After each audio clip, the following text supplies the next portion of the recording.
Yeah, what's up? What's up? Imagine not even being the first person to your own stream. Craziness. Cetra does not serve. I don't think he's ever going to unless he gets nerfed. He is still insane on the Sphinx. Absolutely cracked lord. Anyways. I am gonna start... I need to link this real quick. Just for the people who may not know how to post replays.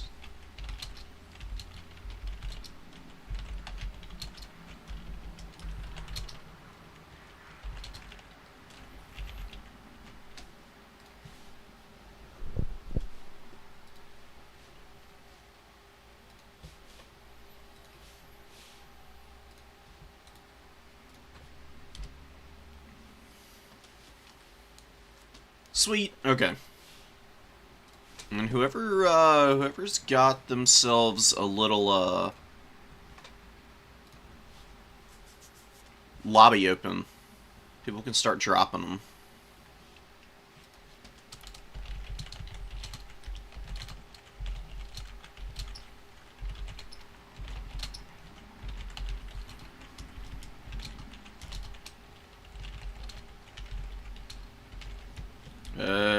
Let's go. Thank you, Tabith.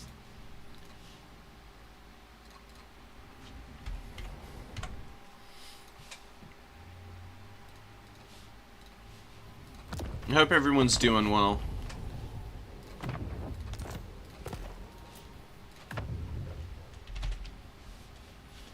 The dreaded 123 password.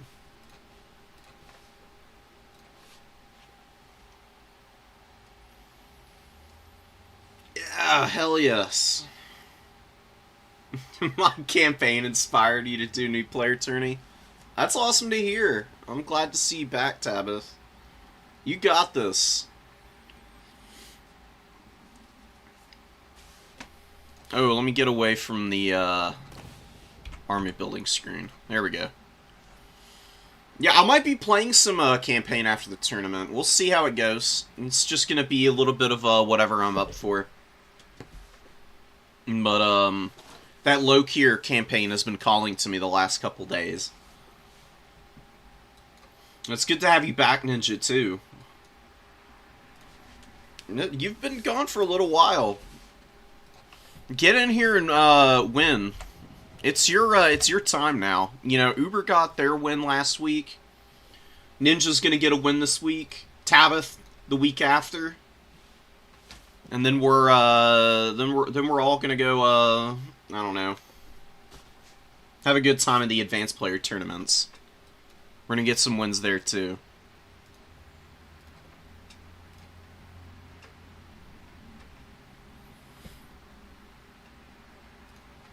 How many people we got signed up for this one? 24, hell yes. How many checked in? Almost all of them. Only a couple people missing out here.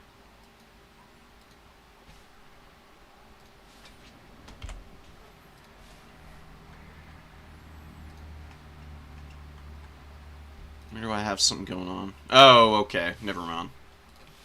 That's in the Furman League Discord. Hopefully my damn notifications are off.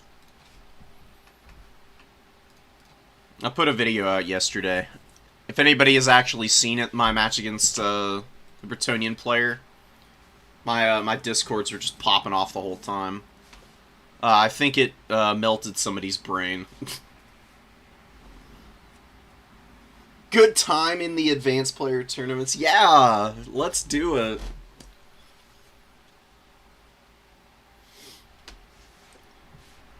The jump up in competition takes a little bit to get used to, but it's something that you can overcome. Just don't run into Inticity playing the Shredder of Lustria build he's got. That, I don't know if anybody watched his stream the other day and saw that. It was freaking gross. Absolutely disgusting. But I think someone was asking if I saw Anticity's tier list, quote unquote, it was his respect tier list for all the factions. I thought it was funny. I think he's way off on some of the placements. Like, Cathay is not that good in Dom. They can be played solidly. They're just a really unspectacular faction. Overall. Khorne is definitely way stronger than them. But everything else I thought was pretty appropriate. I mean, he was very clear that it is entirely subjective and arbitrary, just based on his own personal opinions. My goal is to get in and get some Khorne games in against him, and maybe flip his mind around on the matchup.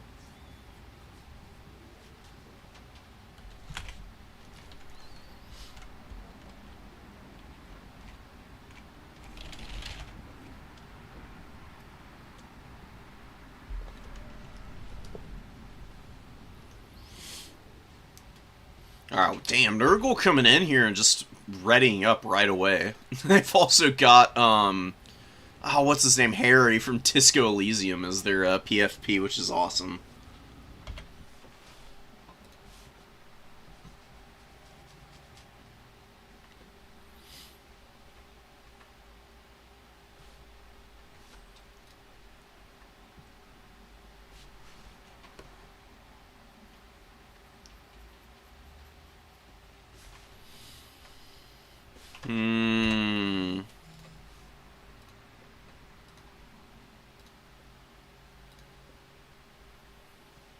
Just taking a little gander at the leaderboards now. Anticity up here with the 4 tournament wins, again becoming the one of the Dark Lords of the multiplayer community after a long time away. Boss is up here as usual. Rust is doing pretty good. Scrambled Egg, Charix. Turin got a win this season. Last season, Turin didn't get one, but got one nice and early this time around. I'm down here dwelling in the pits, working on getting a win at some point, though. It'll happen. I have faith.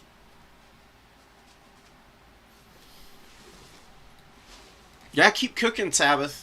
You got this. I'm just shocked that this Nurgle player came in and readied up immediately. To be fair, though, Nurgle has, like, I don't know, probably 3 or 4 viable builds with a couple of, like, flexible units in and out of it.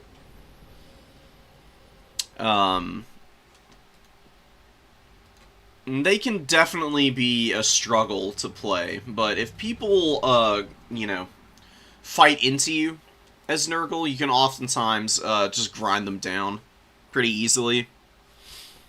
It's just when people figure out the tricks to get around Nurgle's really strong tools that they really fall apart.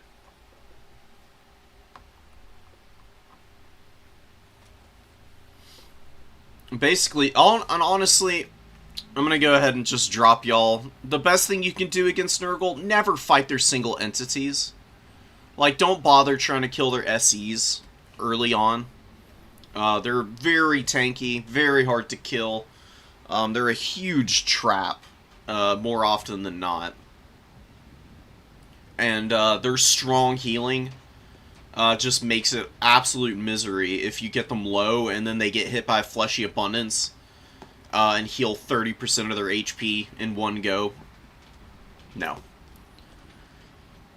Give Nurgle the space they want on their SEs. And then go bully the rest of the army.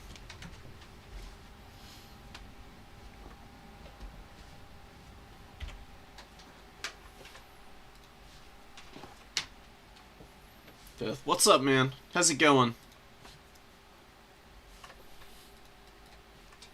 Tabith's cooking, and we'll be kicking off in just a sec. While we're waiting the last few seconds here, I'm gonna go get my coffee. I'll be right back.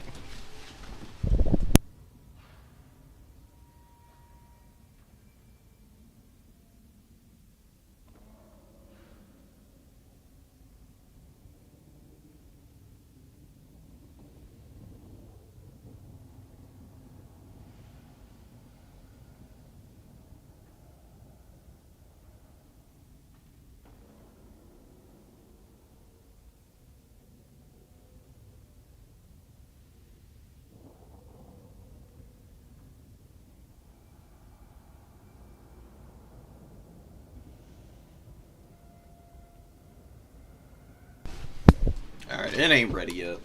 It's still percolating.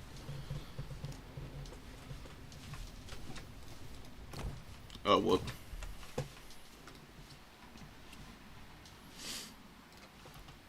I'm gonna go peek on the armies.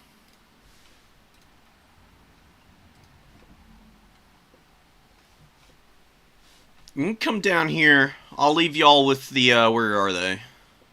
Nurgle's win rate is climbing a little bit. They were down here with, like, Empire and Chaos Demons not too long ago. So, that's good to see. I mean, Turin probably brought it up a little bit and inspired some other people to get into them.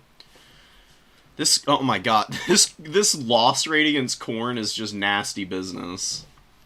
8-27, holy shit.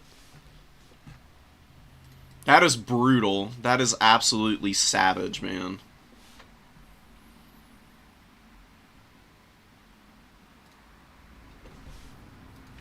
Anyways.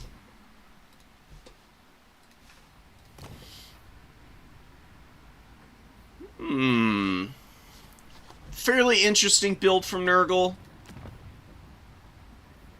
Tomb King's looking pretty juicy as well.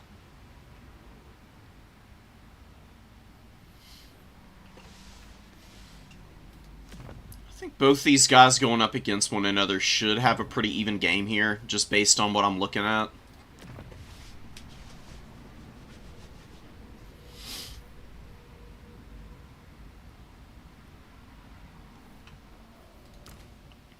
There is one unit that Nurgle doesn't have in this build that I think they'd probably want to mix in next time, but we'll see about it.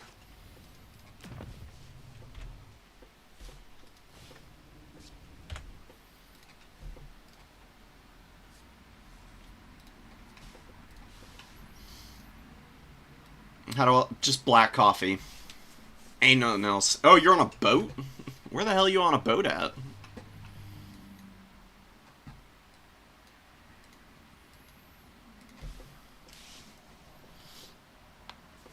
Ferrying? Cruising? What kind of madness?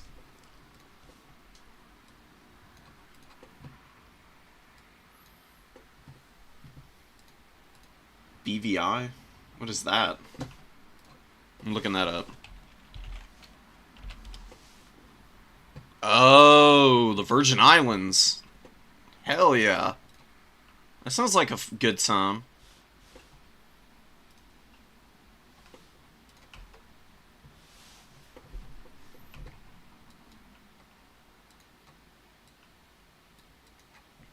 Oh, congrats. That's pretty sick. Bucket list type activity for me. Maybe one day. Alright, so here we go. We've got Tamarkon the Maggot Lord, Chaos Sorcerer of Nurgle on the horse. Just rolling in here. Got a big collection of spells, honestly. Curious to see if Blight Boil actually does anything. This spell takes 50 years to actually proc and explode.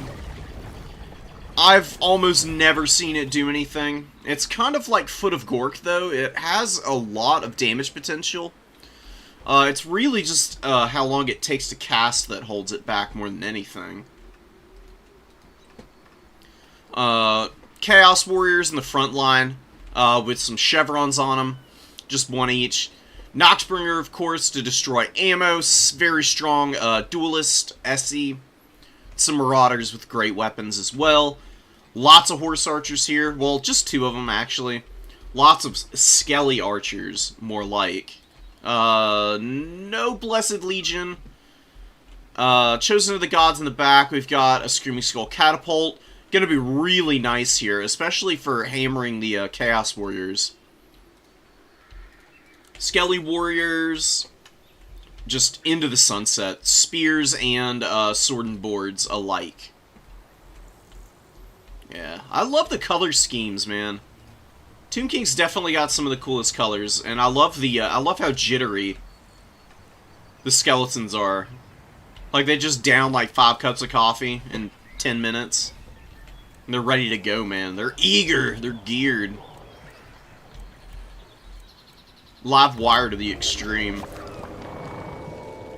We'll see what Tamercon's able to do. A festering wound is as valuable to father as a fresh corpse. Yeah. So Tamercon's definitely going to be strong enough to duel Cetra. Cetra is a lot faster, though, with 68 speed to 55. There are ways, of course, for Nurgle to slow big characters like this down.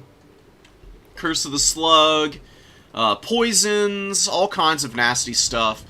And there is a Rancid Visitation, so Tabith is going to need to play pretty carefully with Cetra here. There are some good targets, but they're pretty limited in number, which means that the Noxbringer, as well as the Sorcerer and Tamercon, should be able to protect those Chaos Warriors.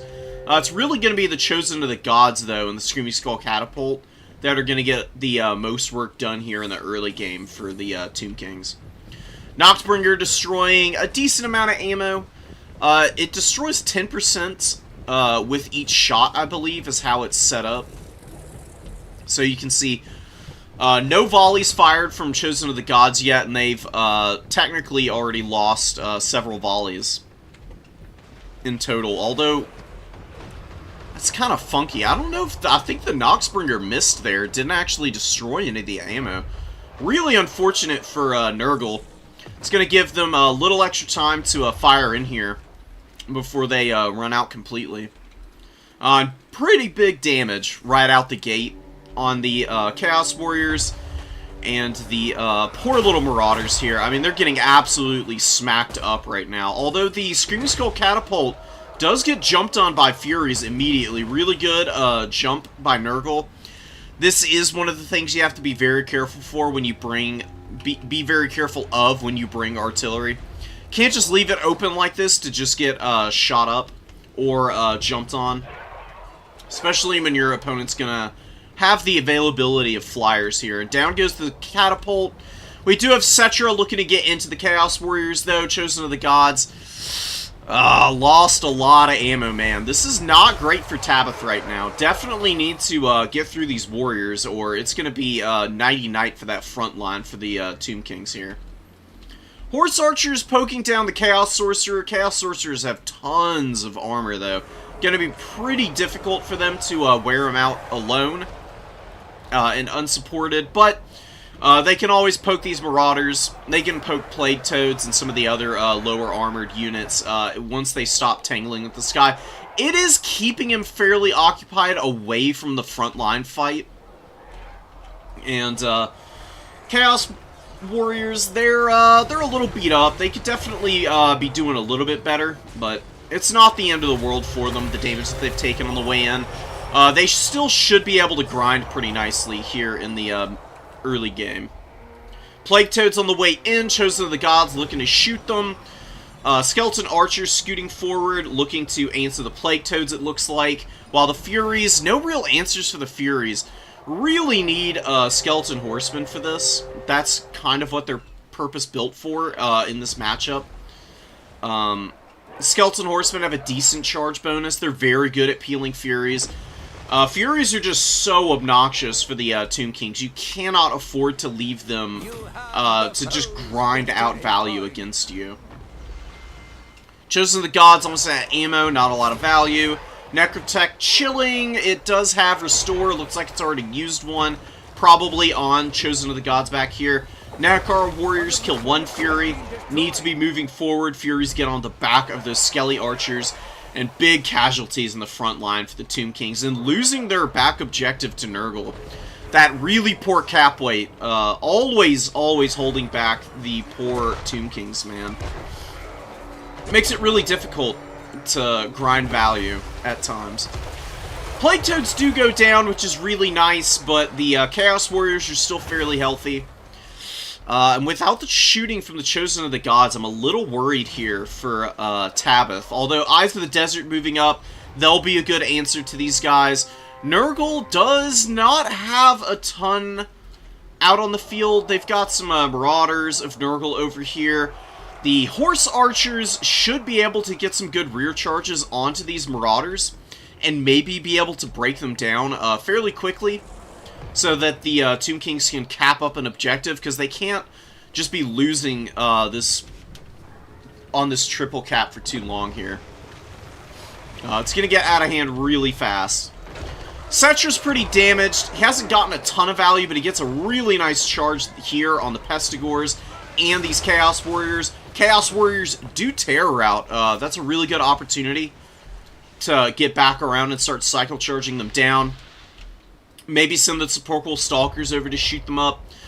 Being able to break these guys off the field would be huge right now. It would give you an opportunity to get the _1 objective.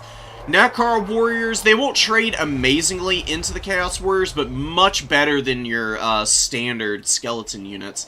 And some melee Shopti following up now, with Eyes of the Desert hitting the Noxbringer, who is getting a Fecundity, getting a little bit of healing here, but a lot of damage going down. Oh, and a Blight Boil. Blight Boil coming in, looking to hit the Skeleton Archers, is the most unexpected spell of all time.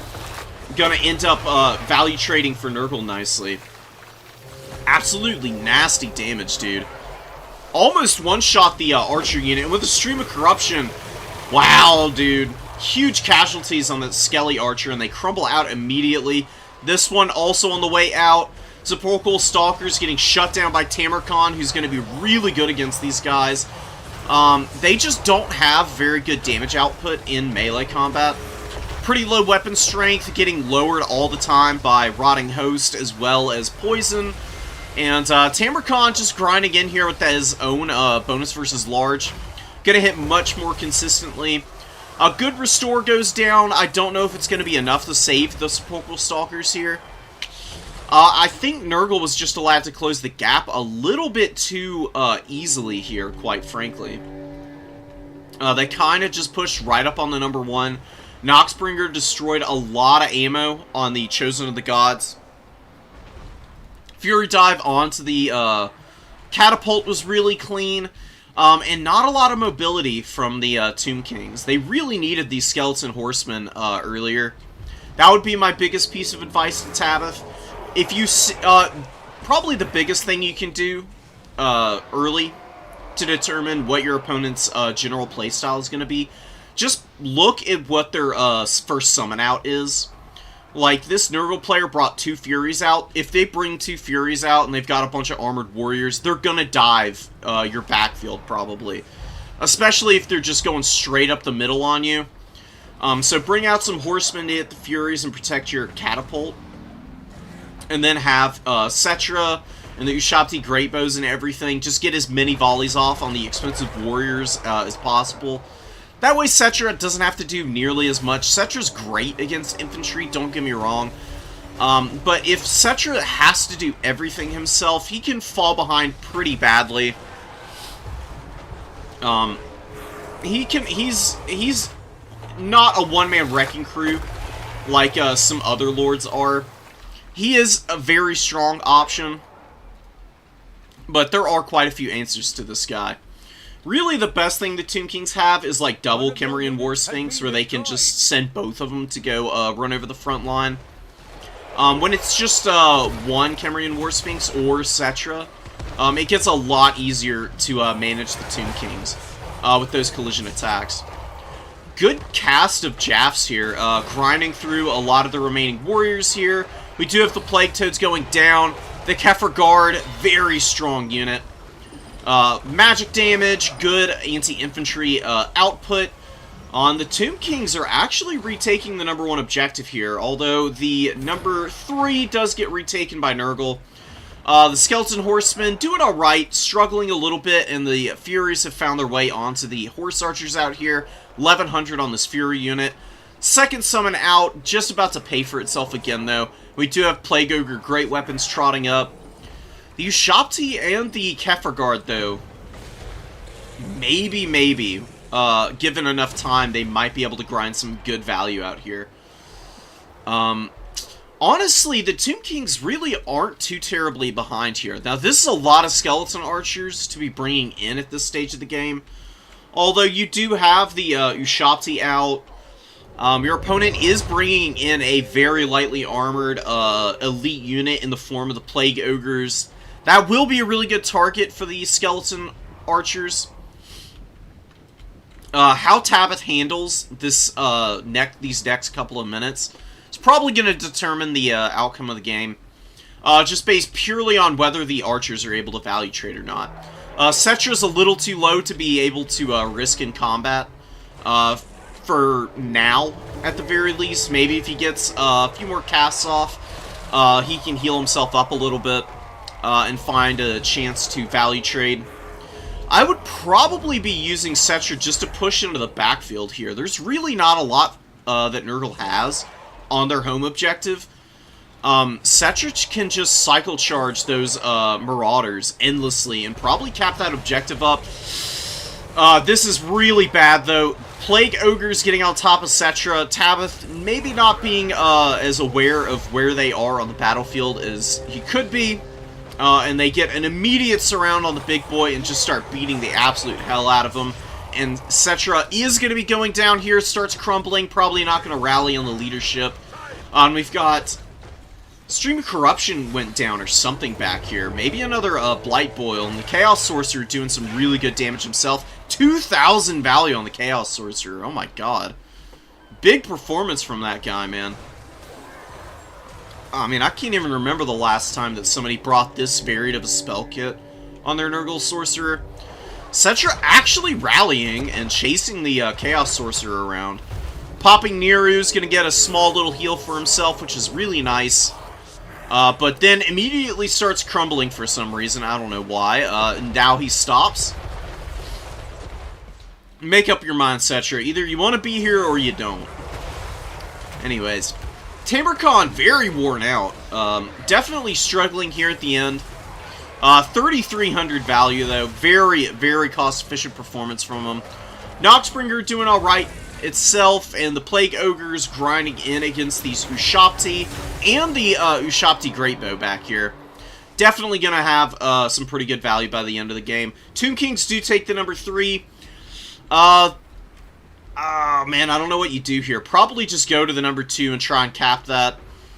Just keep trotting up cap weight onto the points. We do get Nehekara Horsemen finally answering these Furies, man. The Furies have been a big problem up to this point.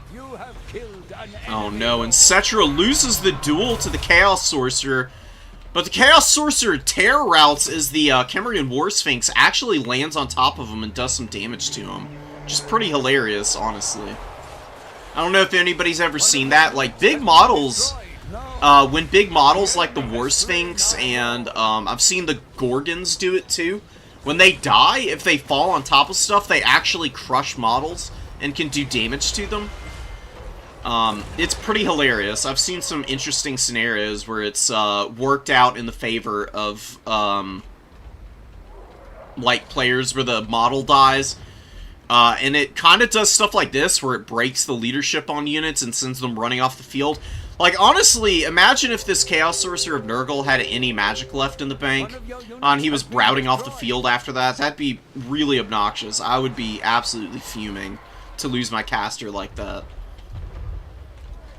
Plague Ogres finishing up some of the Nehekara Horsemen. Probably going to break here. They are getting rear charged.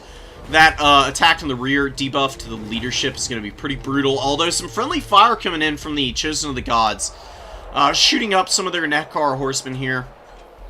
Not ideal. Could be worse, though. And getting rid of almost everything back here on the home objective. Too little too late, unfortunately, for Tabith, but a very scrappy game. Really well played by both sides. Definitely some things to clean up. I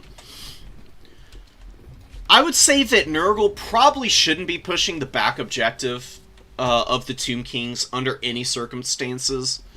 It's a little too risky, IMO, but the good jumps with the Furies early, shutting down the catapult, good ammo destruction on the Chosen of the Gods did enable that push. Did a pretty good job of grinding back here, but the Chaos Warriors were a little lackluster. Infantry in general tend to struggle against the Tomb Kings. I don't know if you need Plague Toads here. I mean, they're good mass, I suppose, but their damage output is not really needed against Skeleton Warriors. These are just so bad in combat. They're really not going to be any kind of a threat to you. And even your basic skeleton spearman is going to be able to get very cost-effective damage in on the Plague Toads. Barons of the Bog would be a different story. Barons of the Bog have quite a bit of armor. They've got some other really nasty debuffs that would be good in a blob fight. But just the standard variant, I'd leave off the table. You bring these regular old Plague Toads to value trade up in a melee fight, and they're only going to value trade down against the Tomb Kings. Kefir Guard were great. Ushabti did really well. This Ushabti Greatbow did some pretty good damage. Eyes of the Desert, though, they just got locked in melee. Never had an opportunity to value trade effectively. They still got a decent amount of damage done, but they really need to be firing their laser eyes to pay off. The damage potential on these guys is absolutely disgusting.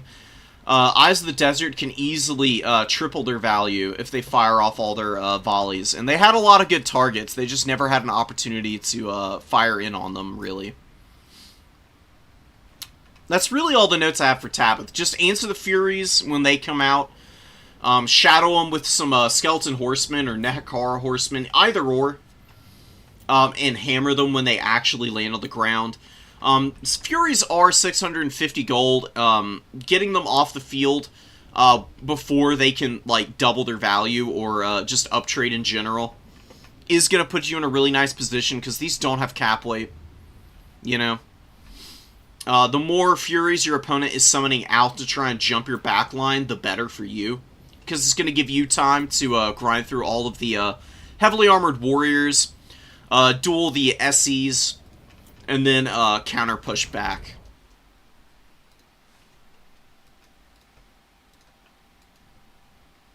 That's okay, Tabith. You got the next one, man. Yeah, another thing. Usirians. Tabith, please bring Usirians. It is so good. It's absolutely disgusting how cost-effective of a spell it is. And it's amazing against Furies. You don't even need a Horseman if you can bring Usirians. Like, here's Cetra. Just bring him on the Skeleton Horse. And we'll talk about this for a sec.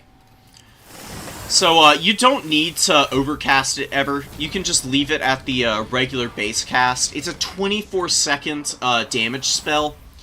62 to 125. It debuffs speed also. You know what spell it's exactly like? Melkoth's. It's got almost double the duration for only 4 more Winds of Magic. And,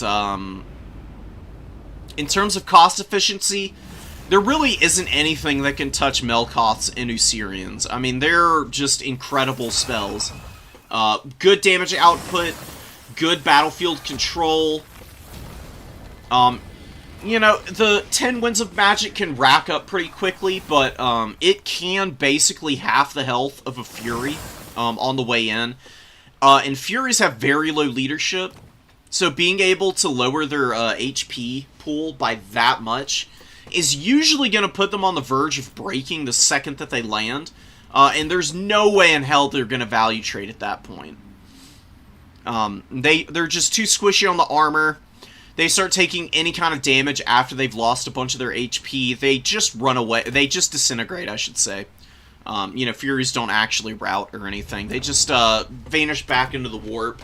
And then you can gear up for the next summon in of them with some better tools. And you can focus on maybe bringing out some melee Shopti instead of having to bring out Skelly Horsemen in the early game. Something to think about in the future.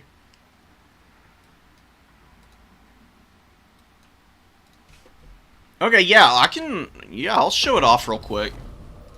Just do land battle. Go to battle for, it's, you know, we'll get, Nurgle in here.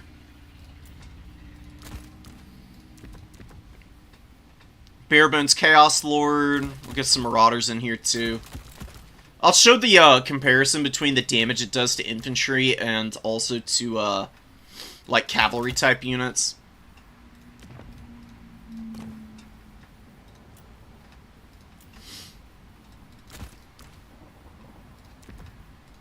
We'll bring Cetra on the chariot just for you know, the cool factor. Restless Dead, and then just have a bunch of Skelly warriors or something. Alright. So, Usirians is strong against infantry. It does do some pretty good damage to them. The thing to remember about hitting infantry with these direct damage type spells is just that they're thick. You know, they got huge HP pools. Usirian's effective damage is much more efficient on cavalry just because they have lower HP pools overall. They have a smaller number of models. So it leaves each individual model weaker, even if they end up surviving the spell's damage. And we got a very obliging Marauder Horseman moving up immediately. So Cetra's just going to move up, and we'll cast it on these guys immediately. And we'll just leave it, so you can see exactly how much damage it does to them. And mind you, the overcosted version, don't ever use it. All it does is increase the speed debuff. It's really not all that great. You can see just one cast, lasts 24 seconds. Marauder Horseman of Nurgle, basically going to be unusable after this one spell cast. Like, taking off 2,000 of their health when they've only got 5,000 to work with, or 5,900. And mind you, Marauder Horsemen of Nurgle are a little chunkier than your standard Marauder Horseman variant. We'll hit a Fury next. Should be just a second before we're able to. And I can show you how it works with Furies, so... Coming after Cetra, use it on the Furies. Furies taking a bunch of damage on the way down. Losing a whole bunch of HP, down to about half, and then you just run them over, and they immediately start crumbling out. And then you can just, like, use your characters to, like, run them over, and you just keep casting Usirians on targets like Marauder Horsemen, Furies. It's pretty cost-effective.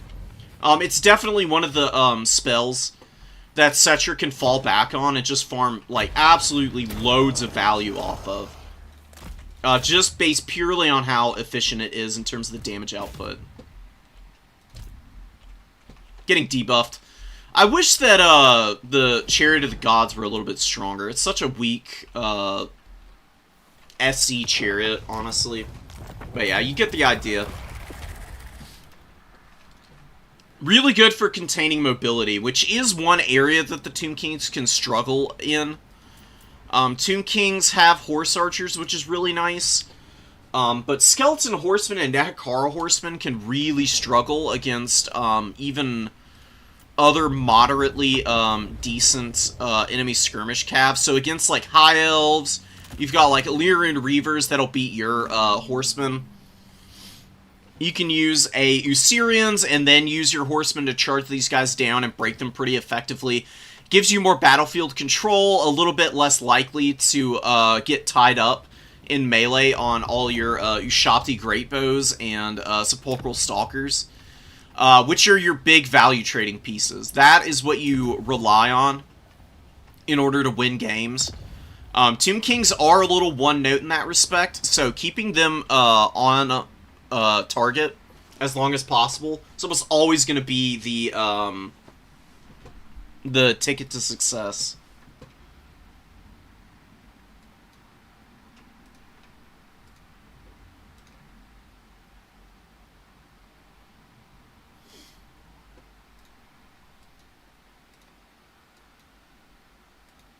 Aw, damn, I hate to hear it, Ninja. That's unfortunate. In tabletop, you can only bring Cetra on the chariot. Well, is this chariot good in tabletop? The only issue with the Chariot of the Gods is that, it's just a little mediocre in terms of the mass, and Cetra getting tired on it, slows his speed down horrifically. So he ends up getting stuck on a whole bunch of stuff. And it's really hard for him to value trade, if you're not moving at max speed on the Chariot. The Kembrian War Sphinx has so much mass that it just doesn't care about getting tired. That's really the only thing that I have to gripe about it with. Like, if they gave the Chariot of the Gods perfect vigor or something, it would probably be pretty cracked and worth bringing. While still being more manageable than the Kemrian War Sphinx. The Kemrian War Sphinx is just absolutely ridiculous right now. I understand why the buffs were given to it, but the collision damage coupled with the high mass and pretty solid speed just makes it an absolute nightmare to handle. Alright, let me start dropping replays in and we'll start getting into them.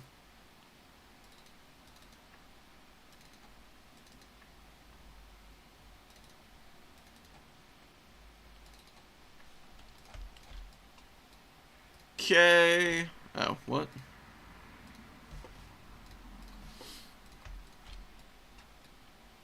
There we go.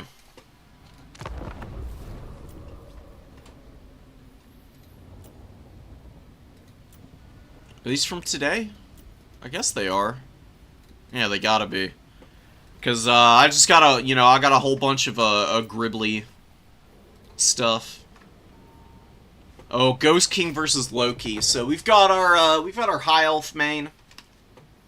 Resident High Elf main versus, Slaanesh user.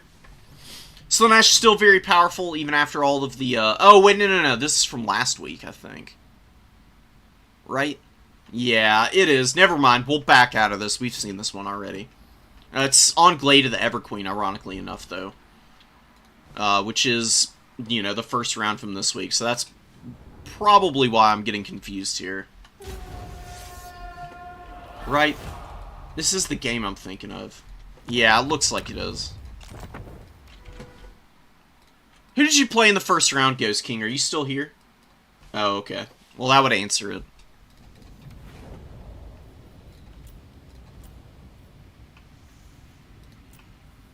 We'll get rid of those before I confuse myself again.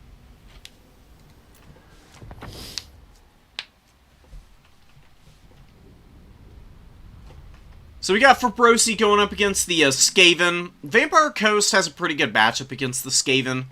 You got really cost-effective Lord options.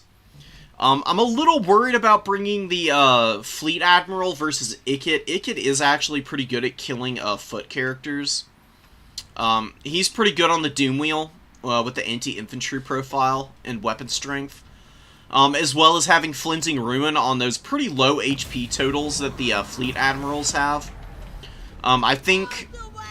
I mean, although Celastra is risky in her own right, Celastra doesn't have heals. Although this is actually the, this is a Deeps caster. Oh man, Fabrosi's gonna have to be really careful with this Fleet Admiral versus Ikit. Ikit gets like one good Flinting Rune, it'll be over for this caster. I mean, it just does so much damage. Especially the Overcast variant. I mean, 38 seconds with like a Spirit Leech type of effect is pretty brutal.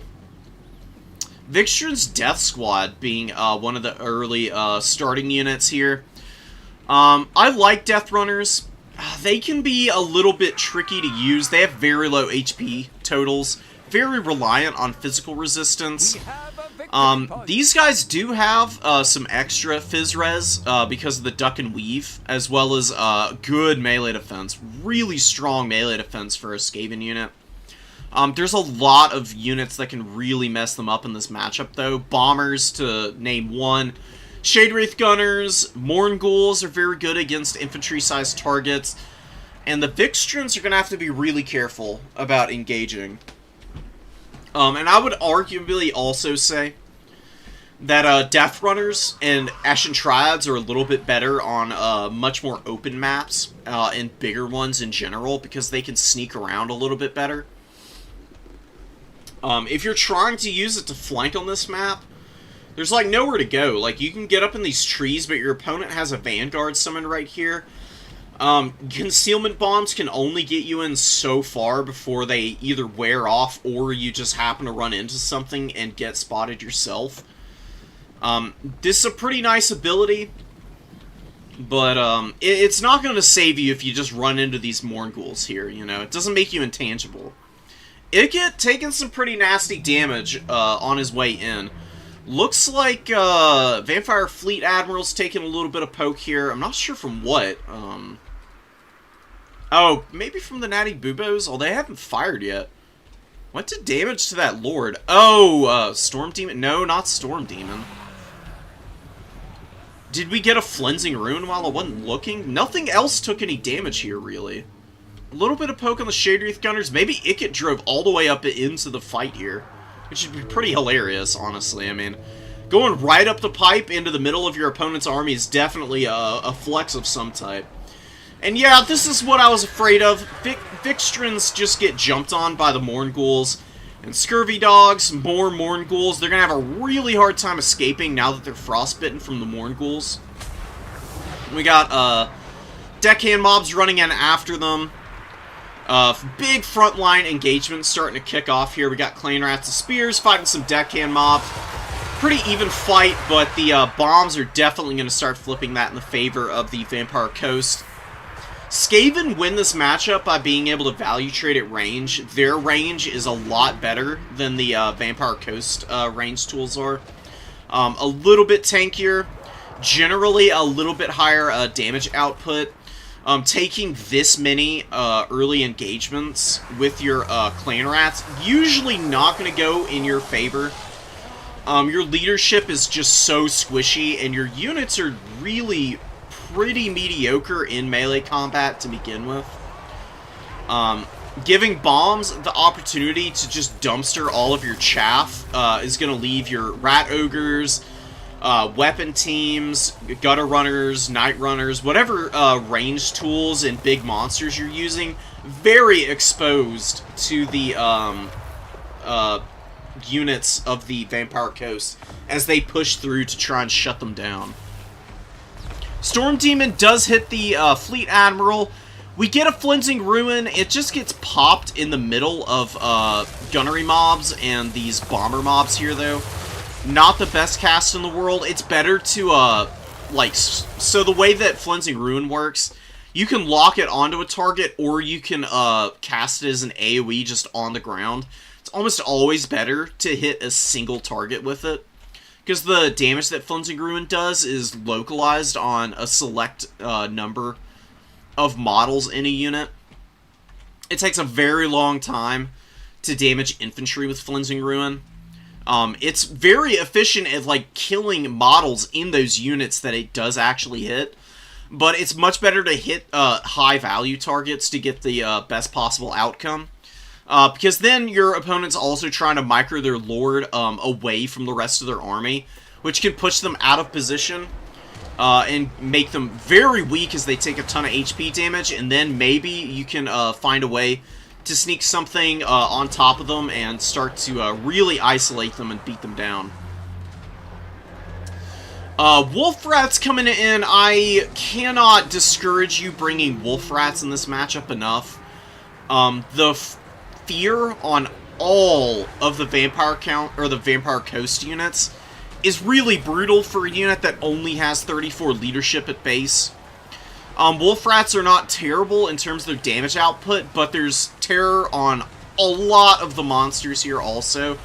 And you can see just how quickly these guys rout off. I mean, they literally just break and run immediately. They've got almost their full complement of HP here. And they want no part of this battle anymore. And that isn't even without losing Ikit or anything. They're just literally that squishy on the leadership front. So do not bring Wolf Rats here. Not worth it. Bring literally anything else, and you'd be better off.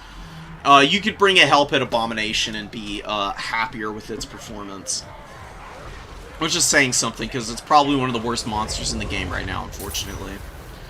Ikit moving up. He's got an okay value, but the Skaven are on the back foot here, and I don't think this is a recoverable situation for them. Rat Ogres are very depleted. There's a Det Gunner that's just wailing on Ikit right now. Also got some LOS onto the Rat Ogres, potentially. Scurvy Dogs, they're about to go down. They've gotten some pretty good damage done. This is a good Flensing Ruin. Mournghouls are a good target for it. Just because they're a monstrous infantry unit, the damage doesn't get spread out too badly. They can get worn down pretty bad, but they do have the hunger, and there is always healing that can mitigate their the damage from it. As long as they're in here, Flensing Rune won't be nearly as effective as it otherwise could be, just because they've got that passive heal going off the whole time. I'm trying to show it off. 0.1 per second in melee combat is really damn strong. I mean, you get to, you add another 0.5 onto that, and you've got the heal that the Bloodbrute Behemoth has, which is one of the best passives in the game. So, Mournguls can be incredibly tanky, as long as they aren't left to their own devices. They really need chaff units to sit under them, otherwise when they get into engagements like this, where there's Eshin Triads and Rat Ogres, they can really start to bleed value back against you. They're pretty squishy when it comes to the melee defense. Only 27. Their HP pool is nice with the passive healing, but they can fold up pretty fast because of the poor leadership. Undead units don't hate the crumbling mechanic because it's not nearly as punishing as demonic instability, but every little bit can hurt, and if you start to crumble on your units like this, that's really going to mitigate the healing that you get from the hunger, and it's pretty easy to get undead units into crumbling because they're, like I said, really poor leadership on all of their units. Crumbling is something that you just work around as the undead more often than not. Usually isn't backbreaking, but if it's on an expensive piece like a Mourngul, it can end up being so. I do think Fabrosi is far enough ahead that it's basically over for the Skaven, though. They've got the Teethbreakers back here, some Eshin Triads and Rat Ogres, but that's about it. They're bringing up some Plague Monk Censer Bearers. An interesting unit. They're fairly strong. I mean, they can definitely get some good damage done in melee combat. They're really not going to do as well against these Depth Guard as you would think, though. They do have the support of the Eshin Triads, who are debuffing the leadership. But Bomber Mobs get some volleys off. Censer Bearers also breaking, because Lord has fled recently, Friends routing, frightened. All the malices in the world that they just can't contend with. Damn. I would say that the Skaven, you know, they had a pretty good army composition early. I would leave the Vikstrans off the table, though. A little too expensive. I would just get rid of the Vikstrans. Bring another Jezzail. Focus on shooting down your opponent's deck gunners and bomber mobs. Force the undead to do the majority of the pushing early. As the Skaven, you're one of the better value trading factions. You can afford to sit back on your home objective and let the enemy rack up a little bit in the victory ticket department early on. Because you can always counter-push later as long as you're up in value. You've got very good cap weight with all the clan rats. You can swarm almost as well as the Vampire Coast. It's really just a matter of breaking down their firepower. Once the Vampire Coast firepower has been worn out, their individual units in melee are honestly quite weak. Outside of the Depth Guard and the Mournguls, everything else is pretty doable. Those are really the only things you need to worry about. So, and probably bring the Avalanche Mortars. The Avalanche Mortars are pretty vicious here in this matchup. There's not a lot that could reach out and hit them. There are cannons, potentially, or carronades, I guess, that the Vampire Coast could bring in. But deck gunners are pretty short range. If the deck gunners are constantly having to scoot forward at their 23 movement speed to try and get in range of the Avalanche Mortars, which are just like dumpstering all of the handguns, pistol mobs, and bomber mobs, that means that your Jezzails can move up and get some very cost-effective fire in on them. Just crush them off the field, because the Shade Wraith Gunners went down pretty quick. Natty Bubo's focusing them down pretty well. You got 2,000 value on this Jezzail here. Imagine if you had another one. I mean, you could be talking about a completely different game at that point from what ended up happening here. But Fabrosi just kind of running over this front line once the Skaven engaged a little bit too honestly. And you could end up being in the winning position after that.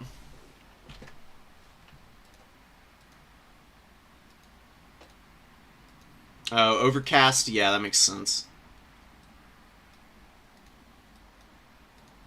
Hell yeah, Ryan. Welcome, welcome, man. We got all the time in the world. I'm going to be casting pretty much everybody's replays. Any that I don't get done today, I'll be going back through and casting another time. Probably on Monday. That's usually when I end up doing any remaining casts that I haven't already gotten to.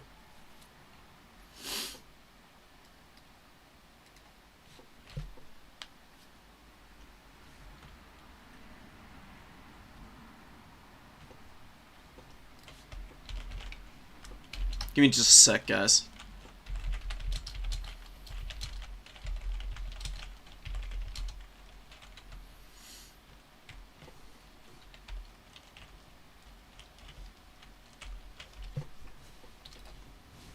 Okay. Nurgle, Warriors of Chaos. So, we've got Red Sky coming in. Very familiar build. Red Sky has been playing with this build the last couple tournaments, I think.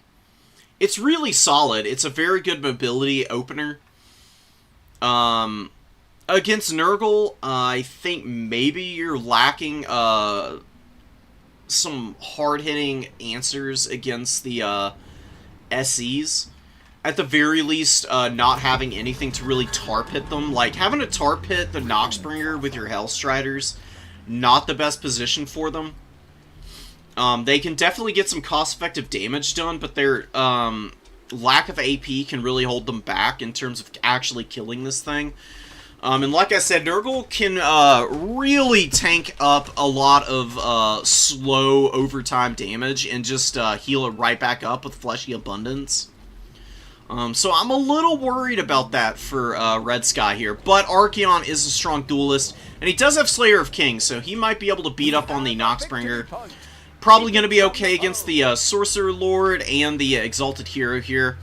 It's just going to be a matter of how this engagement ultimately ends up getting taken.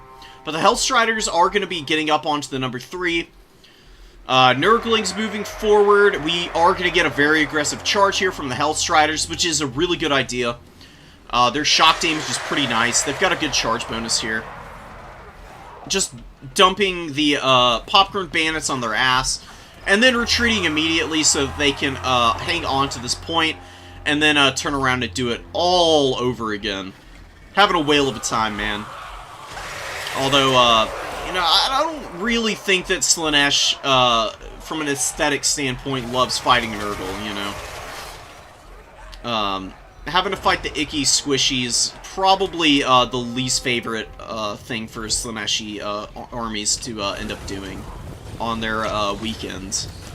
Noxbringer's gotten some pretty solid damage off on these Hellstriders, man. They've taken a serious pounding from the shots from that thing so far. More Hellstriders moving in. Marauder great weapons, just slowly creeping up. Very wide build, which I think is honestly a pretty good way to go as Nurgle generally. They do like to bring lots of infantry in the starting army. And Nurgle infantry having these huge HP pools is really nice because they accept healing very well, especially when you're just doing the passives meta. Although no Stream of Corruption, we got Fleshy Abundance and Curse of the Leper, actually. So going for a melee reflection build here, it looks like. Ghost King, letting the Hellstriders get on your Nurgle Horsemen is definitely not great. You know, these guys need to be microed very carefully. They have very low leadership. They're really awful in melee combat. They have no damage output. I mean, 17 melee attack is pretty horrendous. Their melee defense ain't bad at 31, but the Hellstriders, of course, have that bonus versus large. It's going to be a very cost-effective trade for Slaanesh, and if the Hellstriders are able to push around the flank here, they might be able to kill both of these horsemen, which would be an absolute disaster for Nurgle in the early going here. Really good jump from Red Sky. The Noxbringer is still getting some pretty good damage done, and another Hellstrider eating some shots here with the big SE squad just posted up in the middle here. Definitely going to beat down this Hellstrider unit. You can see the Hellstriders get some decent damage on the Noxbringer, like I imagine they might. Really good Burning Head from Red Sky, absolutely clutch. Hitting pretty much the entire Nurgle front line. Oh, and debuffing the leadership enough for the Marauders to break. Nurglings crumble out. Both of the Marauders break, actually. And with Forsaken here, they're going to be able to follow this up pretty aggressively. Nurgle losing out big time right now. The Marauder Great Weapons weren't trading horrendously, but just the cost efficiency on that Burning Head, man. Definitely going to put Nurgle on the back foot early, and I don't know if they're going to be able to stabilize for a little while now. Without the Horsemen to get consistent damage off, it's going to be pretty hard to deal with the Forsaken and the Chaos Trolls. The Hellstriders don't really have a whole lot to worry about other than these Forsaken, and they're just going to continue to hound down the Noxbringer here, it looks like. Curse of the Leopard does get used on it, just for the melee reflection, but there's nothing hitting it while it's running away, so a little bit of a waste on the magic front. Probably would have been better to save up for a Fleshy at this stage. Just overcast it on all your SEs, and leave your SEs to try and do the majority of the heavy lifting here. You do have your opponent's home objective. If you're gonna do stuff like this, so this is something I see people do a lot. They see their opponent's main force on the number 3 objective, right? If they think, oh, okay, well, I'm gonna push there. I want to take an early fight. But then they have this big force of units that they send to their home objective because they think, I'm Nurgle, I'm slow, I need to hold this. And then they see that their opponent's back objective is completely unsecured. And they say, oh, I'll just send all these units over here and I'll get a triple cap. All that's going to do, though, is it's going to leave you very vulnerable at the point of initial contact where the majority of the engagement is happening. Like, you're going to be outnumbered here. Like, there were much higher quality units engaged on units of much lower quality. There's also the Burning Head factor here. You've got a bunch of unarmored targets with a very good heavily armored unit in the form of the Forsaken here. Forsaken don't mind getting hit by Burning Head. Your Marauders really freaking hate it with only 15 armor. It doesn't have any AP even in the overcast form. So all your opponent needs to do is lock all your melee units up in a nice clean line, like kind of what happened here.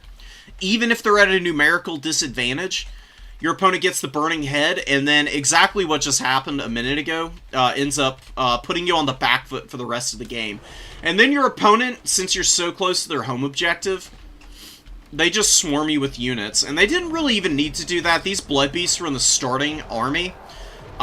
These are all just infantry targets, and Blood Beasts are excellent against infantry. Their shock damage and weapon strength, especially against lightly armored stuff, is just absolutely incredible. One of the best chaff clearing tools available for Khorne and the Warriors of Chaos, honestly.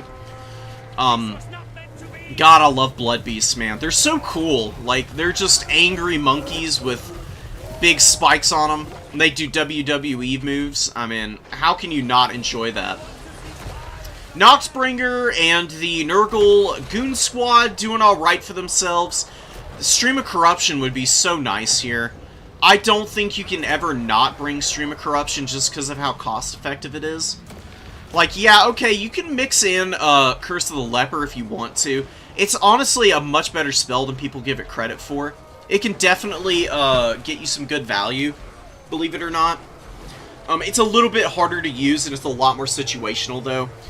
Stream of Corruption could have been wearing down all these Forsaken a lot earlier. It does really nice damage to them. They're pretty low armor, or not low armor, they're pretty low HP for the number of models they have, so the 24 damage that Stream of Corruption does at base. Where's the caster? Here he is. Just to talk about it real quick. So it does 24 damage per second. If you upgrade it for 3 more Winds of Magic, you get an extra 12, and you're doing 36 full AP damage on all of the models in this unit. You're talking about up to half the HP on a Forsaken unit.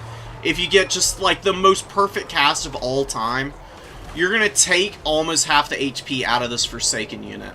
Because each model has 80 HP. Since they've... Or no, not 80 HP. They've got 100 HP. So a little less than half their health, but...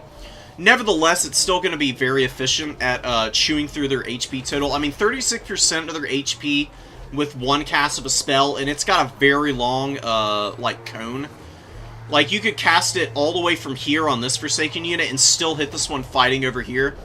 It's a damage potential that I think Nurgle really can't afford to miss out on. Especially in a matchup where you've got the potential for your opponent just bringing absolute hordes of heavily armored infantry. That's going to be pretty hard for your stuff to clear through efficiently, since Nurgle doesn't have great melee attack on a lot of their units. That magic from Nurgle can be a huge X factor that just can't be ignored. They're scrapping back pretty nicely, though. Ghost King is doing a very good job of reconsolidating forces onto the #1 objective. Has pushed back a lot of the infantry here. Losing some Pestigors, though. There's still definitely the issue of being pressed all the way back here as Nurgle, to be sure. Like, the Warriors of Chaos, they got up in value so early. They can afford to downtrade on this back objective for a little while. They don't need to overcommit forces here. They've got Aspiring Champions coming out, too, to lock up these points for the late game. And Aspiring Champions are tanky as hell. They're obnoxious to get rid of. Takes absolute ages. And we've got a huge wave of Nurglings coming in, but a really good stuff from Red Sky. Just moves Forsaken over, and these Forsaken can probably beat 2 Nurglings pretty easily. They just have such good damage output with the weapon strength, even with the debuff from the poison as well as the Vizrez on these Nurglings. These guys just have god-awful melee attack. Even though Forsaken only have 20 melee defense, that armor is going to be enough to keep them in that fight for a good long while here. Nurgle's Sorcerer Lord actually breaks here, which is brutal, man. Just surrounded by Forsaken and Chaos Armored Trolls. Probably not going to be able to get out of here. The Trolls, as long as they keep those attacks online, are just going to start chipping through that HP. And pushing him off the field. He might start routing off into the back line of Red Sky. If they just... so what you can do, if your opponent's units are routing, you can actually corral them. It's pretty easy to do. You could just pull the Forsaken and the Chaos Trolls back here and sit behind this guy, and it's going to actually send him running this way. Because the way that the routing works is they're trying to get away from the units that are closest to them, and they're not really thinking about the fact that this is your opponent's side of the field. You can cause them to start, like, routing there. You can shepherd them over, and then you can just bring out, like, a Hellstrider to chase them off. Although doing this, there's no reason not to at this stage. There's not really anything out on the field to threaten you, but if you're ever in a position where you need something like these Trolls and Forsaken to still be answering other threatening units on the field, that is one thing you can do. And that way you can have all your expensive stuff doing their job, while, you know, a unit that's kind of geared for chasing things off like Hellstriders can do the majority of that work. Forsaken getting on top of the Nurglings. Very tattered. Probably going to go down in a moment. All the Nurglings over here just died. Very sad. Poor little Popcorn Bandits. Just not able to really get anything done. So, the thing that you should not use Nurglings for is a counter push. They're just not good at that. They're really good as cap weight when you're in an advantage state on value, and or you want your opponent to have to answer something into the backline.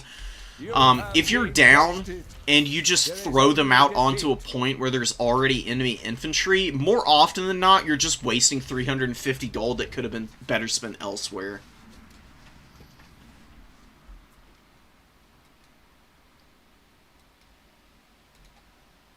You can use Curse of the Leper, but... So, the way that the most cost-effective way of doing the Nurgle passive, strategy is, where's... Yeah, we can just go from here.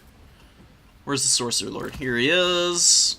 Get to Nurgle. Get rid of all this. You bring, you know, Children of Nurgle is a must. You know, very nice duration on it. You can just proc that all game by casting Stream of Corruption and Miasma of Pestilence. They're the 2 cheapest spells. They're pretty efficient for Nurgle also. Even an upgraded Miasma Pestilence is pretty nice, because it spreads to a max of 6 units within 30 meters of one another. So you can overcast this into a blob fight where your opponent has a ton of infantry, and it's going to debuff their melee attack by 24, which means that their damage output is just horrendous. In a way, that's a little bit more efficient than Curse of the Leper, which is, like, focusing on one target that's already getting beat up on. Really, Curse of the Leper Overcast is the only way to get really good value out of it. The standard melee reflection really isn't all that great. The upgraded version is not that much more expensive, only 3 more WOM for double the effect on your unit. It's pretty nice. And Stream of Corruption's 5 WOM, 8 upgraded. Just spamming these 2 spells all game, you're going to get a ton of passive healing from Children of Nurgle. And you're going to be debuffing the opponent's damage output while wearing down their elite infantry with Stream.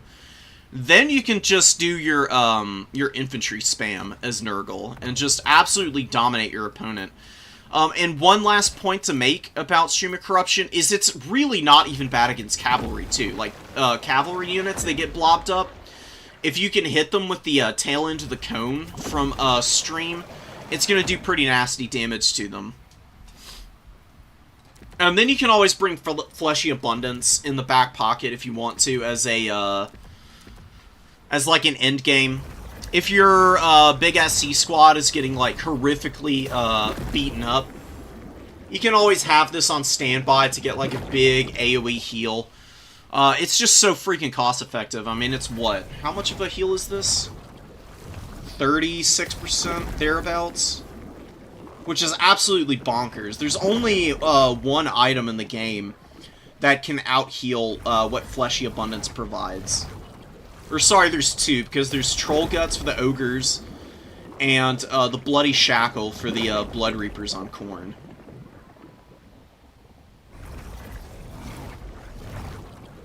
Oh, it's a 28, it's almost a 30% heal, not 38%. Still pretty damn good, though. 2 good Fleshy Abundances is gonna healing cap you immediately.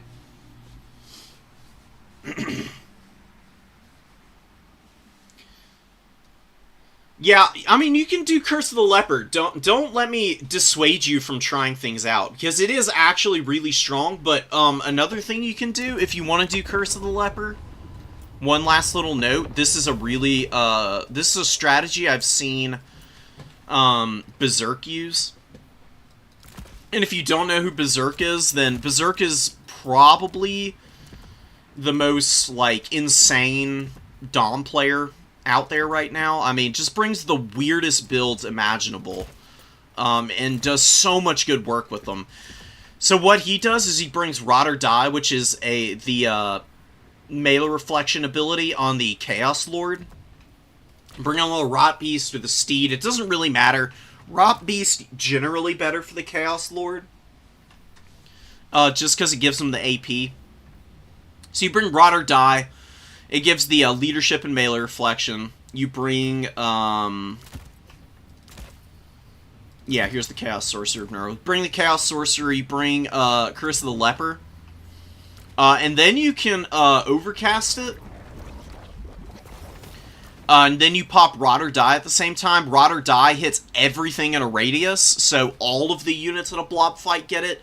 While Curse of the Leper you use on, like, the weakest unit in your formation, like a Nurgling or something, you leave the Nurgling to just get absolutely pounded, and the melee reflection is just going to do disgusting amounts of damage to your opponent. I've seen 3,000 gold units melt in a matter of seconds to this combo. It's very hard to pull off, though. If your opponent is looking for it and sees your Chaos Lord of Nurgle on the field, they're probably going to try and deny you blob fights. So I wouldn't really take that as like a gospel way of playing, but it is a mix-up that you can bring in and maybe get some great value out of. Well, they're trying to play like Berserk is tough. I mean, there really isn't anybody quite like him in my book. He just brings the craziest off-meta shit and makes it work all the time.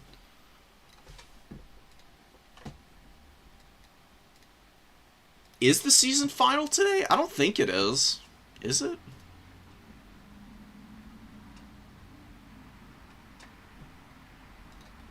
I'm going to check real quick. We'll get right back into something in just a moment, guys. Give me one moment. Turin is... Yeah, Turin usually announces the finals well in advance, so... I don't think so. I haven't heard anything about it. Yeah, go for it, Ghost King. It's worth messing around with. Zhao Ming's item was bugged when it used to heal that much. It's not anymore. It's only a 20% heal now, like it's supposed to be. Previously, the way that the duration was working, it was a rounding error, so it would double proc, and it would give a 40% heal, which was really shitty. They eventually fixed that, and now it's only 20%, which is why you don't see Zhao Ming on Cathay all that often anymore. He's still really strong, but he's not in every single game like he used to. Never doubt the high-level Warhammer's commitment to finding the cheesiest, most broken things in the game, and over-relying on them for tournament wins. Trust me.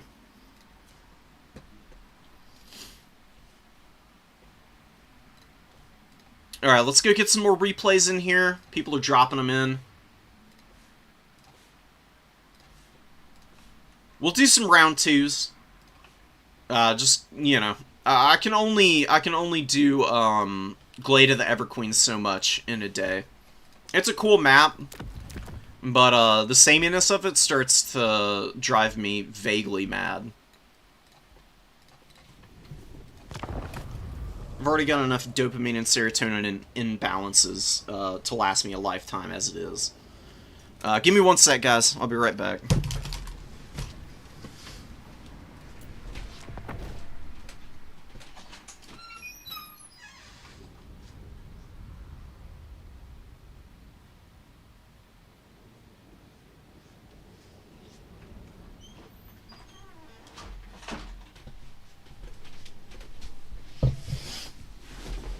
Alright, so we're here on Chateau.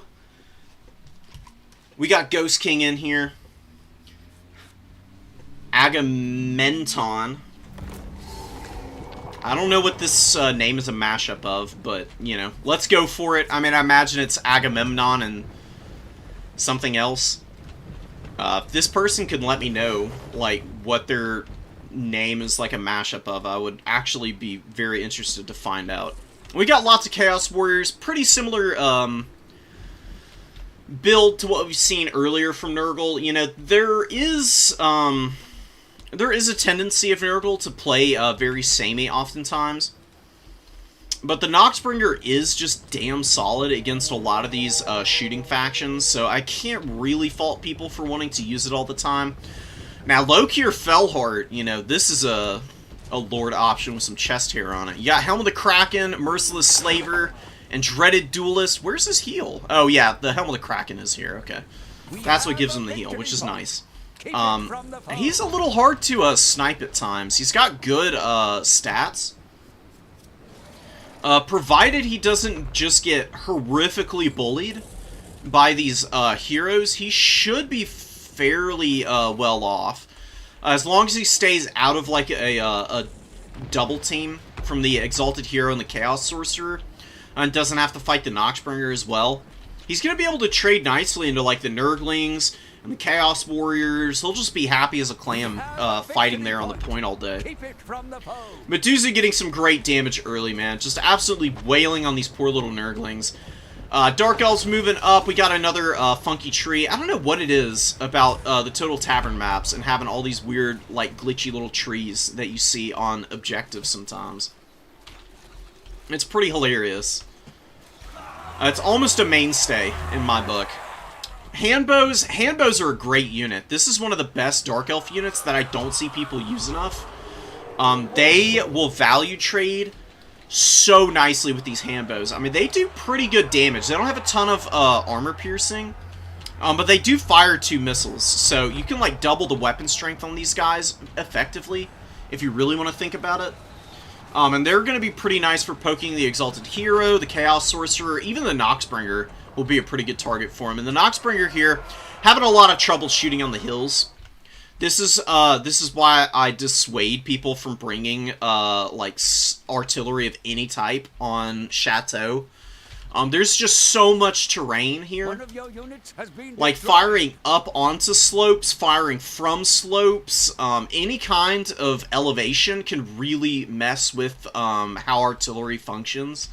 And it can be very hard for them to get their value back. You have to know what you're doing and where to position on these kind of maps in order to value trade with your artillery pieces. So the best place for the Noxbringer to sit and actually be able to fire in effectively would be like right here on this side.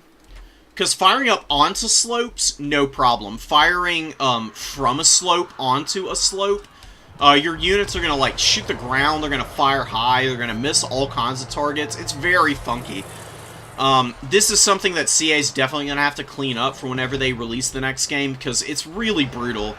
Really good shot there, though. Actually managing to hit the Witch Elves and the Handbows there. Good value from the Noxbringer here, finally. Gonna need to do a lot more, though. Nurgle's having a really rough time here on the middle objective, and there are Flocks of Doom being cast by the Sorceress here of Beasts. Really good spell choice. Flock of Doom, another spell in the same category as Melkoths and Usirians in terms of its damage and effectiveness. And it is also an AoE, so it's honestly got even more damage potential, but, you know, it's got a pretty short duration on it. If you're good about keeping your forces split up, you can usually avoid the worst of it. Fury's perfect target priority, landing right on top of the Witch Elves being very reliant on the physical resist. They get terrified, and now they're routing. Fury should be able to clean them up pretty quickly, and the Noxbringer chasing after the Medusa. Medusa, I mean, it looked like the Medusa moved up to get into melee combat against the Noxbringer, which I honestly can't discourage enough. It's fine. It just doesn't really want to be taking damage in melee combat. Their stats are good, not great. Where is it? Here it is. I mean, 41 melee defense is pretty solid. Good weapon strength on it. Okay, melee attack with a great bonus versus large, but the shooting is where it makes its bones. It's so good at clearing out infantry. Although most of the infantry for Nurgle has been handled, it's really just the SEs here. This is kind of exactly how I was describing fighting Nurgle earlier. You tar pit the heroes. You can see they're being ground down here by Black Art Corsairs, who just have them surrounded. They're having trouble getting around the battlefield. And then you just use your other tools to kill all their infantry, and then you can focus on killing SEs later in the game, once you're able to start locking up objectives. We got Marauders routing here. Witch Elves in a really good fight over here against the Pestigores. They're already a little beat up, but they pop Witch Brew. Gives them a huge boost to their melee attack and weapon strength. And it's got a decent duration on it. 24 seconds is a pretty long time. And it definitely has given them a very good opportunity here against the Pesties, who are probably going to rout, and then the Witch Elves can just run them down from there. Handbows have fired off most of their ammunition, and they've gotten pretty good value in the process.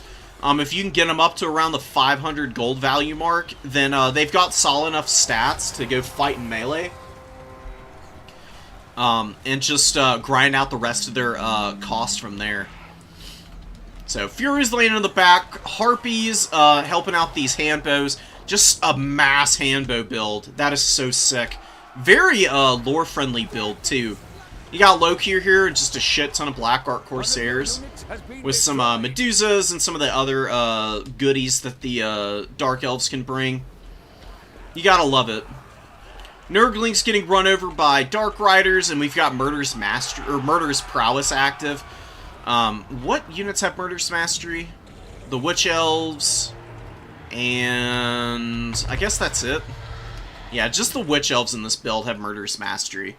But Murderous Prowess isn't that much worse. I mean, it's still pretty strong. It's a nice debuff, or a nice buff, I should say, and it lowers your vigor, more importantly. And it lasts forever, so units that have been out on the battlefield the whole game once Murderous Prowess procs, will generally get all their vigor back and they'll go back to fresh, and then it's like they're coming out for the first time again. And vigor is a huge deal in this game. It lowers armor, it lowers melee defense at the highest level of it. Lowers melee attack pretty significantly. I think it's a 30% debuff to melee attack when you're at exhausted. What else does it lower? Speed. And I think leadership a little bit. Leadership it lowers by about 6, I think, at the worst. So not as bad as the other debuffs, but you just don't want your units to be exhausted generally. Like you can see here, speed being debuffed here, you got a little bit of effect on the melee attack. The Noxbringer and the Chaos Sorcerer doing their thing. This guy, very tired, you can see losing a lot of melee attack from him. Armor going down. Leadership being lowered by just a little bit, nothing too extreme there. As well as speed. Just don't see how Nurgle's gonna get back in this one. They've just taken some pretty serious damage, and the handbows, man, handbows love shooting Marauder Horsemen. Even though these guys have shields, the weight of fire from the handbows is just way too much for these guys to handle, especially with their low armor on top of all of that. They just get ruined by repeater handbows. I stopped bringing Marauder Horsemen against the Dark Elves for this very reason. Not every Dark Elf player uses handbows, but if they do have them, your Marauder Horsemen are going to have a really horrible time, because they're just going to get shredded by those dudes. Coldwind Knights coming out, should be able to get a really good rear charge into the Forsaken here. Agamemnon with some really solid micro. And this doesn't feel like Ghost King is, you know, it's not like you're messing up or anything, Ghost. This just feels like a learning pains kind of tournament. Trying to figure out the ins and outs of new factions can be very painful, and Nurgle is just so hard. Nurgle is really challenging to learn. They've got a lot of really funky units and interactions between them.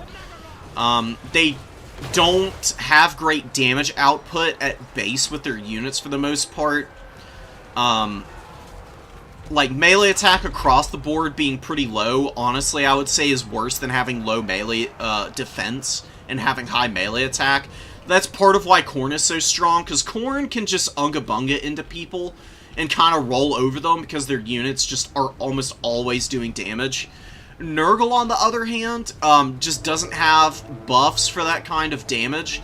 They need their spells with, like, Stream of Corruption, Miasma of Pestilence to keep their units in a fight, and you need to force blobs and have good healing.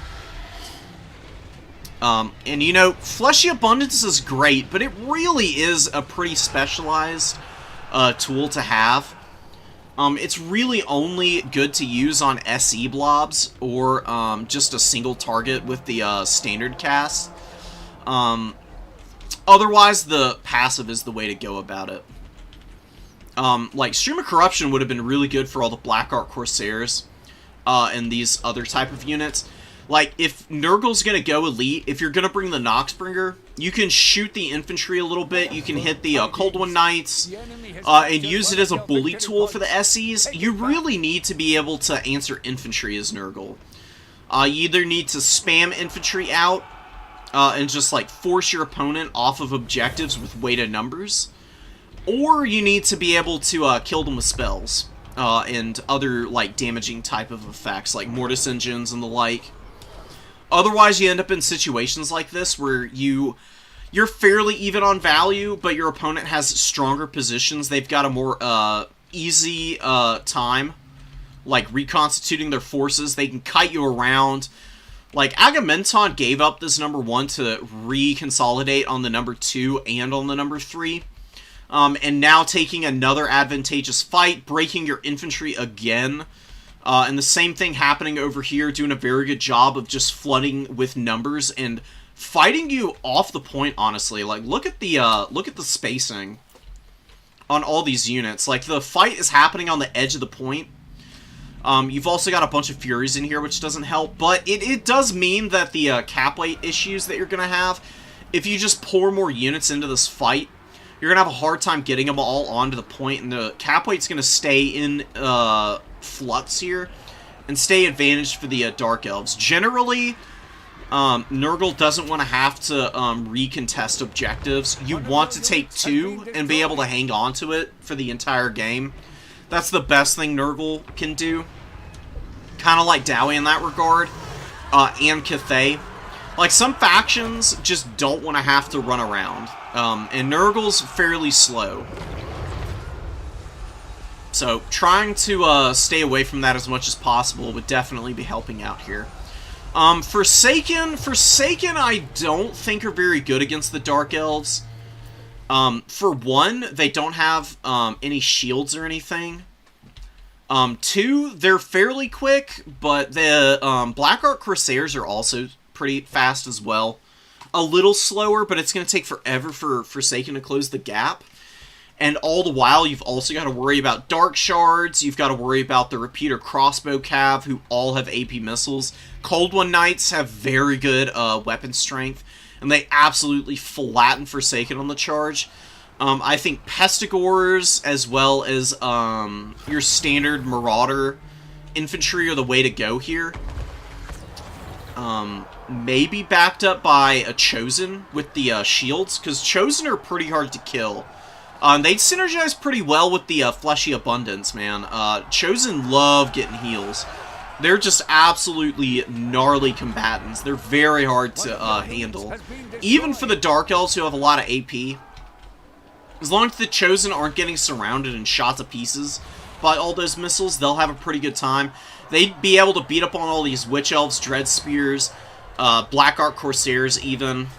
And then all you'd have to do is answer the Cold One Knights and, you know, keep the Handbows off their back, and you'd be in a pretty good spot. As well as dealing with the Medusa. That's another thing.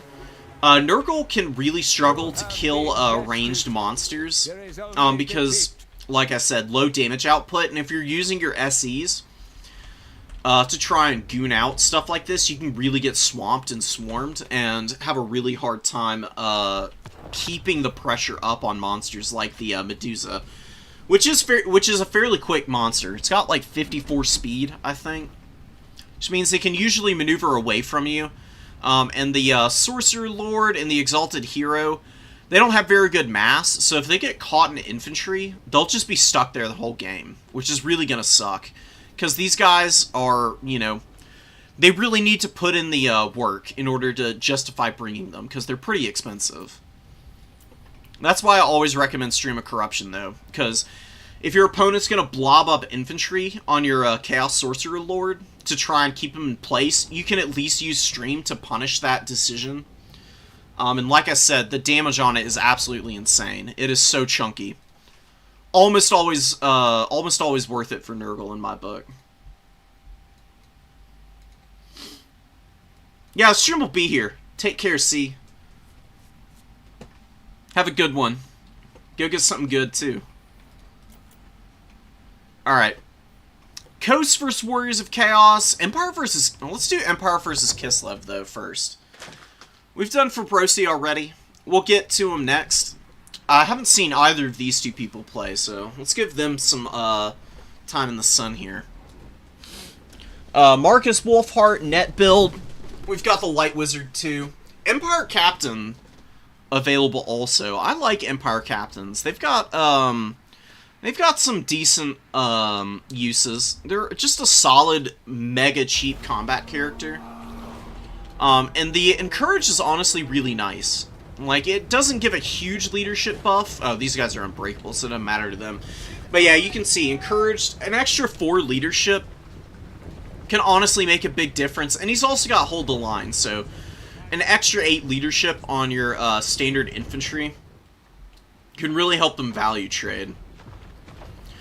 Kislev coming in with Armored Kossars, Little Grom, a couple Kislevite warriors in the back, a Patriarch with, wow, Gust of True Flight, Blizzard, and Hailstorm. Hailstorm very good on cavalry fights, also pretty solid against infantry. I'm curious to see if Gust of True Flight ends up getting used. It's kind of a difficult spell to get good value out of. It's pretty situational. It's much better to use in artillery trades, I find. But maybe Goot is going to find an opportunity elsewhere. Blizzard, incredible. Absolutely insane spell. Usually better against armored stuff, but if you get a nice blob of chaff, or even on a cavalry unit that your opponent micros a little too slow, the damage it does is absolutely bananas. And it's a massive radius that it hits in. 20 meters for a vortex spell is pretty significant. Doing a little dodging with the Ice Switch, very good moves, and Little Grom just absolutely ruining this Hochland Long Rifle right now. Very good effect out of that, although Marcus Wolfheart slowly chipping down poor Little Grom back here. He's very accurate. He's got a great bonus versus large on his bow. Does miss there, fortunately for Kislev. Just lock him in combat and he won't be able to shoot. It's really the best thing you can do against Marcus. Just find the cheapest infantry unit you can and just get on top of him. He's not great in melee combat. It's going to take a while for him to clear through something, and then you force micro out of him and leave your artillery and stuff to fire from a little bit of a safer position. Ice Switch going after Marcus is a little risky. This is a perfect opportunity for a net and then Hochland focus fire on this Ice Switch. Right now they're shooting armored Kossars, which isn't a terrible choice. They're getting pretty efficient shots in here, but honestly, given the opportunity, you should almost always go after the most valuable target that you can get your hands on. And it looks like maybe the Hochlands are going to be focus firing here. Yep, finally turning. Gonna get some good shots off. The net is wearing off right as they all start opening up, though. What you can do if you want to time your volleys up, take all these guys off fire at will, and make sure that they hold their fire for a second.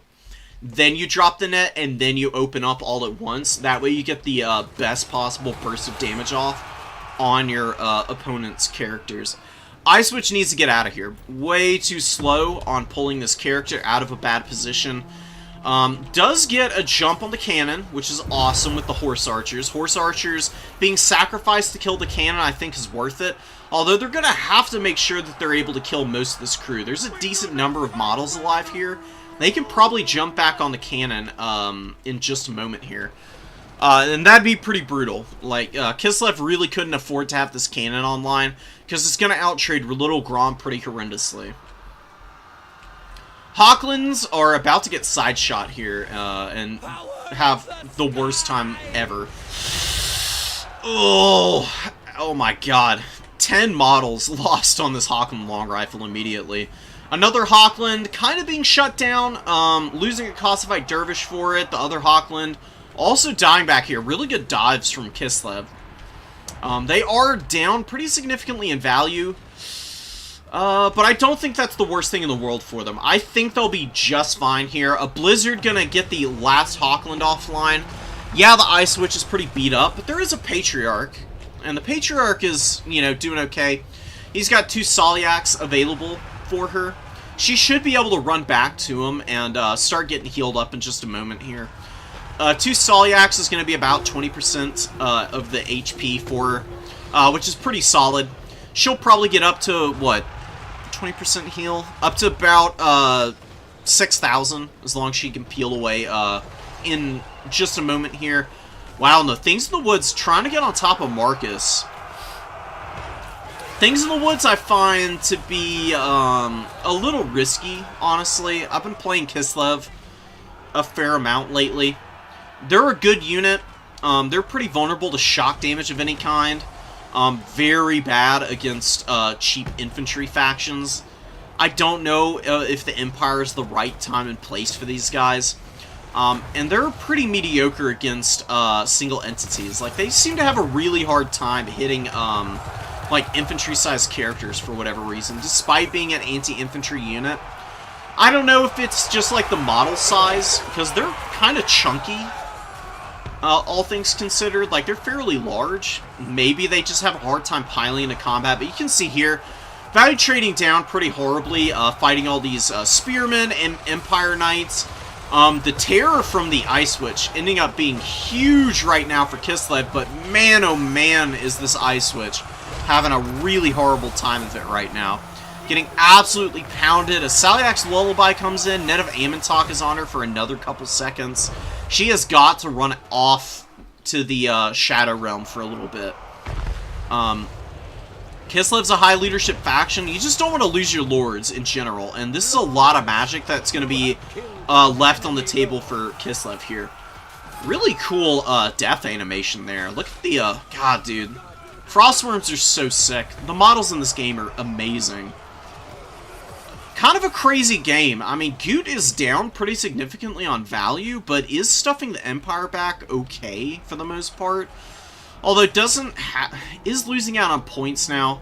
Empire gonna be able to pass them pretty shortly here. Does have the number 2 and the 3. Griffin Legion coming out. Zargard getting absolutely hammered right now by the remaining Hawk and Long Rifles. The cannon also getting some good shots in on those guys. They have lost 20 models in just a couple seconds here. Just pretty devastating for a 1,000 gold infantry unit. It's going to be very hard for them to grind that value back in any reasonable amount of time now.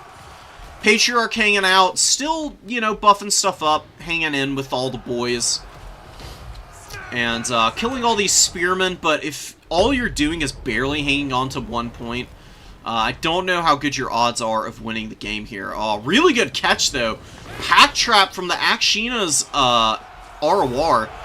And then countercharging with the Griffin Legion and some Kislevite Warriors. And the Royal Altar of Griffites getting absolutely hammered right now. Down trading pretty horrifically. Maybe this is a way for Kislev to get back in this game. Little Grom, 1,700 value, very solid. Probably one of the only units value trading effectively, though, right now. I don't know if you need Armored Kossars against the Empire. They're strong, but I think maybe just standard Kossars work just as well. They're pretty solid in melee combat. They've got their bows. And I think just a huge wall of spears, honestly, like Kossar spears with the Kossar sword variant behind them. Just to layer in the fire, honestly, wouldn't be a bad idea against the Empire, because Empire's going to struggle to contend with that. They're spearmen. They've only got bronze shields with low armor values. They'll get mangled by bow fire pretty horribly, and these guys, you know, Armored Kossars, their pistols are pretty solid. They don't have a lot of volleys, whereas the Kossars just have a ton of ammunition. They got 20 volleys before they run out. So if you just have those guys firing all game against the Empire, I think you'd outtrade the Empire pretty quickly. Kislev hanging in here, man. Don't ever doubt their comeback abilities. They've got great mobility. They've got some fairly solid infantry on the field. There are some great swords moving up, though. Great swords are going to rip apart the remaining Zargard pretty quickly. Man, the Empire really needs to stop this Kossovite Dervish charge. They're just going to get right back here. And yeah, this Hawk and Long Rifle only has 9 entities, but that's still a decent amount of damage they can do. Like, you can see him firing in here against the Griffin Legion, and even with 9 models, they're still taking about 100, 200 HP off of them with each volley. That's still fairly effective. And then the silver bullets just get run over immediately by these Kossovite dervishes, man. Empire's been playing a little too loose with their backline, like just not keeping it well protected at all. Like the Kossovite dervishes, Griffin Legion, lots of units have just been able to unga bunga back here and take down all of the Empire shooting, where I don't think that really should be possible for them. If you bring a lot of missile pieces, you're going for a value trading build, and what you need to do is find one objective where you can get good sightlines onto other points, and just set your formation up and just force the enemy into you, because they can't sit back and value trade with Hawklands all that well. If it were like a mass Kossar build from Kislev, then you would probably have to advance into it. But shooting and value trading into a bunch of armored Kossars with your Hawklands as well as shooting down Little Grom with Wolfric, or not Wolfric, but Marcus Wolfhart, and your cannon. There's no reason to leave this formation so open that the dervishes just get back here and kill all of your range tools, because Kislev is much better in a prolonged fight. Like, the Griffin Legion and their cavalry are really good. Kislevite warriors, even, are a much better class of infantry than the poor spearmen that the Empire have. Just terrible melee attack on these guys. Their melee defense is pretty solid, but they don't have great weapon strength either. And the Kislevite warriors just having the AP and better leadership as well, since they've got Buyer Blood and just hang in a little bit better. Usually that is going to swing in the favor of Kislev 9 times out of 10. Great Swords are doing a pretty good job of clearing this point, though. I mean, they're getting in here. They're fighting the Griffin Legion, which isn't ideal for them, but they're also clearing out the Kislevite warriors. We got some Kossovite dervishes hanging on to the number 3. The number 2 is being flipped back to the Empire. This Empire captain, dude, what a hero. Just trotting around here. Hold the line, exactly like he's encouraging these great swords to do. These great swords not doing great. You know, mid swords is a little bit more accurate to describe them, I would say. They're just a very lackluster unit. Like, they've been buffed so many times by CA, and for whatever reason, they just never are able to find any kind of real niche for the Empire.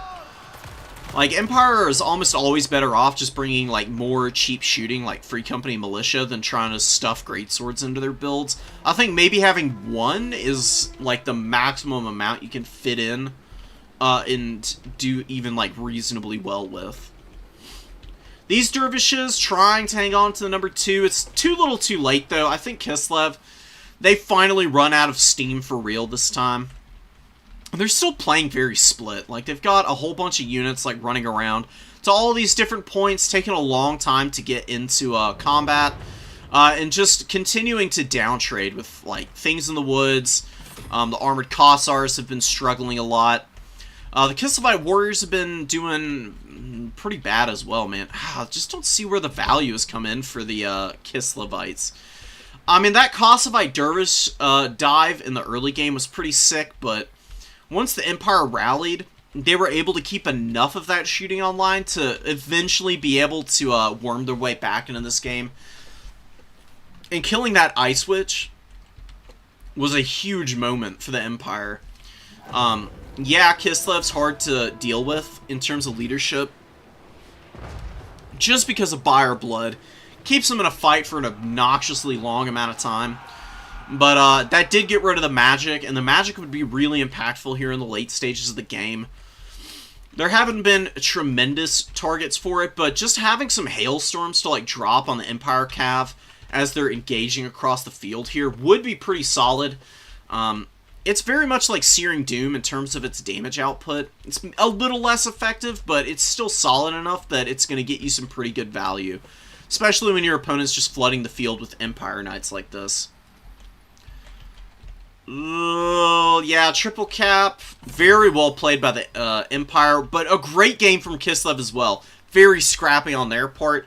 I think keeping their Lord alive was really the only thing they needed to do, and they probably would have been okay and probably been able to win the game, in my opinion. I knew it. Kislev's usually pretty good at going toe-to-toe in the value trading game at range with the Empire. Hawklands, you know, one of them got its value back. The others kind of suffered since they got jumped on pretty early. Marcus nets were pretty solid, and he got some pretty good value in his own right. Lightcaster, I saw some good nets of Amontok in there. Cannon with 1800 value, dude. Never let anybody tell you that artillery isn't good in domination mode. It's really, really, really good for pressuring your opponent and forcing them to take risky engagements. And I do think that's kind of what happened with the Kislevites here. I don't think they needed to dive the backfield nearly as aggressively as they ended up doing. I think if they had just pushed in and engaged their armored Kossars in the front line, and maybe been a little bit more careful about poking it into the backfield, they could have done a little bit better. Hindsight 2020, though. In the heat of games like this, it's very easy to think you've got an opening, overextend into it, and find out that it's really just a very well-laid trap from your opponent. And oftentimes, you know, like the Kossovite Dervish dives, yeah, they killed a couple of Hochland long rifles, but some of them were able to rally, and they still were able to get a little bit of value, and not being able to kill that cannon, that was probably the biggest problem for Kislev there. Because they chunked it down with that Horse Archer early, but the Horse Archer ended up getting killed by the Empire Knights, and the cannon crew was healthy enough they were able to rally back there, and then the Kislev, they didn't have any momentum the rest of the game to be able to try and dive it again. And that ended up just being really painful for them, you know. Oftentimes, you can get just as much value just taking the shots from range tools, and grinding in the front line, and then wearing down the cheap chaff that Empire has, then getting on Hochland long rifles, because then you don't have nearly as many infantry units to muck up the works later, or just get in the way of all your cavalry, and you can actually focus and truly, like, end the careers of these Hochland long rifles in one big push. And that's usually the way you break the Empire's back. If you break them in one go, there's really no way from them to reconsolidate, because Empire is a very combined arms type of faction. The more disruptive you are against them, the better. And Kislev just wasn't able to maintain that disruption over the course of the entire game. Alright, one last round 2 here. I'm going to check the bracket real quick also. Make sure that we are not getting up into the end of the tournament. And, semis and finals. It was a really scrappy game, Rudy. You did a really good job of rallying back from that. And yeah, that one greatsword was awesome, but the cannon was absolutely the carry piece. Greatswords were just there in the right time and place. I would honestly say that you shouldn't bring more than one, like I was saying earlier. They're just really vulnerable to shooting. They don't trade all that great. And I don't know, man. If you can make them work, go for it. My experience, and especially watching like higher level Empire players try to use them, is they just end up ceding a bunch of battlefield control. Empire's either really good at full kite or just man-tied. And greatswords don't really fit either of those play styles very well. Hellstriders, Fire Sorcerer, Red Sky, with A-Cold, as well as an Aspiring Champion, and a lot of Marauders. So, going for a pretty wide build. And definitely going to be trying to clear out all the chaff here with Burning Head. Burning Head is so good against Vampire Coast. It's so disgusting. The high priority target is the handguns here. If you can kill the handguns with Burning Head, the bombers, you know, there's only 3 of them. You should be able to engage the front line in a way where you're able to get around them. Especially if you use the Aspiring Champions to just tank all of that bomber mob fire. Aspiring Champions being low entity unit, as well as having really good armor values, are absolutely incredible at engaging the front line of the Vampire Coast. Bomber mobs end up doing way more friendly fire than actual damage dealt to the Aspiring Champions usually. Scurvy Dogs and Marauders in a Mexican standoff here. Noctilus, you know, doing his thing. You see him with that freaking chin deal? Pretentious ass. For sure, man. Noctilus is a huge preening dickhead, in my opinion.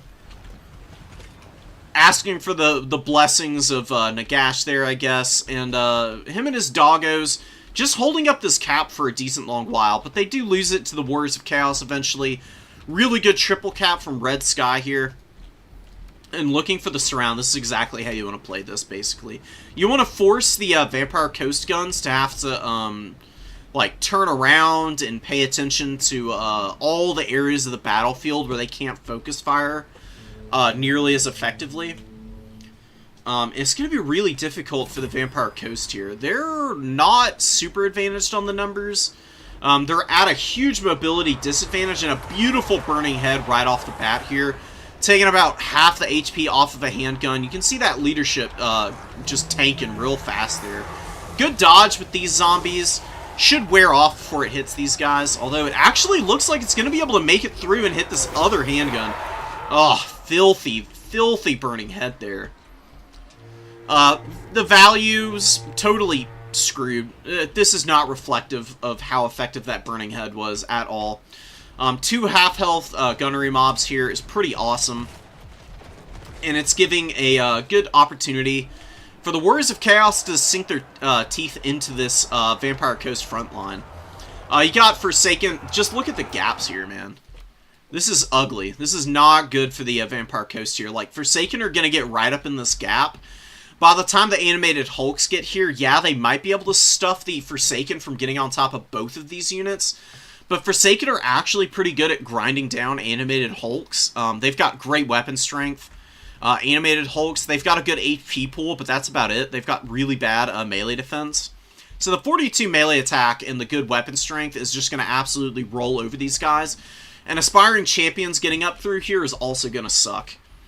You cannot leave gaps in your formation like this ever as Vampire Coast. And if you do, what you need to do if you're going to have gaps like this, you should have the bombers over here, handguns here, and you want to funnel the enemy unit in, block with the animated Hulks, and the bombers and the handguns just absolutely wail on whatever they can actually shoot at.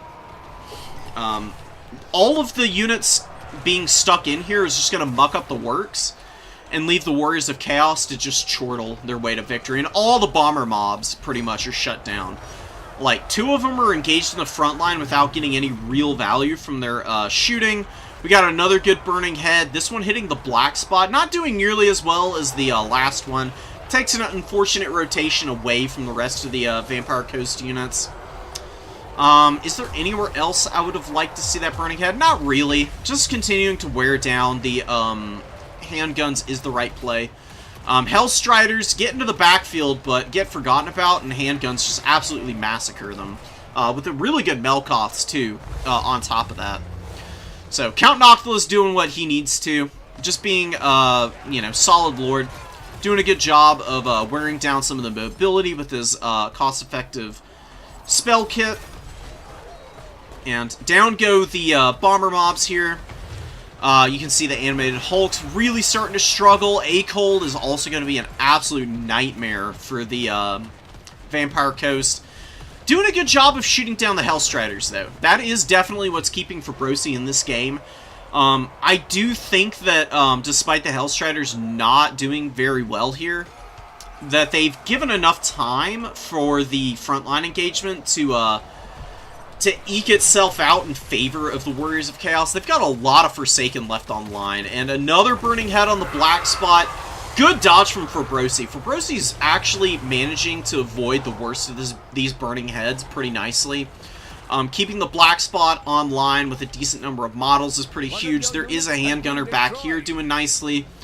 The Forsaken here, doing pretty decently, but some Mournghouls are probably going to break them off the field pretty quick. Warriors of Chaos have a bunch of units here. They're going to have to start to grind down what remains of this gun line. They get this handgun offline.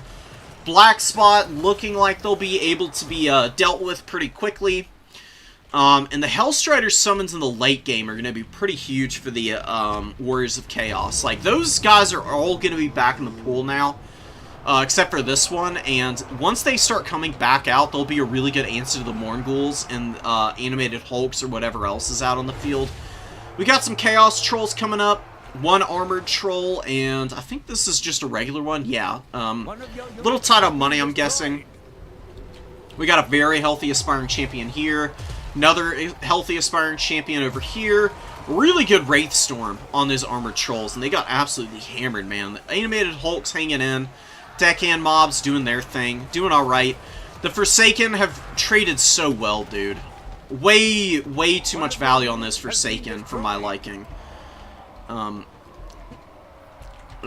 This Vampire Coast build just getting bullied a little bit right now. Like, Vampire Coast, even though they're fairly even in the trades, most of what they need to succeed in the late game is gone now.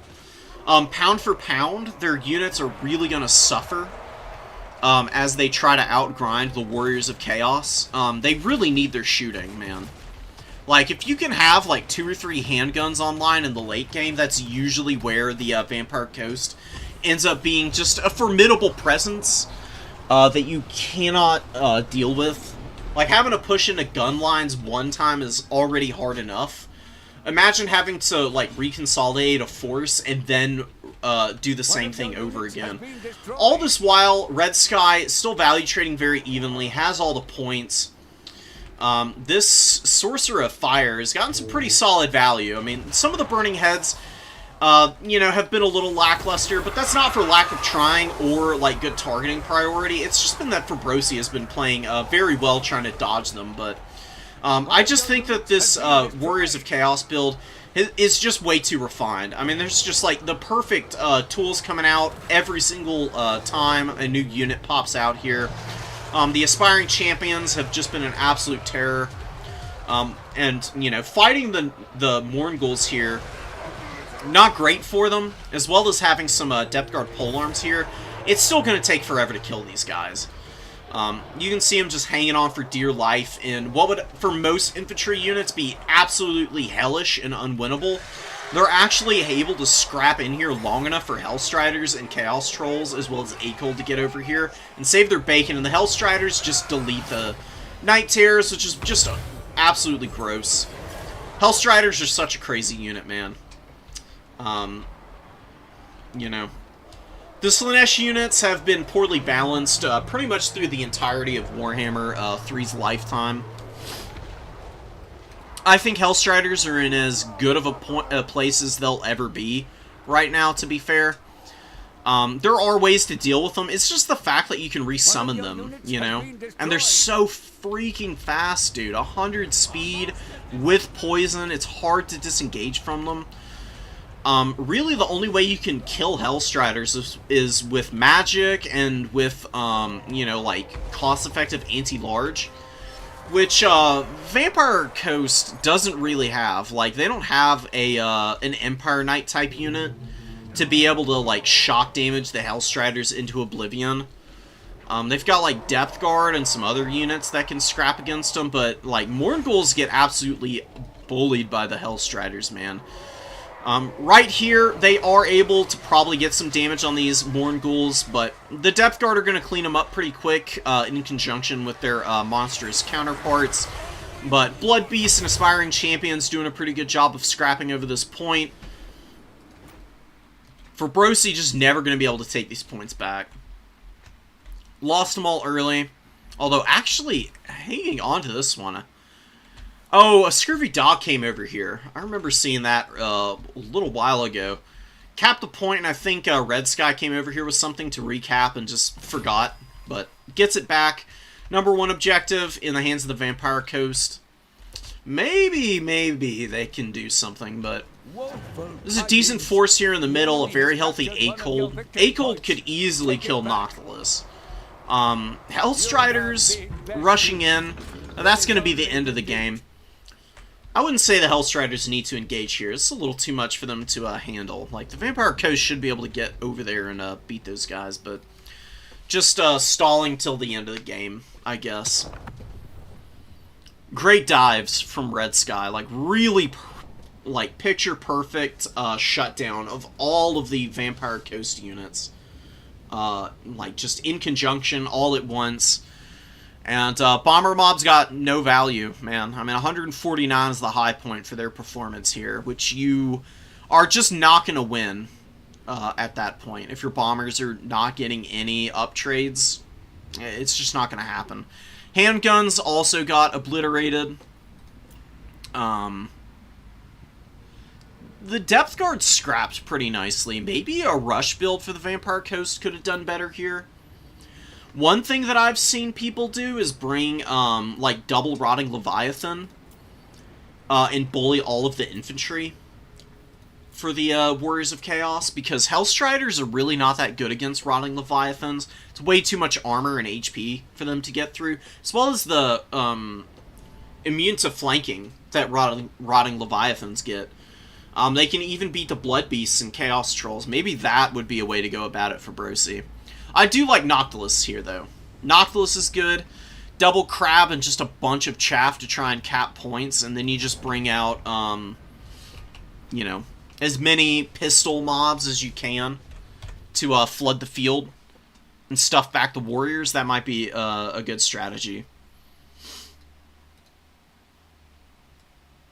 You and Tabith playing right now? Hell yes, man. Alright, we got some more replays here. Skaven versus Vampire Coast again? Owie. Nurgle versus Dowie. Probably one of the harder Nurgle matchups, man. Dowie are crazy hard to deal with as the as Nurgle. Skaven High Elves. Empire versus Wok. Some High Elves Tomb King action. Skaven Dwarfs. Cool, cool.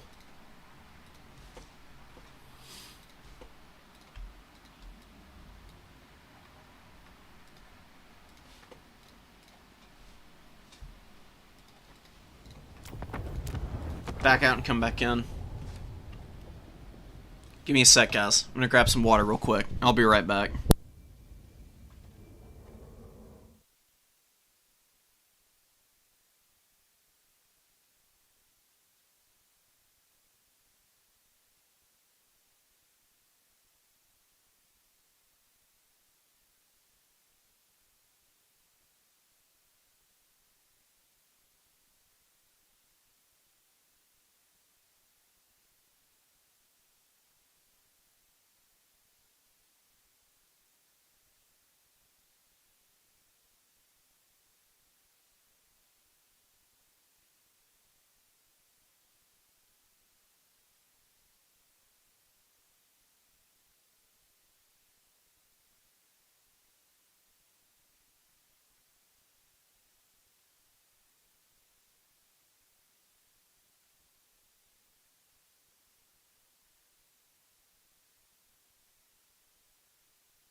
We're back.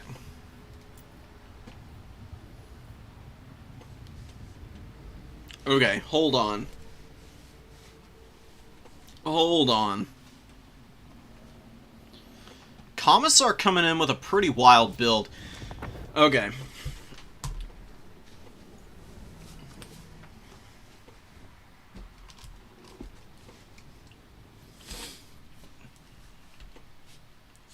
We've got a Templehof Luminarch sighting, and we've got 3 Hawkland Long Rifles, a Light Wizard, and Marcus Wolfheart, so the triple net combo, man. Against Warriors of Chaos, I honestly really like it. You know, Warriors of Chaos want to get up in your face. As long as the nets are good here, I don't see how the Warriors of Chaos win this game. Azazel is going to get absolutely bodied by the shooting here. Like, one Luminarch shot is probably going to take him down to, like, 4,000 HP. I mean, it hits so freaking hard, it's absolutely bananas. I mean, 2.5k missile strength is nasty work, man. And yeah, it's over 10 seconds and its reload time is 9, but just look at that, dude. I mean, 5,200, oh my god. Ugh. Ew. Yeah, Azazel can afford to get hit maybe one more time before he's got to go to the back of the map, or he's going to die. Hawkland's opening up on the Hellstriders. Beautiful fire. And Red Sky is just not getting the opportunities that he wants. So, okay, so what you do here is, for Red Sky, like, I don't know how the rest of this match is going to play out, but just right off the bat, if you see a Templehof Luminarch, it's got 320 range, which is pretty far, but is very possible to range. Do not fly Azazel around like this. What you do is you get Azazel back here to fly around in these trees. You get your Hellstriders back there too. You get like 3 Forsaken up in this tree line here. You get 2 to like circle up into this tree line here. Blood Beast can go in there too. Hellstrider in there. And maybe these 2 Hellstriders can come up into the woods on this side. I think that would be your ticket to try and surround this Empire army. Because I don't know if you're going to be able to play the ticket game. You have lost a lot of value here right off the bat. And this Empire player, man, Commissar being very smart and sneaking a Spearman up onto this point actually flips the point despite the Hellstriders being here. And the Hellstriders got punished really hard there.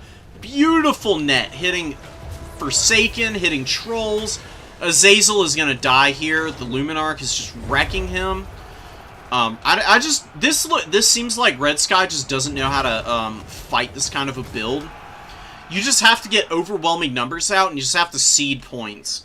Like, you need to so what's gonna happen here? Like, Empire doesn't have a lot of infantry, right? So, they scoot 1 Spearman up on the point. They've got some holes in their formation here. You can't really dive through that, but if all they're doing is capping 1 point, like, look how much space is in between the rest of the formation and these other objectives. Like, they move these guys up on the points to cap them, you know? You might get lucky and your opponent gets greedy and tries to go for a triple cap early. They're going to open up all kinds of opportunities for your units to get in. You're fast enough with all these Forsaken and Hellstriders to be able to close the gap pretty quickly. And as long as you're diving single units through the gaps, you're fine. Like, it's where you're doing stuff like this, where you've got all these units too close together. That's a net of Amontok waiting to happen. That's Marcus Wolfheart waiting to happen. You've got to contend with a lot of shit here. I mean, and this luckily the Luminarch net is only a single target. That's still pretty brutal, but the more units you can develop out early, especially just like a bunch of Marauders or something to be the ones to run up and take the initial volleys from the Hawklands, the better off you are. Diving in like this, it's all coming in very scattered. Like, you're finally getting something through here, but another net comes in, locks you down. There's Empire Knights here going to be able to shut this down, as well as a unengaged Hawkland who's going to fire in here. You get some Hellstriders through. These Hellstriders rallied and are able to get on top of the Light Wizard. Maybe Red Sky's going to be able to start getting something done here. It's been really ugly. Losing Azazel is probably the worst thing that's happened for this Warriors of Chaos build. Losing him is going to mean that even if you're able to shut down these Hawklands, if you can't kill all of the ranged tools here, you're going to lose out over the course of the long term because your leadership is going to start to fall apart.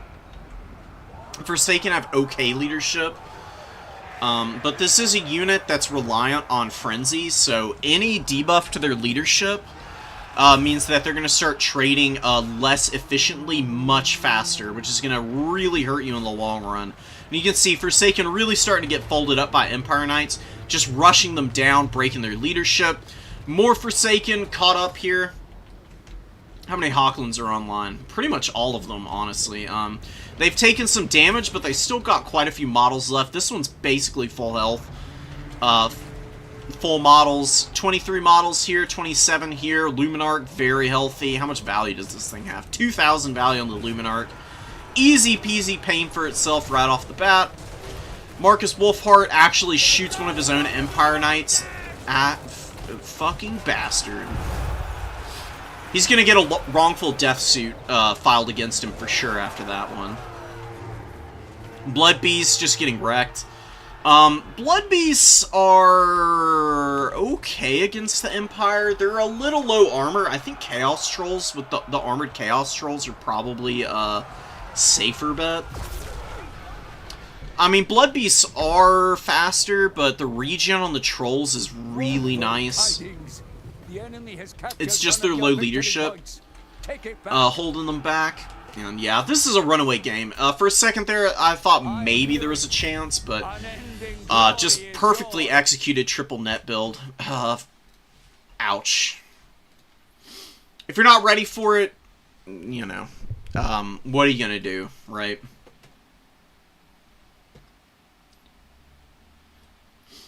I just saw this. Yeah, Red Sky hasn't won a new player tournament, Eric.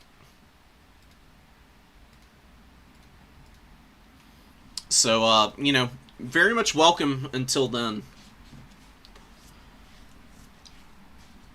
You can play in regular tournaments and it's fine. It's really just if you're, like, beating high-level players, or have won a new player tournament that, you know, we don't really want you to join these, because this is a learning environment, you know? We want people to be able to get in here and just play against other people of, you know, like a comparable skill level and figure things out, you know? Without the pressure of knowing, like, oh my god, I'm going up against, you know, streamer? Oh, no. And, you know, getting discouraged for the games even, like, kick off. Commissar are looking very, very skilled with the Empire so far. This is a fun build. Alright, I mean, this might not be peak, Racky, but it's definitely something. I mean, we got Ikit. Well, it is Ikit and Double Eshin. Oh, the Double Eshins are gonna try and kill the, Eagle character, maybe. With the Warp Stars. Oh. Lots of slings. Slings shouldn't be good for pebbling down the, bow cavalry. And the Silverins are going to get absolutely melted by those, Poison Wind Globes. Man, these Night Runner slings starting way back. What is up with that? It's an interesting area to deploy your unit in. Don't tell me they've been forgotten already. Please don't let them be forgotten about the whole game. I mean, I can't say I haven't done this, but I know from experience how frustrating that is. That's 1,350 gold, back here. It's a lot of money to be leaving on the table if you're not getting them online, and it really does seem like the rats are just completely blanking on that unit being on the battlefield right now.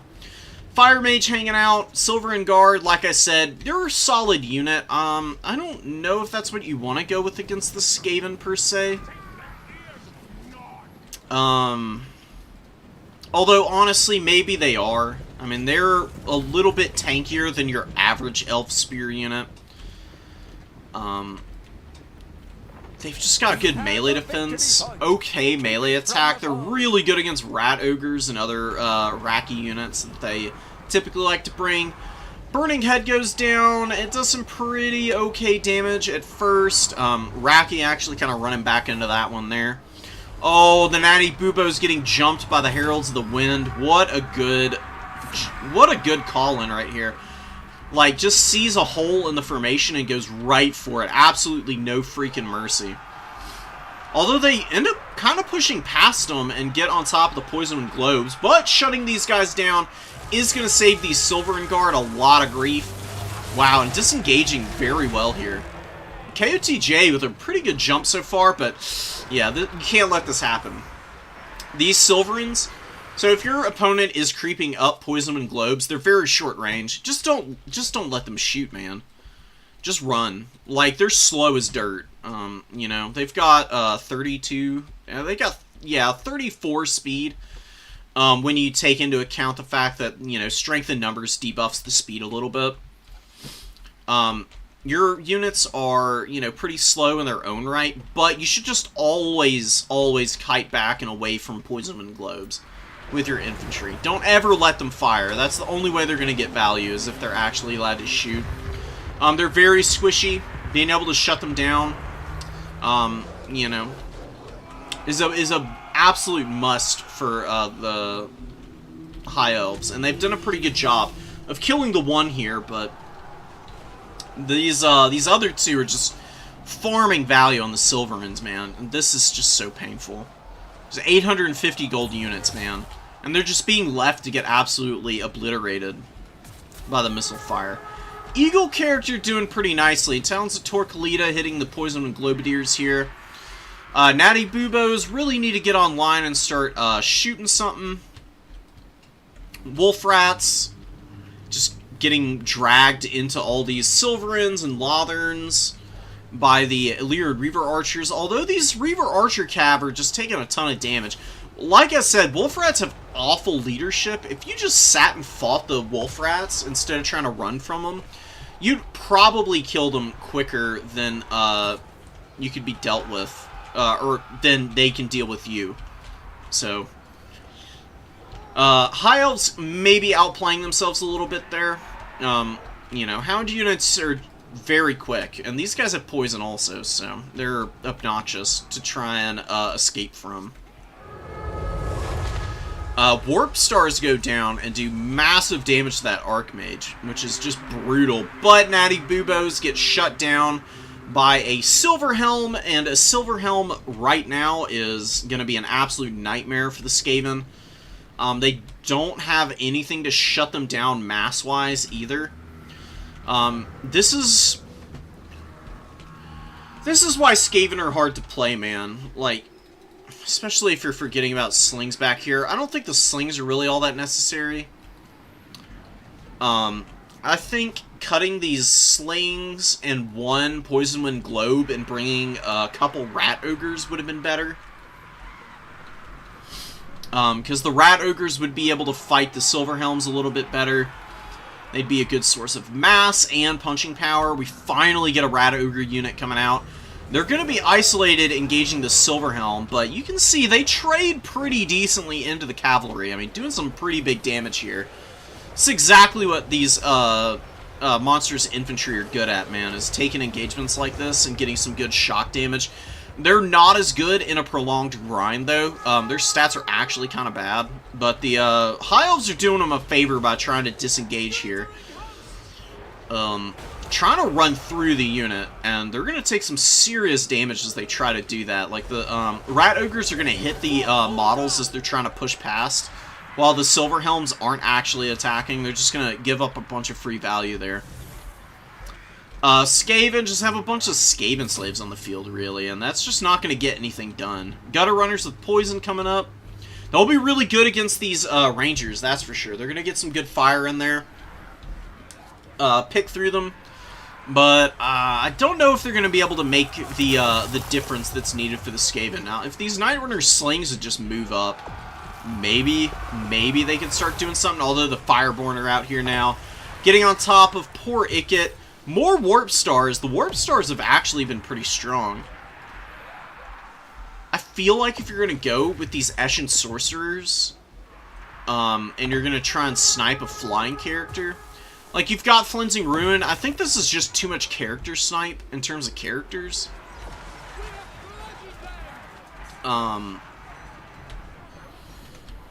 Maybe you could bring Skrulk.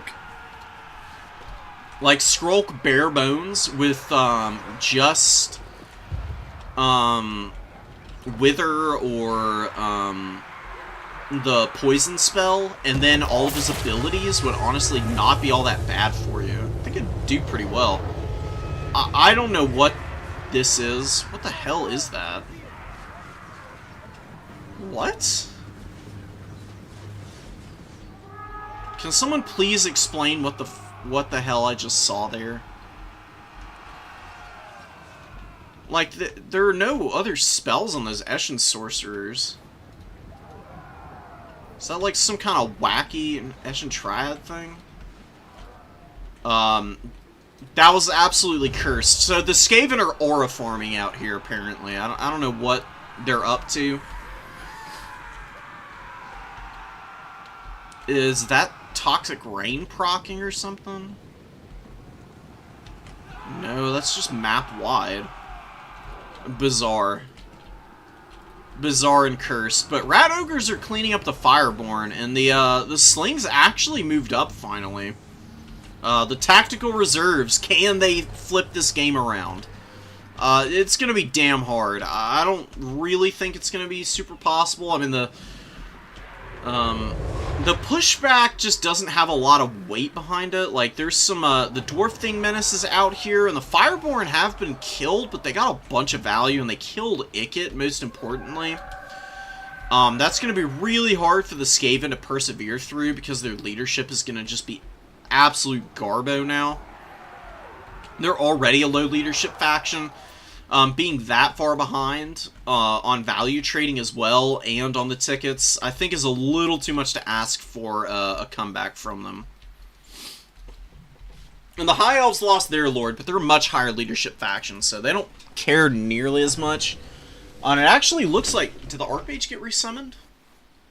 No. Why is their leadership not being debuffed by their Lord being dead, then? I don't see the Archmage anywhere. Man, I swear the tooltips, they're always, like, baiting you. Playing games out here. Like, the Skaven are still suffering from that debuff. Is the Archmage, like, stuck somewhere, routing off the map? No. I mean, I could have sworn I saw her outright die over here somewhere, right? I'm confused. Maybe the replay's kind of fucky. That happens sometimes. Just doesn't make sense why the High Elves don't get the Lord leadership debuff. Rangers fighting the Gutter Runners. The Gutter Runners got pretty solid value. They got some volleys left. Gutter Runners aren't even all that bad in melee combat. They're not great, but, you know, they've got Phys Res. They've got a little bit more HP than most skirmish infantry of this type. So they're actually able to hold off these Rangers here. They're debuffing the charge and charge speed. Skaven Slave Spears moving up. Oof. Wow, man. The few Fireborn left here actually getting some pretty good damage in there. Fireborn are such a cool unit, dude. They're so fun. I mean, they're an auto-include in pretty much every High Elf build, man. Pretty hard to resist them. Look at the High Elves, though. They're actually losing a lot of momentum. The Slinger's second wave proving to be a little too much for the High Elves. What the hell is going on here? Is KOTJ really going to lose this game? That would be devastating. I don't see how they could possibly lose. They've lost all the points. They're struggling to hang on. They're struggling to regain the number 3. Ashen Triads, the Silver Helms are here, but that's really about it. And you got a Silver and Guard moving up. It's just Skaven Slaves holding on to this point. The Silver Helms should be able to take this back. It's really tricky, though. Flipping the number 3, they just need to hold on to the points for a little while. Oh, the Council Guard coming up. Look at the slings, dude. The Pebbles of Doom wearing down all of these Cav. All of these Skaven Slaves and Gutter Runners mucking up the works here. And when the Council Guard get up here, this is not going to be... There's no way you're going to be able to flip this point. These Silver Helms need to not be capping, and they need to kill these slings right now instead. The High Elves are leaving the Skaven way too much latitude to just let these guys shoot. Looks like they may be trying to loop around now. They are taking ridiculous amounts of damage in the process. These Silver Helms, though, have gotten a lot of value. Eshin Triads disengaging from the few remaining Silver Helms. Man, oh man. I've never seen Pebbles do this much damage in my life. I mean, they've just worn these Silver Helms down so efficiently. Pretty gross, truth be told, man. And this is a 450 gold unit, I think, and they've all gotten about 550 value. The issue for the Skaven is, again, low leadership, and they've just got a bunch of Skaven slaves. They don't have anything durable holding these back points, so...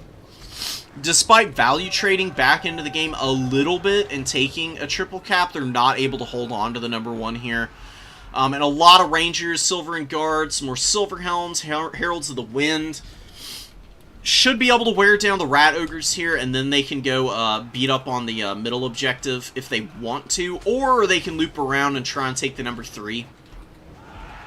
There's really nothing protecting it right now. But it's all hands on deck for the Skaven. They have got to get the number 1 objective back. Moving up, the Night Runners doing their thing. Rangers trying to lock horns in combat. They get pebbled pretty badly. More Silverins advancing. The Silverins are going to be the biggest problem for the Skaven because they have no tools right now for them.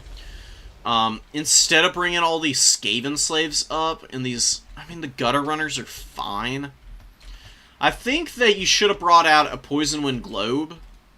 It would pull the Silverhelms back. You could maybe get them into an engagement with Rat Ogres a little bit more effectively. Then you can use the Globe to shoot down the Silverins.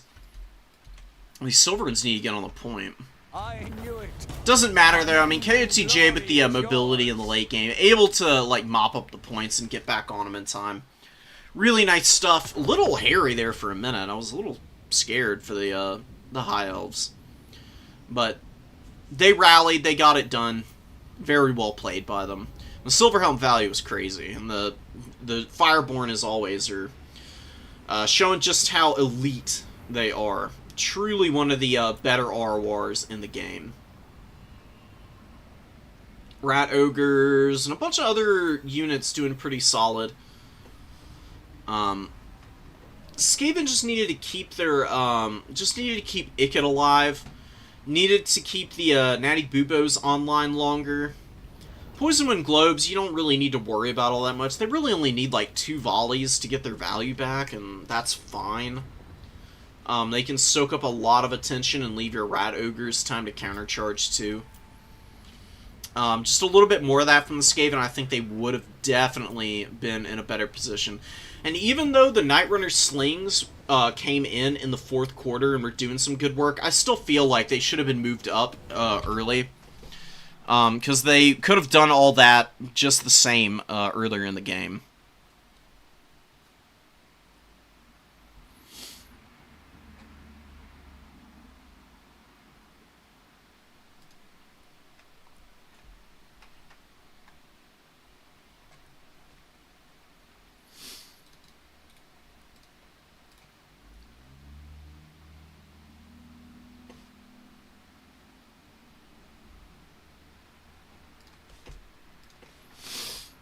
Oh, and top 4 is up, huh? Damn. Okay.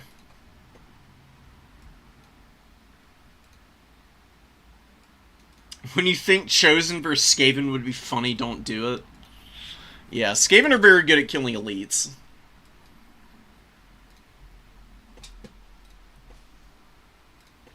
Yeah, just see now, Stephanos. That's on me. I didn't realize we were right in there.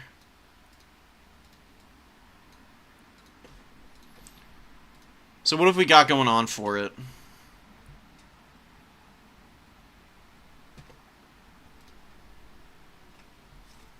Are we actually in it now? Or can I still join in to live cast it? Because I'd really like to. My Rudy, Goot, Red Sky on the top 4. The Lilo here too. I don't think I've seen them play yet. Okay.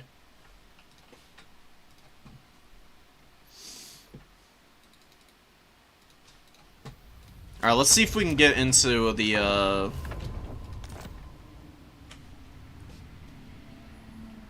top 4s here. See if we can cast them.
Even if we don't, we can get the replays from the semifinalists.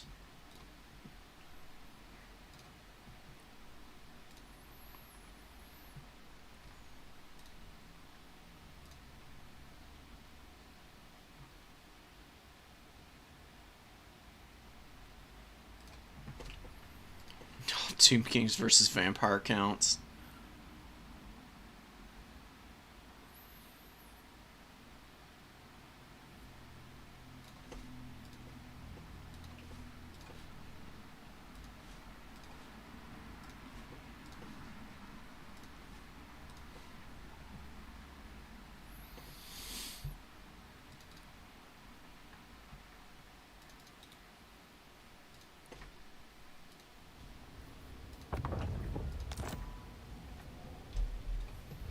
Yeah, rip. Okay.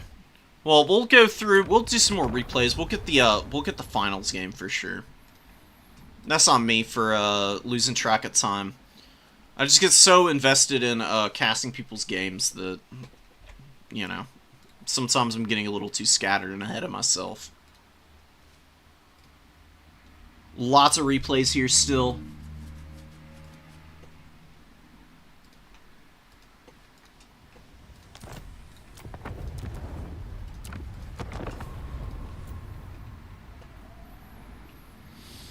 Dark Elves versus Warriors of Chaos. Ooh, we got the Knights of Immolation here, which is pretty awesome.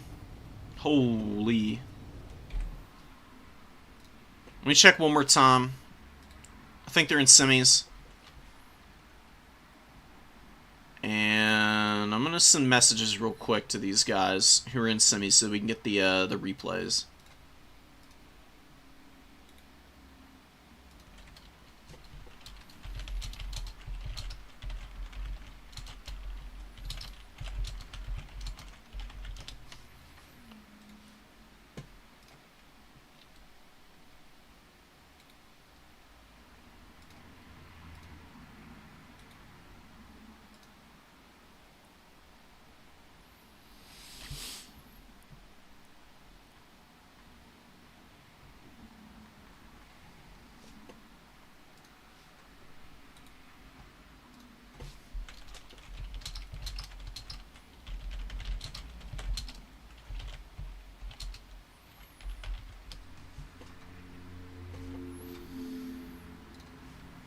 In the meantime, we're going to watch this absolutely ridiculous Kislev build and see how it goes. I'm very curious to see how this ends up performing.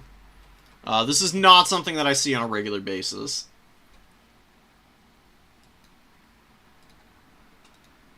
You're making your own new player tournament with the banned factions or Khorne, and both of the Dowie? I mean, slings were used in ancient combat for a very long time, but, you know, once people figured out how to make good bows, it was all over. Like, a human can only throw something so far. Using any kind of mechanical device is almost always going to be better for you. In-game, it's just funny seeing the... You know, Night Runner slings only have 1 AP on the slings. It's just funny to watch them pepper down these elite elves. So hilarious.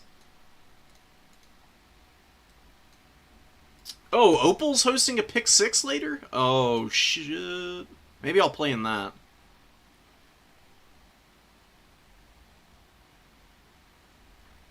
Ah... At 4:30? I'm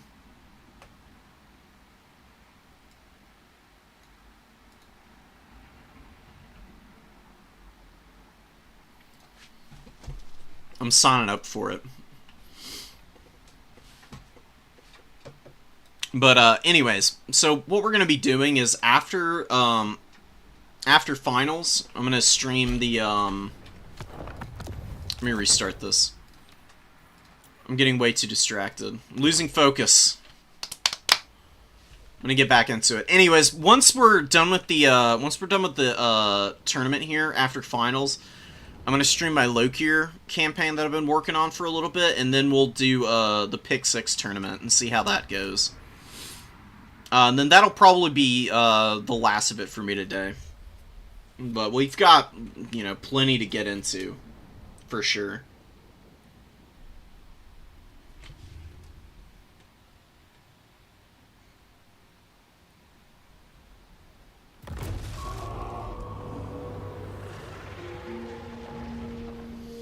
Alright, so now we're going to actually cast this game instead of staring off into space and looking at what other tournaments are going on. We got a Lamian Vampire Lord up in the sky here from Sancho Panza. Raise Dead, Wind of Death, Invo, Pendulum as well. Lots of spells and abilities. Very expensive kit. I'd try and refine that down just a little bit, honestly. Not like any of the spells are bad or anything, or it's, it's just a little too much of a commitment, and it's a little bit of an overlap between Pendulum and Wind of Death in terms of what they do. Not really all that needed, in my opinion. An Incarnate Elemental, Kistalton, Frostworm, just a heal blob, basically, for the Kislev forces here. With Hawks of Miska, it's going to be very good for clearing out blobs of skeletons, zombies, and the like. Graveguard will be pretty resilient against it, but, it can still do a little bit of damage to those guys. Cryptar's moving up. Lots of bowfire from the Horse Archers, doing some pretty good damage early on. Nothing too ruinous for them. But every little bit is going to help against these guys. They've got regen. Sitting with corpse cards, they just get an unbelievable amount of regeneration going. They are impossible to kill sometimes. But they do have weaknesses, and missiles are probably the biggest one for them. Horse Archers do not need to be shooting zombies. Huge waste of ammo and waste of time. But retargeting the Cryptars pretty quickly and wearing them down. Once you start getting models killed on them is when their passive healing is a lot less effective. And you can definitely force your opponent to think about using invos and stuff on them. There is going to be a lot of WOM, though, for the vampire counts. They've got the double Necromancer in the forest here. Just jorking it, man. Just going absolutely crazy.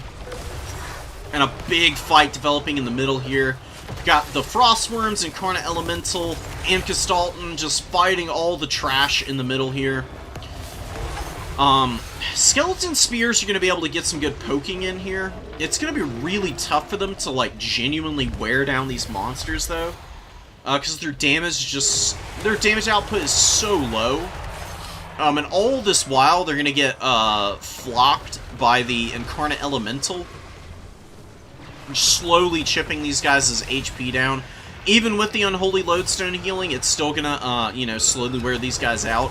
And here comes the Hawks of Miska. Big Vortex. Not a great rotation on it. Moving out of the heart of the fight a little bit. But it does get some pretty good damage on a lot of those targets. About 300 value on that Frost Maiden ain't bad.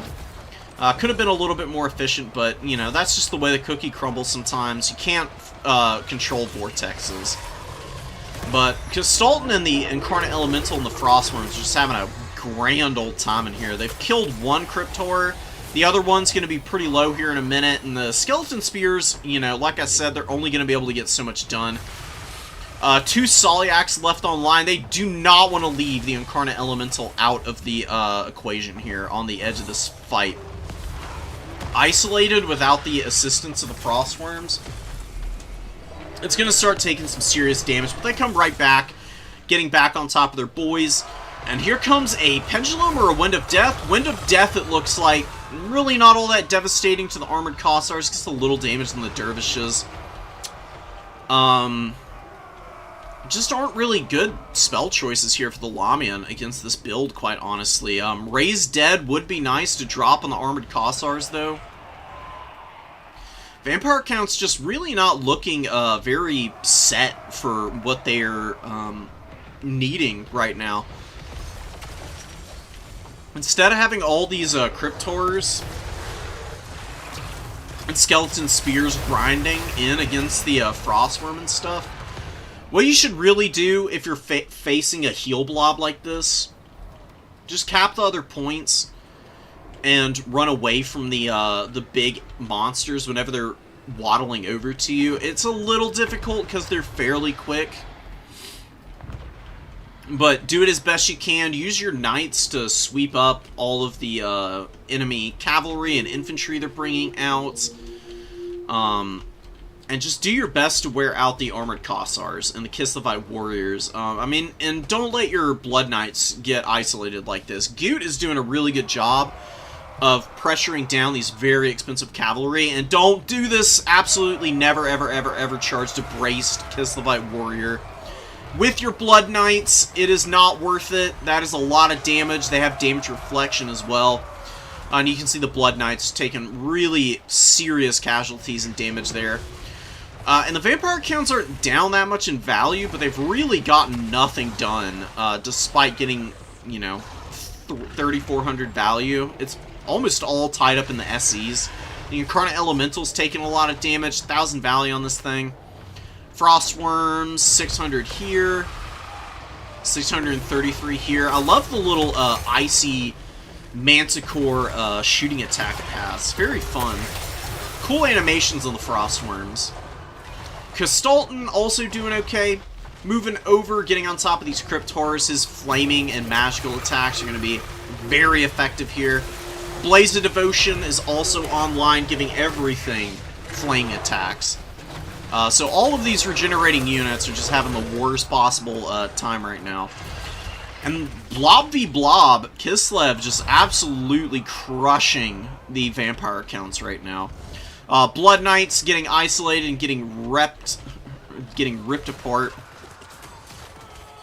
And Blood Knights getting wrecked. I mean, just pandemonium in the backfield here, man. The Vampire counts just don't have the numbers on the field, unfortunately, now. There's a lot of Armored Kossars out here. They're a little beat up, but there's Kislevite Warriors. There's more Kossars on the way. And yeah, man, I mean, who said you can't bring cheesy builds like this and win in Dom? I mean, if you watched Anticity's stream yesterday, you saw a very similar playstyle where it was literally just mass SEs and then Pterodons to blow up shooting with a bunch of skinks trotting out after it. It was very effective. A Wind of Death, not a bad Wind of Death. It's better on infantry than cavalry. And the Lavian Lord has just been completely useless this game, quite honestly. I mean, she really hasn't been able to engage anywhere. She's just flying around getting shot by all these pistols, getting attacked by what few units are around her when she does actually land, and just getting chipped down. It's just not a good time for her. Really struggling here, man, and these SCs are just continuing to wail on the entire Vampire Count army. Triple cap for Kislev. Zombies dying in droves here. Griffin Legion coming out now to hammer into the Black Knights and the Blood Knights if need be. Necromancer's getting unsummoned. More zombies. If you're summoning zombies out as the Vampire counts, you're usually in a losing position because you're desperate. And desperation is never a good look. Not good in real life. Definitely not good in domination mode. This is going to be a pretty easy win for Kislev. They just had the perfect build while Vampire counts just really didn't have the sauce to be able to fight this. Ouch. If I do the pick 6, you should let chat choose your factions. I'll do that next time. I want to try and get a tournament win this go around. I've been playing much better lately.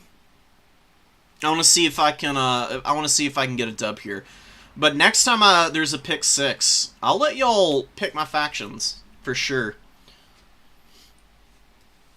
Y'all get wins. Come on, Tabith. I've seen you win games.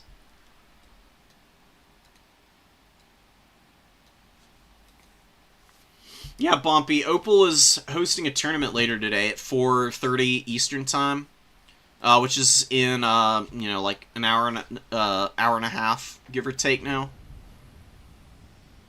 Very interested in joining that. Very effective SEs Good Horse Archer micro and value. Decent value on the Frost Maiden. Castalton wasn't all that great. Castalton just seems so lackluster. It seems like he never does damage, man. I think the Warbears are bugged or something. I don't know what it is about them, but they just seem like probably the worst mount available for the Kislev characters. I think he'd be better on a horse. I think he still even has AP on the horse, right? Let me check real quick. You still got AP on the horse. You're losing a little armor, but and a tiny amount of HP, but that's fine, honestly. Urson's Ward is a big heal when it gets low. His Courage of Sacrifice is nice. Blaze, and then you just bring Salyax, and that's pretty much it. I don't know if you need the Brazier. You probably want him as cheap as possible, truth be told. I think this is probably his best kit.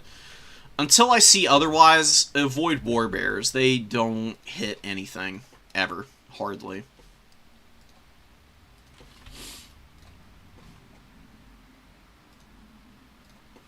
Alright, let me check brackets so I don't miss the freaking finals, too. That would be embarrassing.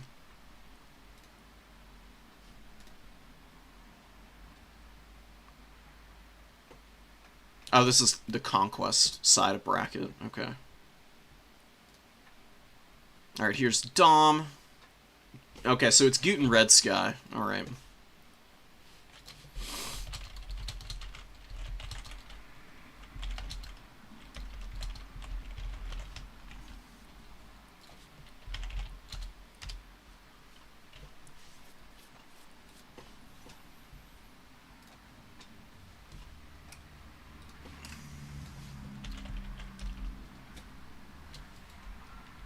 Sick. Okay.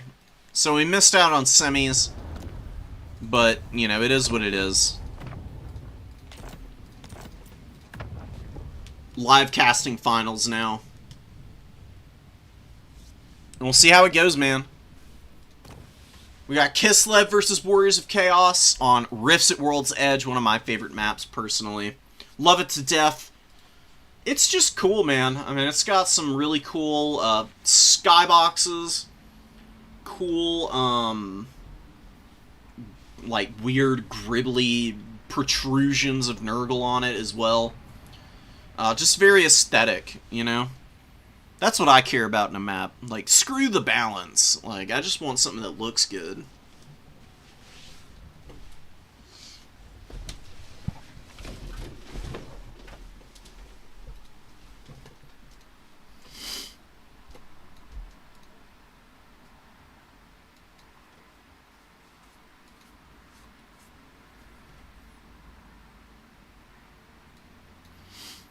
Dowie are frustrating. Dowie are just a faction that's hard to figure out how to beat, but once you do, you can generally handle them pretty easily. It's just their high leadership and their swarms of cost-effective shooting and units that drag you into the mud, usually.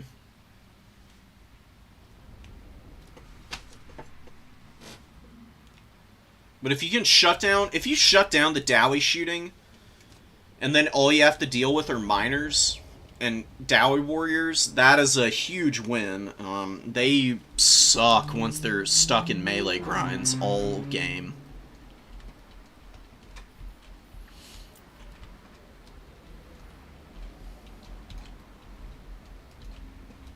Don't ask. Don't ask what it is. Yeah, it's exactly what you think. You may not like it, but this is peak neural performance right here. Ugh. You got this nasty little marsh over here.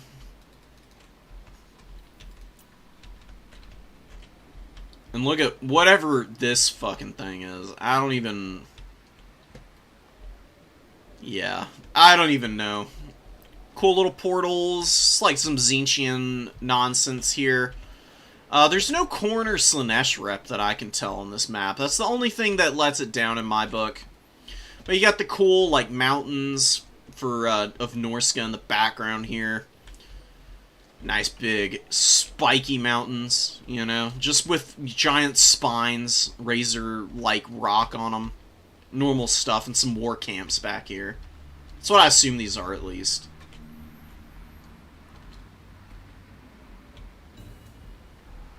But anyways, we'll get back into it. Red Sky with the, you know, pretty similar build to what I've been seeing from them the whole time. Lots of Hellstriders, Armored Trolls, Forsaken with some Marauders. The Marauders I haven't seen in every game, so that's a little different. Okay, cool. Now, good to hear from you, Ice Witch of the Tempest. She's got Blizzard and Hailstorm and Gust of True Flight again. Okay. Little Grom shooting the Hellstriders. A little bit of value on them early. Getting some kills in there, which is nice. Wearing down your opponent's mobility with artillery is pretty much always a good call. Ouch. Twinsies, look at that. They've got the same number of models lost and same HP. Amazing. You love to see it, man. These guys are damn close to having the same deal going on. Oh my goodness. That's Zinchian Noncery coming in clutch there. Ice Witch gets hit by Spirit Leech. Archie needs to be real careful about trying to Spirit Leech this character down, because there's a Patriarch. Of course, Patriarch healing is very strong. Probably keep the Ice Witch in good standing for quite a while. It can be kind of hard to kill these Kislevite characters. Especially without any way to poke her down. Although there is a Manticore now. Manticores are really cost-effective. They're honestly one of the better cheap monsters in the game. Yeah, they rampage. But if you play carefully with them, you can keep them away from shooting pretty easily. And use them to be able to goon down either this Patriarch or attack Little Grom. Maybe it can fight the things in the woods. It can also attack the Ice Witch with some good opportunities. Archeon, I don't know what Red Sky's thinking, keeping Archeon out in the middle of the field right now. He has taken a bunch of damage from Little Grom here, losing a ton of HP, which is just not what you want to see. Can't leave your opponent's artillery to just farm value that freely. Things in the woods coming up. Kislevite Warriors guarding Little Grom. Good call from Goot. Beautiful, beautiful sound effects, and wow, man. 3 trolls just get absolutely karate chopped by Little Grom there. It's the power of these artillery pieces, dude. Little Grom's got great damage output, and has a Chevron already. Just the most insane noise, too. Misses a shot there, unfortunately. Probably wants to swap onto another target. There's not really a lot in range. Maybe hitting these Forsaken wouldn't be a bad idea. But still hammering down the trolls. Understandable. Gets another 2 there. You know, I mean, what better way to mitigate a regenerating monster than to just kill him outright, you know? Can't regenerate dead, after all. Poor little guys. They're just ugly little trolls. Why don't you want to let them do their thing? Hits some Forsaken as collateral, actually killing 10 models. This Little Grom is about to solo carry this game. It's got 11 shots left and almost paid for itself already. It's, how much is Little Grom? 1,500, I think? I mean, that's pretty amazing. And Blizzard going down on these Marauders. Also poking the Forsaken a little bit. This one just out of range, thankfully for them. Oh, and Things in the Woods fighting these Forsaken. Big ouch, dude.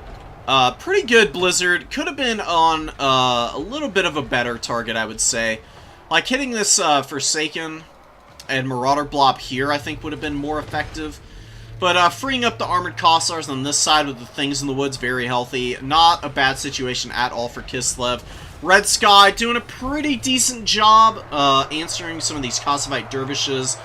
Horse Archers poking away at the Hellstriders and whatever else they can get their eyes and ears onto. And Archie Fighting the Kislevites Ice Witch here. Does he have Slayer of Kings? He does. This is a good fight for Archeon. He really doesn't need to run away here. He's a much better duelist. He's got good melee defense.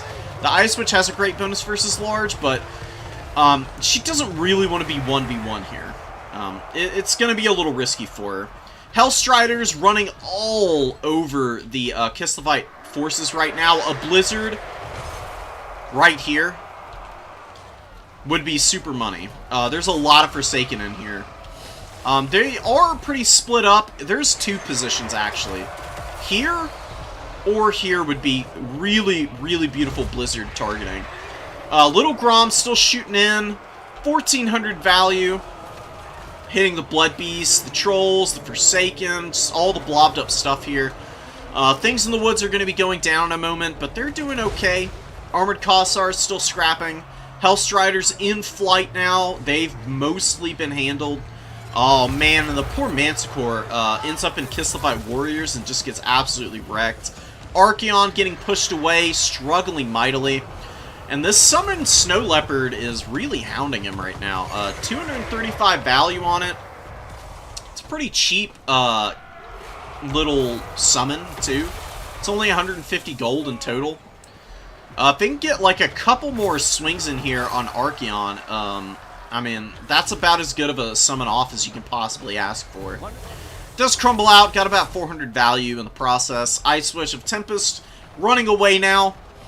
Killing these Forsaken and the Marauders here would be pretty nice. There's also, again, a really good opportunity for a Blizzard on the remaining Forsaken here. They'd kill these Marauders. It would leave the Blood Beasts and the Trolls with absolutely no support. Wolfheart's getting some shots in. Pretty good value on them so far. Kossar's moving over. Dervishes helping against the Marauders. Another Hailstorm here. Doing a little bit more damage to friendlies, though. Although, what the hell was going on there? Did it... It looked like it was hitting in two different spots for anybody else. Am I crazy? I don't know what was up with that. There's been some funny business going on today. Funky chowder for sure. Archeon getting hammered by Little Grom again. Running for his life now. Little Grom firing with that booming shot. Does miss though. Archeon gets out of the way, but the Ice Witch is right there to intercept his momentum. Gets a good shot in there against him, but she's really low herself, and the Hellstriders are on top of her now. Ice Witch needs to be really careful. You don't want to lose your Lord here. The Patriarch is moving over. Looking for a Solyax, I'm sure. And Courage of Sacrifice being procced on the Ice Witch since she gets below 25% HP.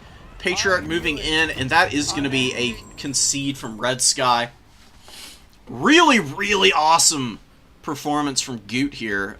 First tournament, I guess. Not who I was expecting to be taking this tournament.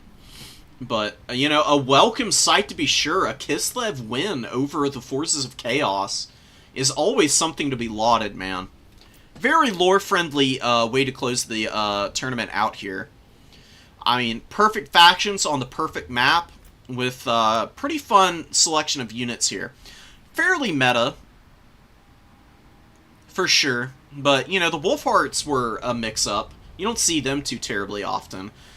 But, you know, they got some really good value. I mean, 1,100 on them. Little Grom did amazing. 1,900 value on Little Grom. 1,700 on the Ice Witch. Really close to paying for herself. Patriarch was nice. The Kislevite Warriors value traded well. And the Armored Kossars held in. They didn't get all their value back, but they were solid for sure. Things in the Woods were also pretty strong. I'm going to have to take some notes from Goot. Goot is obviously a very good Kislev player. If only I were playing that well with Kislev when I was streaming a couple days ago, right? Hell yeah, man. GG's to our tourney winner.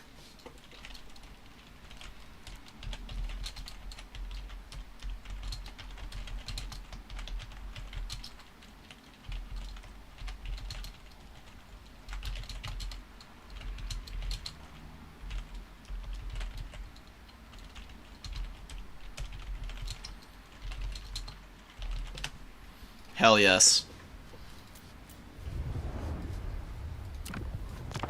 Alright, guys. I don't think I'm gonna do any more, replays right now. I think we're gonna jump into our, low-tier campaign here. I'll just go from there.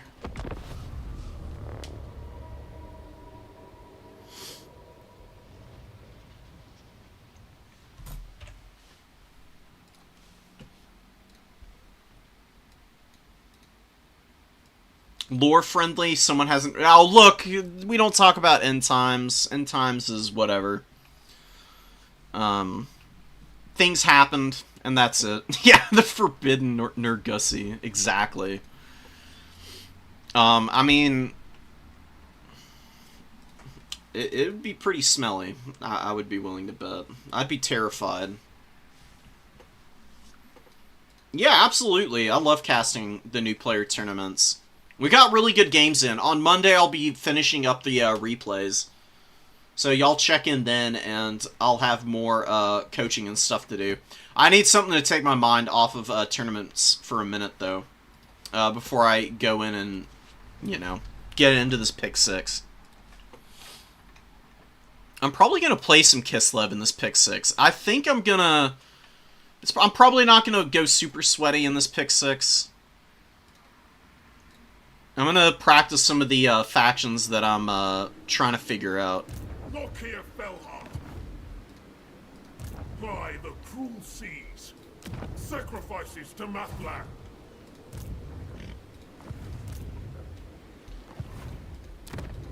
I don't... Is this where we left off? I think I'm a few turns behind, maybe. Supreme Sorceress of Grant. Whatever. Penumbral Pendulum. It's a pretty good spell in campaign. It's a little less good in multiplayer, but I've had a little bit of success using it here.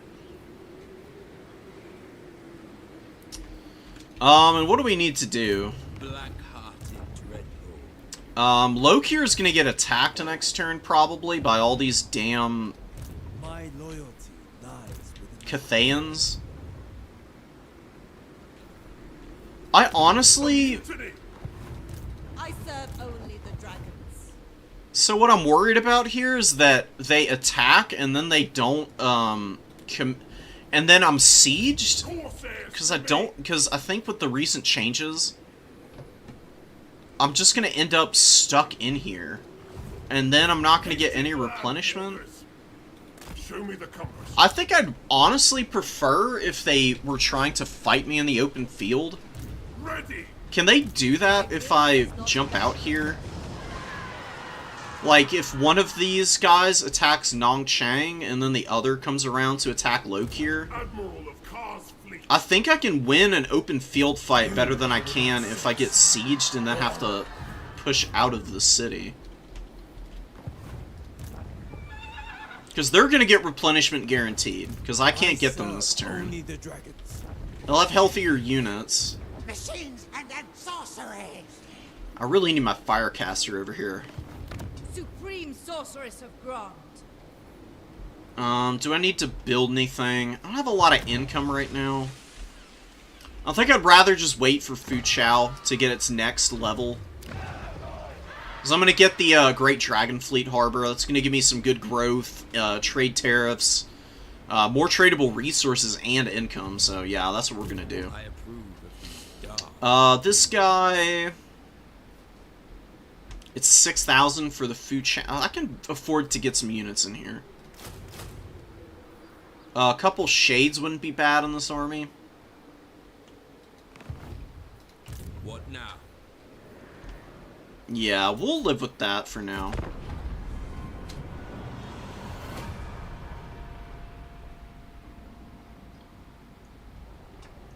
And then this way, even if they do attack me in the open field, you know, at least when they fight me, I've still got the fire support from the Black Arc here. This is another thing I really need. Hell yeah, hey, Menton, that's awesome to hear. I'm so glad you had a good time for your first tournament. Think about playing in the pick 6 later if you've got time. I know it's, you know, tournaments can be pretty time consuming, but that format's really fun because you pick 6 factions and then you play them through into finals and everything. So you get practice on a bunch of different factions, but if you don't want to, I understand. Just practice some, you know, just practice your main. Check for SFTs. Those are usually a pretty good time. And we'll see you around, man. Just keep joining. You'll get better, and you'll get right up there with all the other people who are playing the game. They all had to start out somewhere, too. Look here, Fellheart. Okay, well, they just ran away, which is also fine by me. Aboard the Tower of Blessed Dread. So let's scoot out here. My loyalty lies with another. I'm honestly not that worried about getting attacked by any of these armies. Dragon calls. I serve only the dragons. They're just bringing so many peasant archers. I can just chase them with my black arcs. And my corsairs. And they'll never get any value. I'm loving the spawn in this army. Like, thank you, village. I appreciate it, man. It's very kind of you to give me these. They are kind of overrunning Cathay right now. I don't really appreciate that. I'm gonna have to go up there and kick their ass, I think. Fellheart ready. Sacrifice them. We're gonna try and attack Zhao Zhuansun here. Alright, they don't want any of the smoke. We'll channel for a minute. Black heart. And let's just get our black arc forward. Because we are outside of artillery range I here. will continue in time. It's gonna keep me inside the circle. Oh, Pog. I managed to throw myself out, but Ill considered.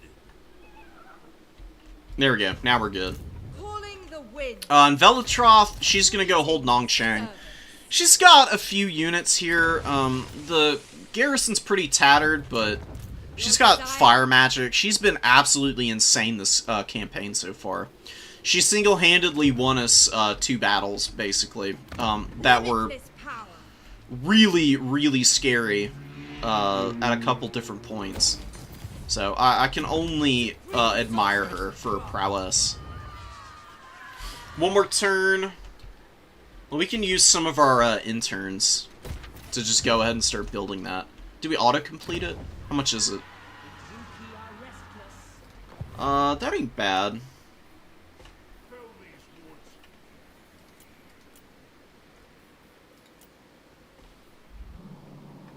How do you see the numbers that are in each province? Is that something that you can control still?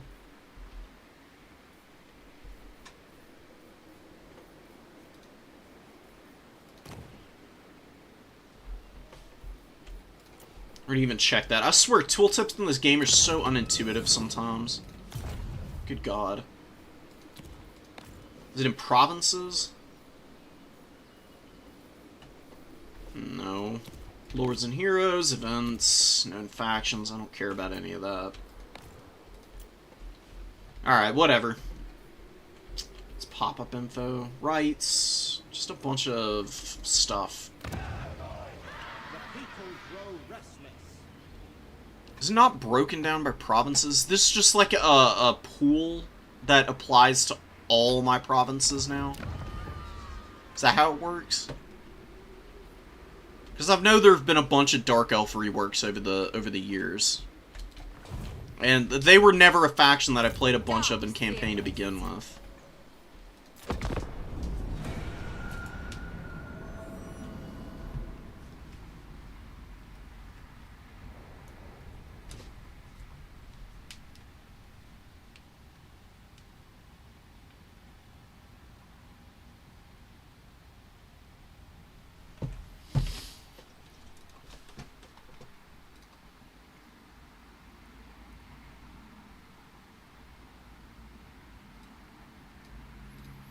Yeah, I know that the current setting for Warhammer Fantasy is pushed back, which is exciting. I'm really interested to see where they go with it.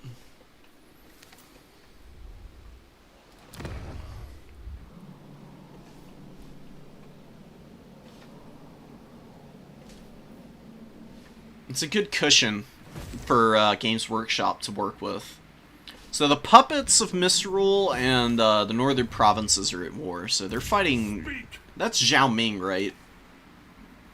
Or is the northern provinces Mao Ying? Yes, immediately. I actually remember. They abandoned the Bridge of Heaven here. So, yeah, that's ours now. Thank you. Raven Heralds are available. Where would they fit best? You know, the Manticore's kind of lonely. Doesn't have a lot of friends.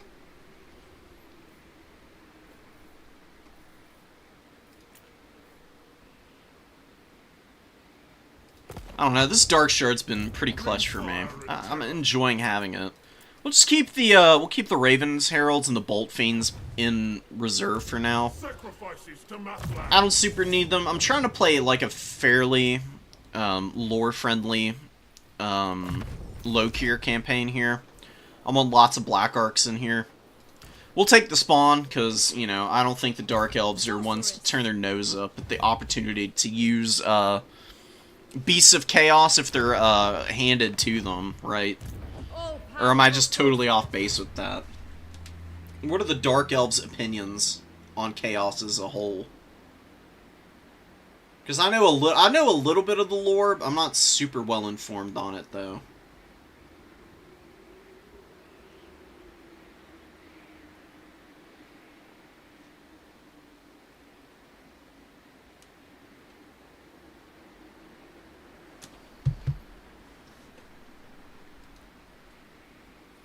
Yeah, let's go. Yeah, join next week then, guys.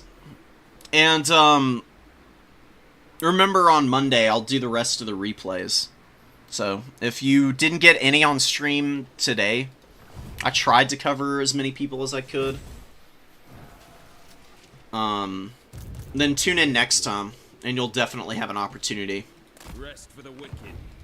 Unparalleled. Who seeks me?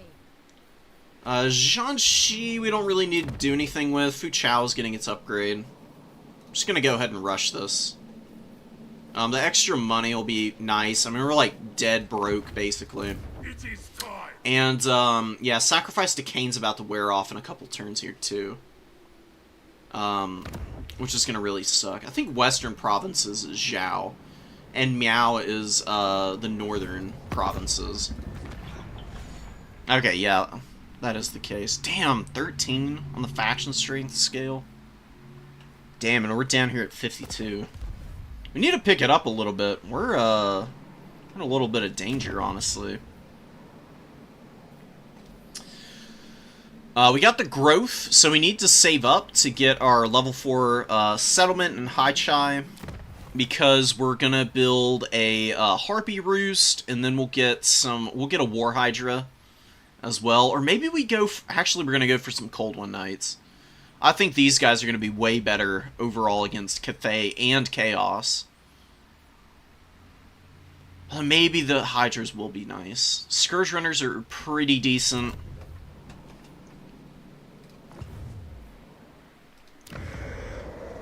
I'll think about it. We got a couple turns before we even have the chance to build that, so no need to decide it now. Oh, they dislike Chaos? Oh, maybe in the interest of lore friendliness, I should get rid of the Chaos spawn, then.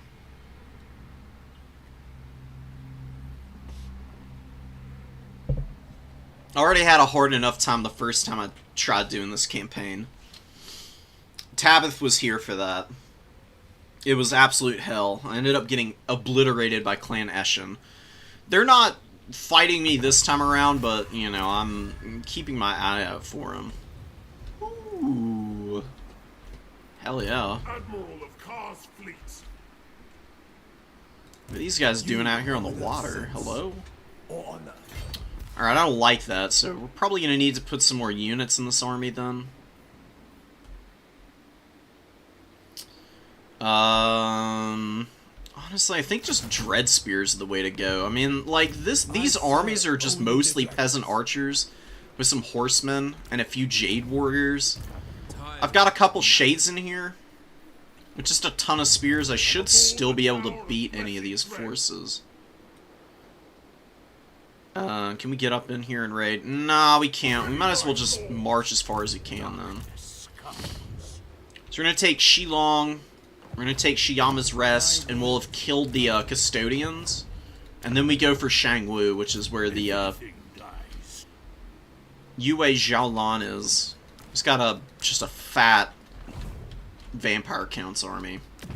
He's got some Cairn Wraiths in here, which is kind of scary. By the cruel seas.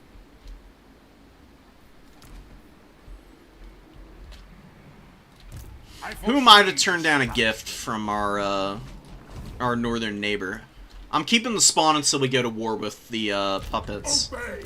They're going to be our next target. I'm going to just conquer this territory down here and make sure I got it all locked up, and then I'll move on to other ventures. I need to move this guy up. Dreadlord of Nagara. We'll get up over here. I'm going to try and stay away from this Cathay army that's on the water. Because we don't have a ton of units here. It'd be a pretty messy fight. Chosen of Hecate. I serve only the dragons. Anything to hold off on negative variance for myself would be good.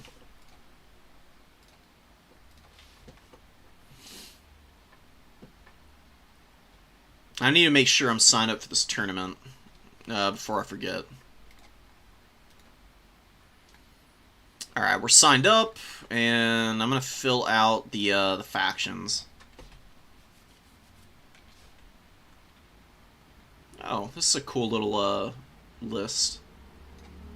We're playing Kislev in round 1. What factions are banned? Ogres and Beastmen are banned. No Kembrian War Sphinx is allowed. Whoa, that's crazy. Like, alright, sure. That's wild. It's a very interesting choice of ban. So, Kislev.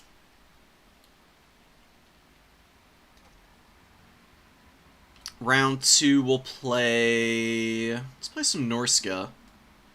I've been having fun with them. And I think... Chaos Dowie. Round 4 is Warriors of Chaos.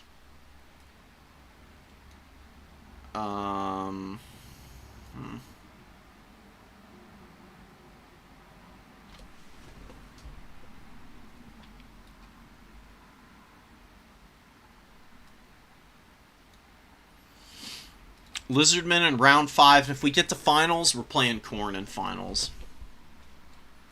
Oh.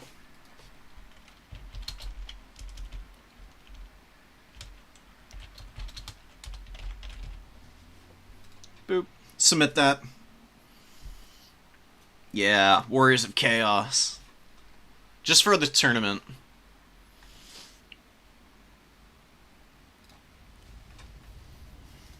I don't think this is going to be that bad, right?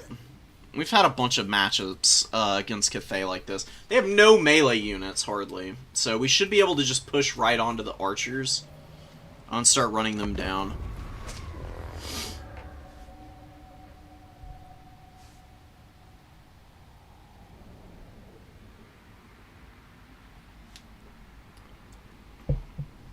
The AI is very good at focus firing if you don't have units chasing their range tools. The second you start running them down, they just fall apart, though. And Lokir, his army is juicy enough that we should be able to just massacre all these peasants, man. I mean, we got Blackheart Corsairs for days. We got some Witch Elves. We still got the spawn for now. We're gonna go bully all these Cathayan units. It's a pretty juicy army in front of us, but also I'm not super stressed about what they're going to be able to do against us. The chillest of Bronies are going to hang out here.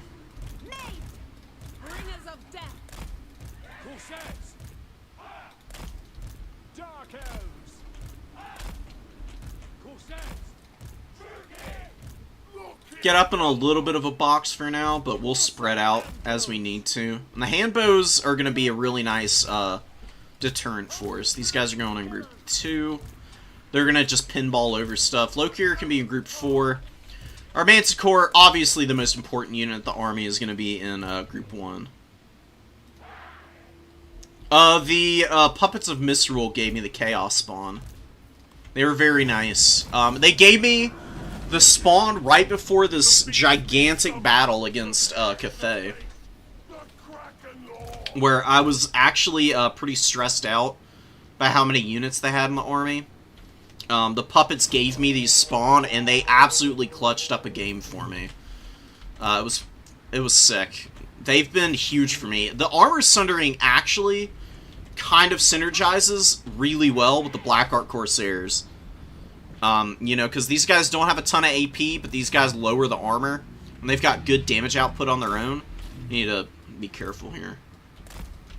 I'm going to keep them in the woods for now. Lokir and the Manticore can kind of move up, though.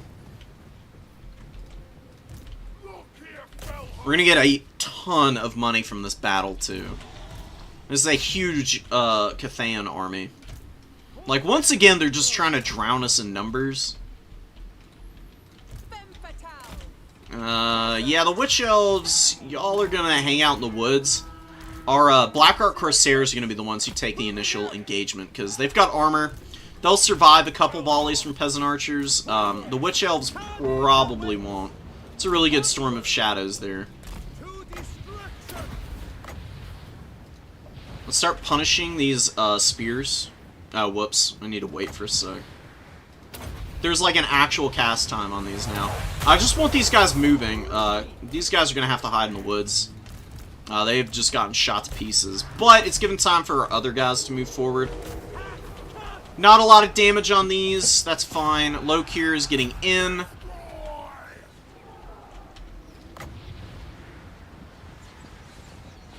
I want to use Dark Conduit on him. I'm not really getting an opportunity right now, though. That's okay, though. And the spawn are going to start pinballing through all these units. And I think we use the Dark Conduit on one of the spawn here, because it should kill all of these spearmen. And then we can push right into the backfield. Oh, baby, that's huge. Let's get these guys. Let's chase them.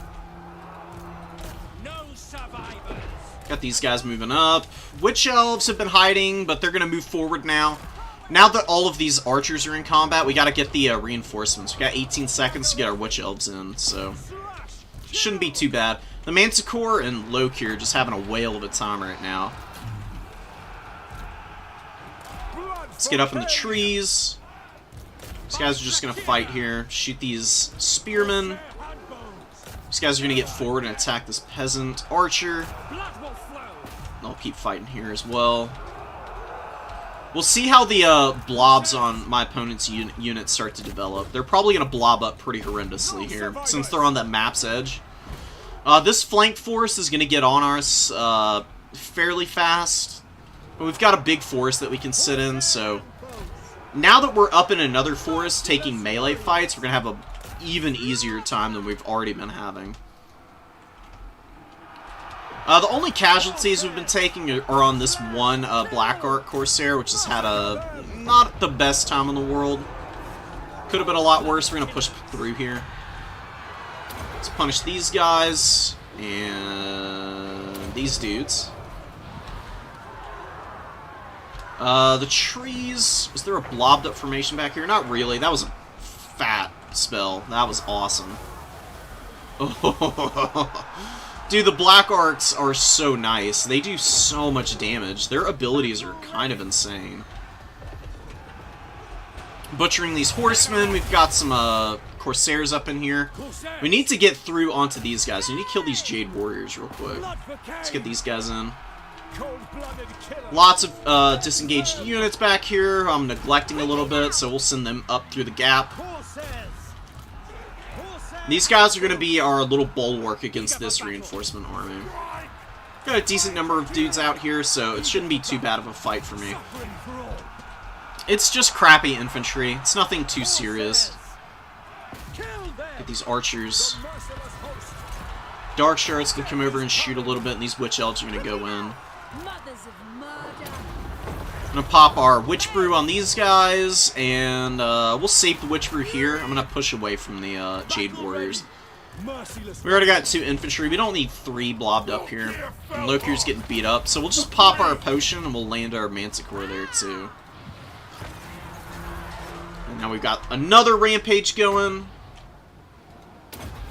It's going to be a disgusting Dark Conduit. Whoops. Anything that's remaining here is going to die now. If I can remember to be patient and not screw myself up. We may not even need it over here after all these casts. That's gross, man. We didn't really kill any of the lords, but then again, we didn't have to. We're working on this Celestial General. These Celestial Generals are a pain in the ass, man. They're tough as hell. Forgot about these guys, and they'll chase that stuff down. Dark Conduit, got some more kills, and that's going to be GG, no rees for Cathay here. Legacy factions would be pretty sick. Although I think a lot of people really want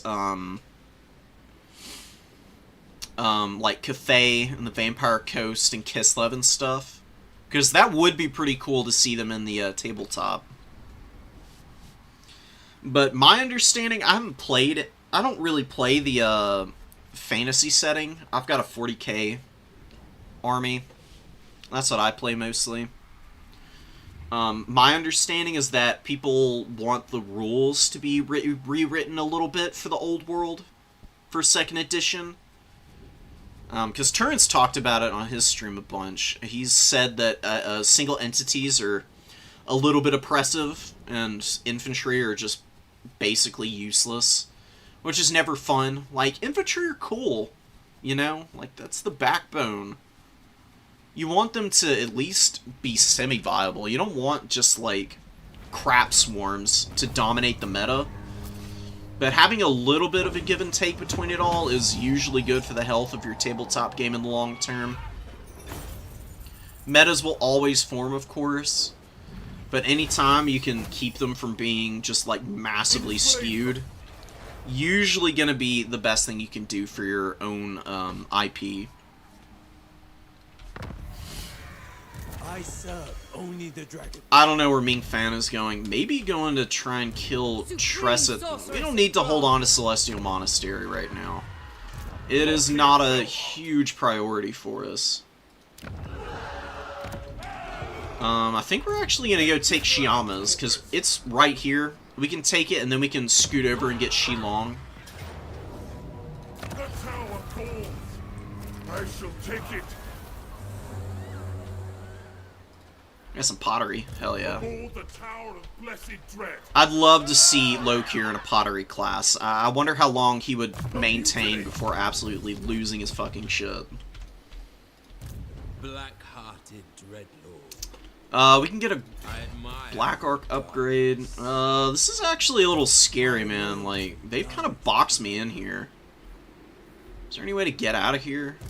you are without sense. I don't think so. Uh-oh. Tyrant of Naga. I serve only the dragons. Okay, well, in the interest of not losing my Black Arc, let's get these guys in here. Maybe that'll deter them so I can get some more units in here. I think, though, just with the 13 units I've got available, it's still going to be fairly easy to beat this army. I mean, I've got good punish for blobs. I've got a lot of shields here also against peasants and stuff. Should be fine. Mother of the Dark Convent. Velatroth, what do I want to give you?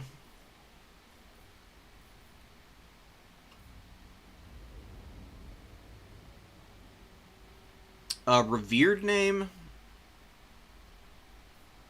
Yeah, I think a revered name would be really nice.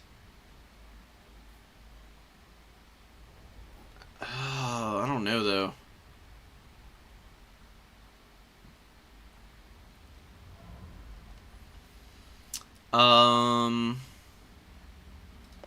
Let's approve this Lord's army. Let's do it. Life Quencher. Oh, that's cool. Grim Gaze. That's not that good. Get some Witch Elves in this army in a minute. I mean, ward save on Witch Elves, kind of wild.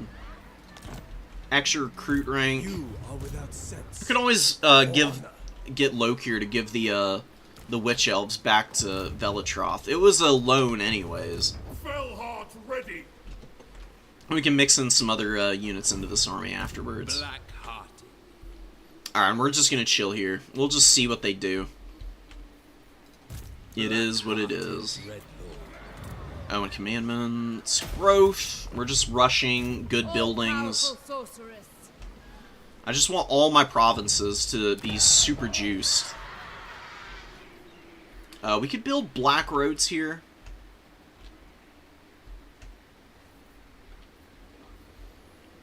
Maybe. Let's just save. We'll save up. What?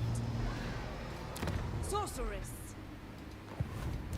Lord of the Black Court. Look here, Fellheart. Alright. That's just gonna have to do for now.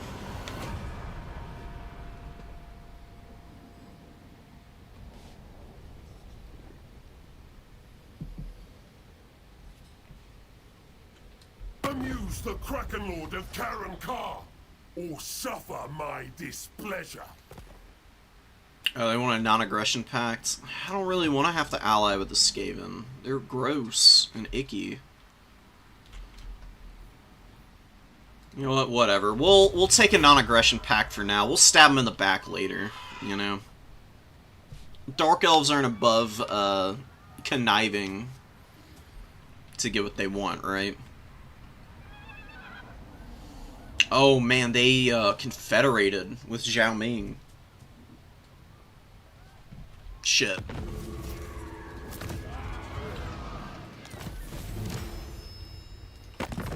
Oh my god. Can we take on the Western provinces? I think we're gonna have to fight them. I don't think we get an option right now. They seem pissed.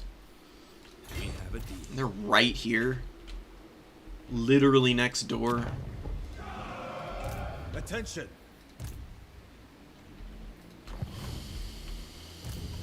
Leader of men.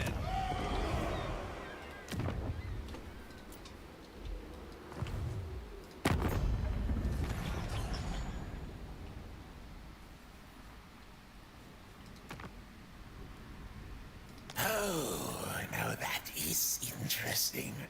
Intriguing. We're not allying with Filthy Chaos. Whatever, they're occupied up here. They're not that big of a threat right now. It's getting a little tricky, though. I mean, we've got the Skaven, not allied, but at least leaving us be. They're fighting the Thunderguts. Oh no, they're trading with the Thunderguts. The Dissenters of... Wow, this one province faction is fighting them. Oh my god. Oh, and they've got a freaking defensive alliance with the Golden Order. Where's the Golden Order at? Oh, they're literally next door too. Oh. Oh, great. Oh, Jesus, dude. Okay.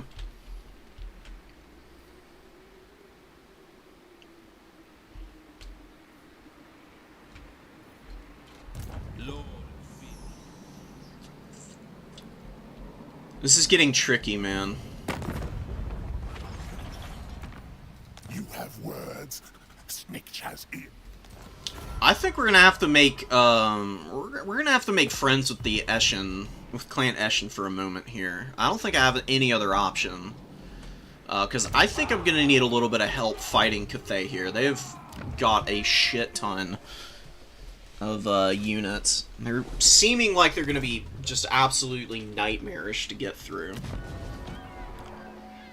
This is a very vulnerable settlement. Wow, they're all the way down here too. Holy crap, dude. What the hell is going on here?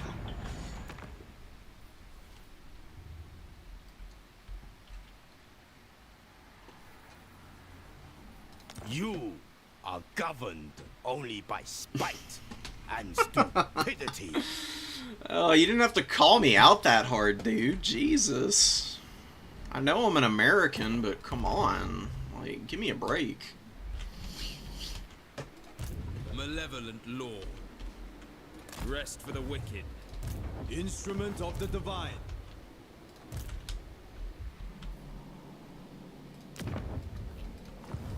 Bring fire and terror. Alright. What if we attack the defenders? Are they allied with anybody? Absolutely nobody cares about them. The only thing we'd have to do is kill Nakai. Admiral of Kar's fleets. Okay. So. Celestial Monastery, Bridge of Heaven, very expendable. Jianxi and Nongchang are really close to being upgraded. And then we can get some walls, which would help us in defensive battles. I think I think we might have to start bulwarking a little bit. Underway. I'm gonna send Lokir to kill these damn lizards back here and hope that the Western provinces don't declare war on me this next turn. And then Tressa and Velotroth are gonna just have to figure shit out. And Admiral Canovial is gonna be... It's gonna be pretty nice. I mean, he can sit here, he can give fire support to all these settlements. I can also send him down to capture some of these territories down here, like Daicheng and Lishu. And that can leave Lokir unengaged to get into the inland areas. And maybe take those over. The thing I'm worried about is I'm just, like, broke. And I really need to upgrade my cities. Kinda desperately, honestly. War Undivided. Gives me some money. I'm the Kraken. Can I win this? Ugh, it's not giving me very favorable odds. I don't think my army's very well tuned to fighting the Skaven here, either. I have no idea what the reinforcements are either. The heal would be really nice, but I think I can survive without it. We'll get the Black Amulet and Forbidden Rod here, which would be really good for our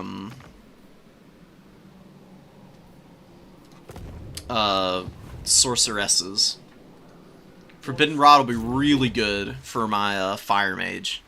Because she's going to be an absolute nightmare to get out of this city. We are not giving this town up anytime soon. Chosen of Hecate. Do you have any more stuff I can throw on? Talisman of Endurance. I think I'd rather give that to Lokir. Oh, he's got Opal Amulet. That's honestly better for him. What do you seek?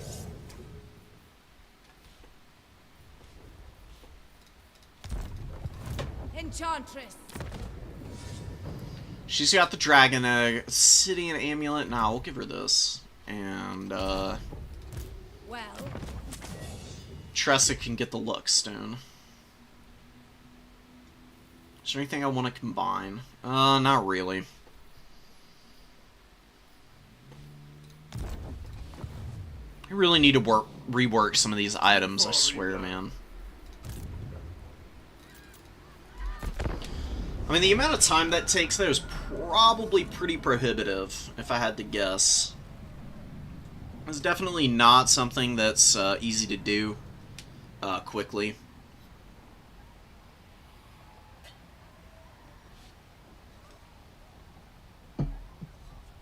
And I can only imagine how spaghettied the code for this game series is by this Don't be point. scared by my helm, as intimidating as it is.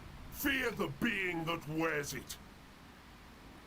Dude, the helm is a symbol of who you are. Like, why wouldn't they fear the helm? Hello? I don't think you understand how symbolism works, Lokir. Maybe we are just stupid and spiteful. Are we the baddies?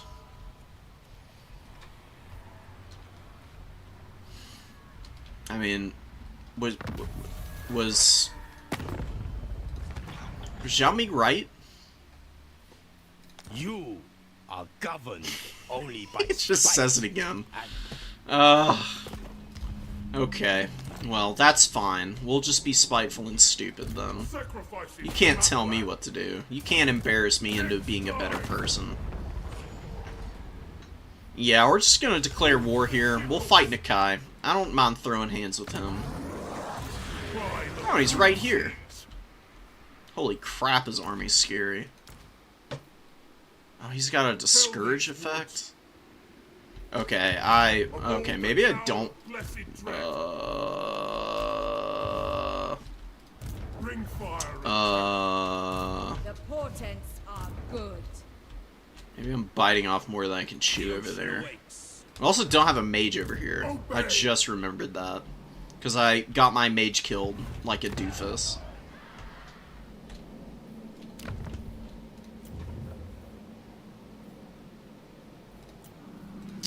What kind of magic do we want for Lokir's army? Beast magic, death magic, probably some beast magic. What are the things Lokir's army is not going to do well against? Like mass cavalry. To me.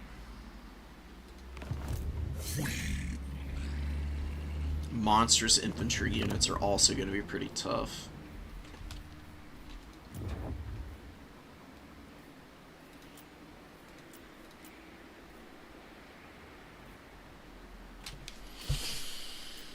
I think we're fine against Chaff.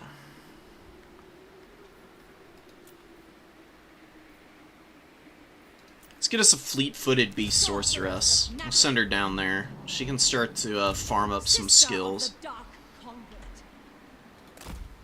It'll take her a little while to get there. Sacrifices to Maplan. We'll see what we can do about Nakai. I mean, he can't attack us this next turn, which is nice. This is not a very nice settlement. I don't really want that. Dreadlord of Nagara. I think I'm going to bring the Raven Heralds and the Bolt Fiends over to put in Lokir's army as well. And we're going to pull back for a minute. We're just going to play this carefully. No need to just throw our stuff away here. I don't think we can take on this Nakai army right this second. I think we do need the Raven Heralds if we're going to be able to shoot down like a Stegodon and some of these other tools. It seems like a pretty aggressive army. Saw a lot of Saurus. There's some Sacred Croxagors and stuff. As long as we've got a flying AP missile, we should be able to take out these guys fairly handily. They are pretty heavily chevron now. So it's the Sacred Croxies that I'm most worried about. We've got our spawn here who are going to sunder armor and be pretty nice.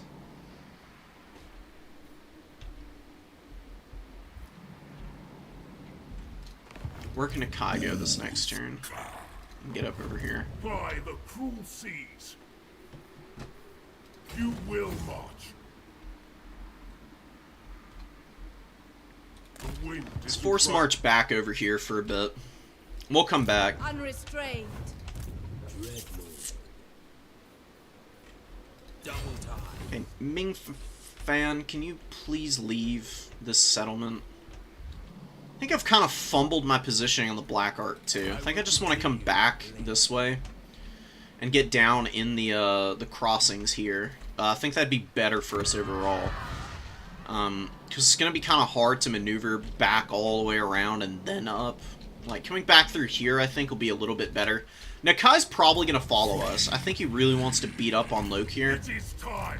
So if we can, like, draw him in. Stand aside. then maybe we can punish the army. Supreme sorceress of Grant. And the western provinces have not declared war on us. I think they're leaving their armies in my province, trying to bait me. Which I'm not interested in falling for. I don't want to fight them right now. It's not going to go well for me, so I'm not even going to try and bother with them. We'll get marching to war. The 10% movement speed on my Corsairs and stuff is going to be awesome. Get them up to 44. So they'd be pretty speedy moving around the battlefield. Tressa chillin'. Conjurer. Marasha... not chillin', motorin'. A little bit of money incoming. Estates. I don't think we really need that. I really want to get to the Dark Citadel. I want it so bad. I cannot stall out here right now. I need to get active in the next couple turns if I'm gonna start to get this campaign rolling the way I need it to.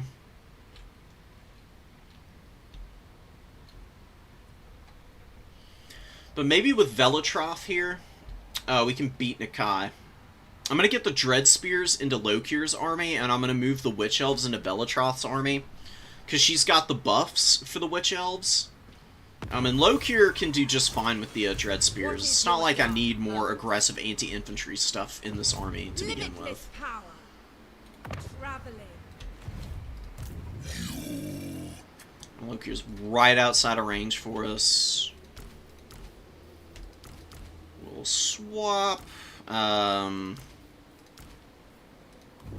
Sure. Cool. Admiral of Kar's fleet, ready for ambush. Get an ambush All position powerful too. sorceress. Both these guys. A fire.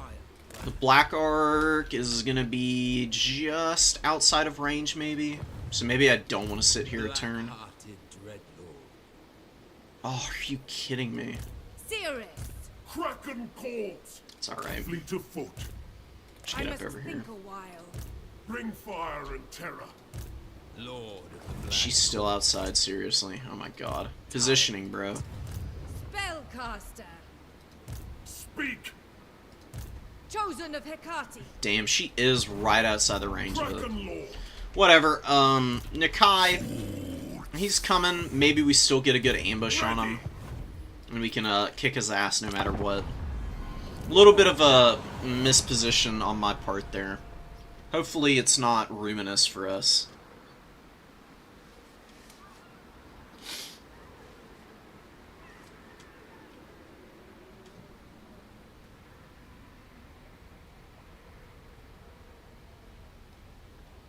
Look, as long as the Western powers aren't attacking, I think we're fine. It's once we have to go to war with them that things are going to get a lot more dicey, because they're just so strong right now. I'm going to need a huge build-up and a really solid army so that I can just start taking them out. I mean, Lokir's got Lightning Strike. He just doesn't have some of the higher-level units that I really need. They took Shangwu. It is what it is. I think. You are governed only by spite. You can give and settlements now, right? stupidity. Do you just want this, buddy? Teehee, don't kill me, please. Give me some money, too, while you're at it. Thank you. I'm just gonna complete their province for them so they don't feel the need to come over here and take that from me. Okay, it's just all Saurus and stuff. Fear my malice. I approve of these dark deeds. I think we can take this army. Powerful sorceress. We've got fire magic. We've got some AP missiles here. We've got spawn. I think we'll be okay taking this Feel fight. my power. All right, Nakai. Command. Who How's it seeks going, me? bud? Think you're tough? Sacrifices to Mathla.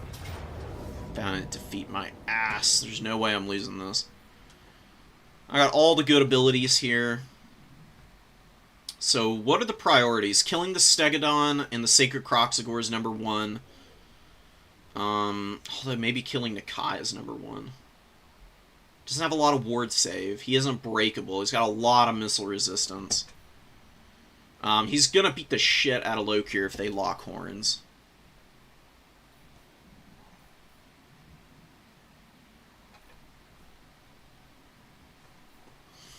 We can grind the front line down with our magic. Damn, it's gonna be rough. It's gonna be a huge just fracas here. I think with the right kind of plays, though, we'll be fine. And yeah, our reinforcements are right behind us here. We could maybe even engage the lizards right in this choke point here. Because if they want to flank, that's going to be kind of a big imposition on them. So what I'm going to do, I'm going to leave my Corsairs in the front line. And they're going to be backed up by the spawn as much as possible. If big stuff is going to engage in here, that's fine. Let's see what we can do. If we just stretch these guys across right here. Alright, that's pretty compacted. We've got Dread Spears here, including the Hellbroni. And we are second wind. If any Croxigors and the Stego try to push through, then we can protect our Hanvos, and most importantly, the Dark Shards. These Dark Shards are going to be super important. And the spawn are just going to be a nice brick wall here. They're going to debuff the armor really nicely. What's up, Eric? Our Kislev player won the tournament. Goot. Which is pretty awesome. So, we had an Order Tide win over Warriors of Chaos, which is pretty sick. You can go back on the VOD and check it out. We're just playing a little campaign right now until the tourney starts in about 30 minutes here. Which reminds me I need to check in before I forget about it.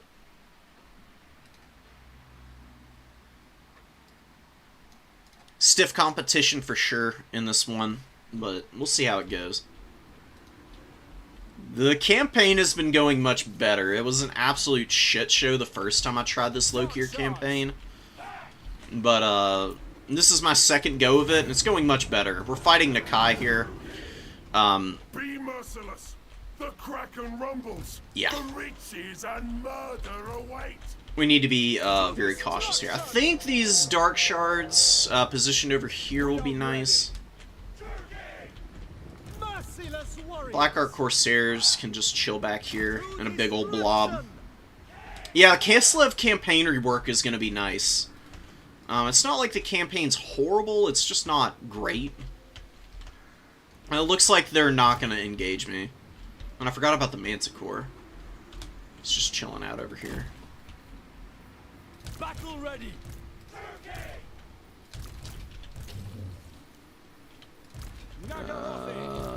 Yeah, here we go. Lokir fell hard. Nah, Lokir needs to be with the spawn, or he's gonna get clowned on. Alright, well, if they're gonna be really passive, we wait for our reinforcements with our Fire Mage, and then we'll push up, and then we can start ruining these Saurus. Look at their leadership. Holy crap. They're, like, basically unbreakable here. My leadership's not nearly as good. Yeah, the Kislev campaign's been okay. In the past, it's a little unintuitive. The supporters mechanic is not fun. It's just very uninteractive and, kind of boring. It doesn't really do a whole lot for you. I'm interested to see how the changes, rebalance it and rework it. But, yeah, I mean, Kislev's a fun faction. We're playing them for our first game in the tournament that we're playing in 30 minutes. For round 1, which is really exciting. I've been practicing them some. We're gonna be playing around. It's gonna be a fairly serious tournament, but we're not going super sweaty for it. Group 5 for her. interest. And Manticore and Crows of Cain can hang out over here. We do have the Scarecrow banner on the Crows of Cain, so they'll be pretty good for breaking leadership, maybe. The fuck? Ah, Feral Cold One's attacking me. No, no, no, no, no. Oh, they're on my Dark Shards? Oh, shit. Okay. No, no, no, no, no. Save the Dark Shards. I need these guys. Run, run, run, run, run.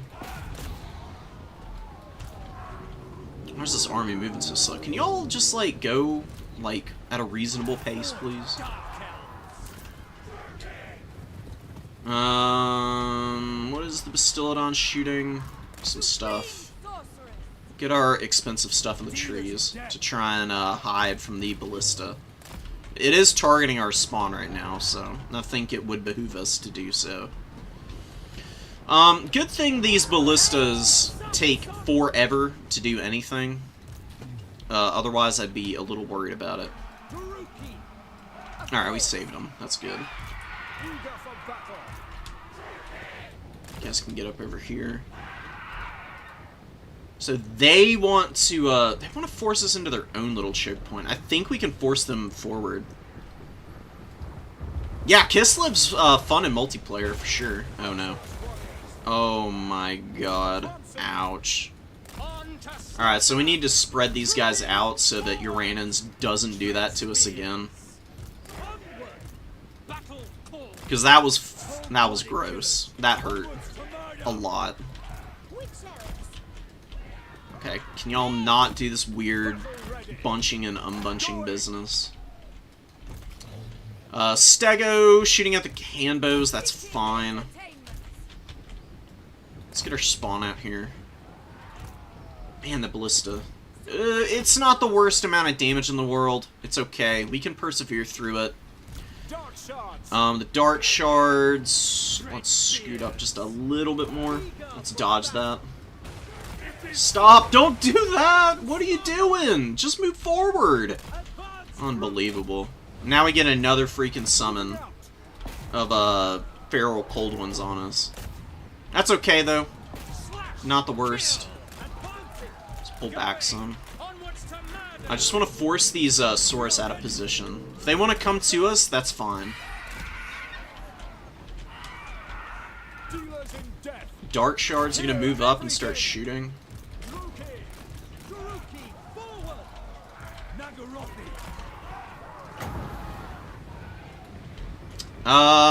We'll wait for a second. Let's get our spawn up. Whoa. Okay, we dodged that one for the most part, thankfully. Alright, let's engage over here with the spawn, since, you know, these Saurus are obligingly moving in.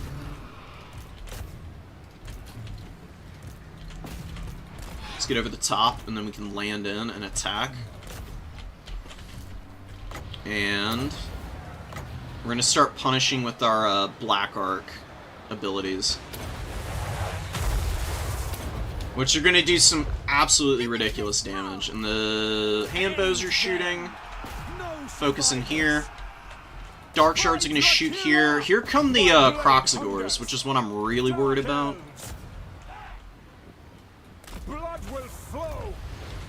Let's get Lokir out of here. Let's advance around the flank. Let's get some movement back here. Send the Crows of Cain to try and kill that Lord. We're punishing the infantry pretty nice. I think a Burning Head definitely going to be really strong here now. Let's get up in here. Let's get our Dread Spears into this fight too. Can you shoot the Croxagores pretty please?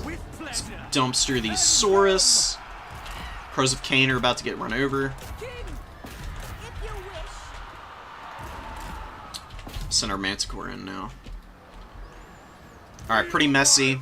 But, Lokir's not doing bad here. He's doing okay. Let's hammer. And, Fireball, Flaming Sword. Nah, I think we just wait for another Burning Head. Or we just use this here. It's honestly not a bad spot to use it, truth be told. It's gonna do some damage here. Witch Elves. They need to all use those. We'll support them a little bit over here. They're a little low, so Like to not lose them horrendously. And now we get a fat burning head right here down the pipe. My bidding. Just to clear all the Saurus out. Like, the Saurus are the biggest issue. Of course, burning head just immediately roasts all of my own infantry, though. Who's surprised? Not me. Isn't that just the way it goes, man?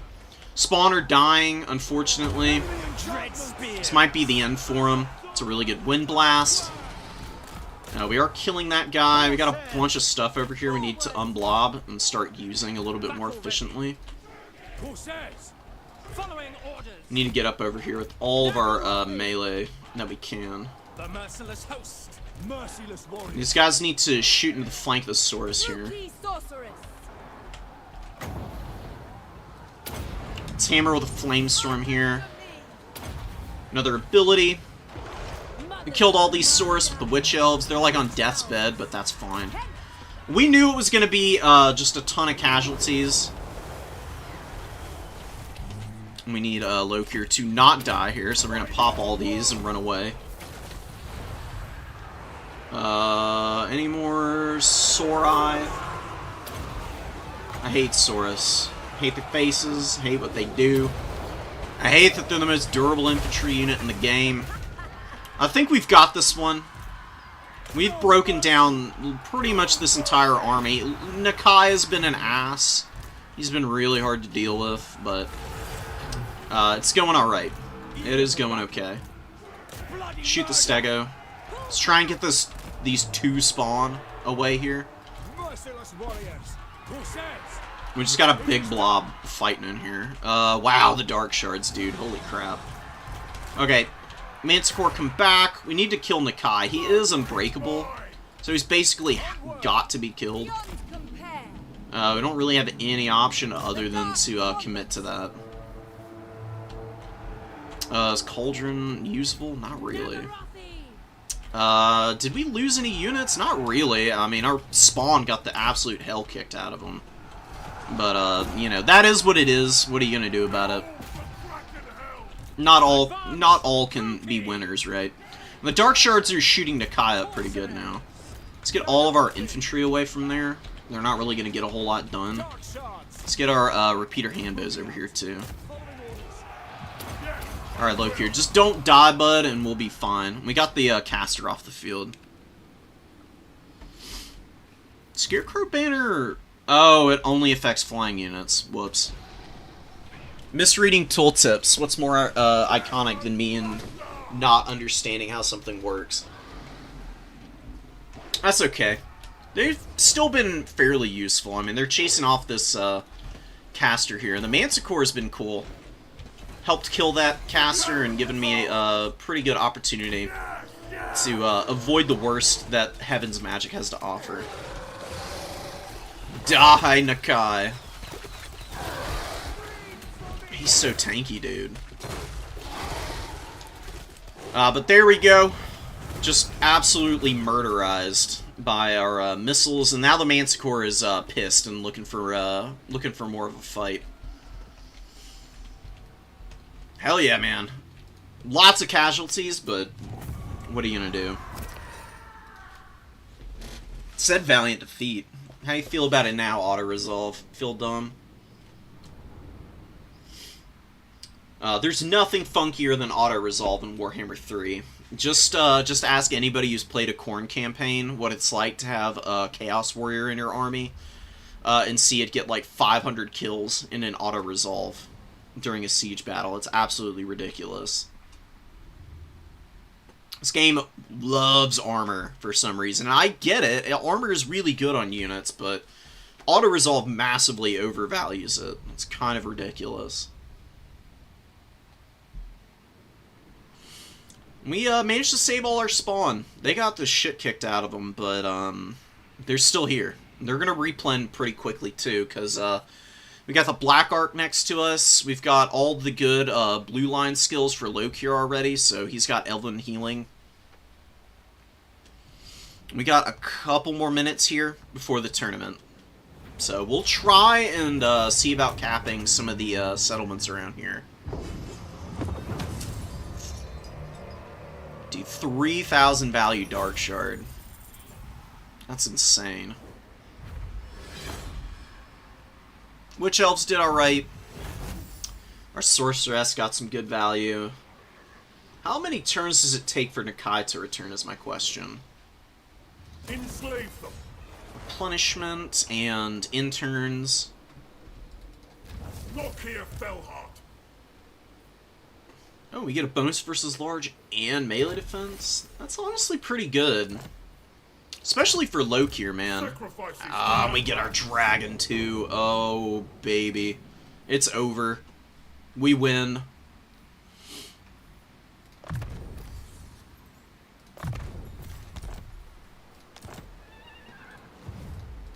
Obey Let's just kill this army. by the cruel sea. Okay, we don't lose any units. Oh, whoops. Whatever. We'll use our dragon just to bulldoze over this stuff. I meant to auto resolve, but it's just a caster with like no HP left. Like what? How does this work?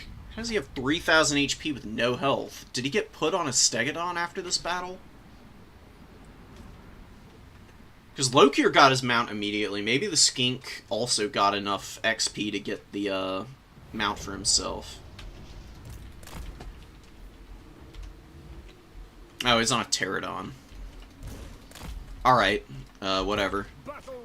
We'll get our healthy units into a attack group. We'll need to be very assiduous about it.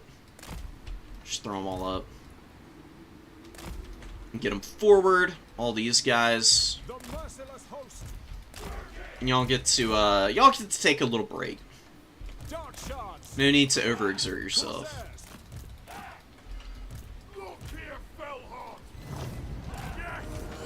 Go ahead and pop our heal here and just go right after that caster.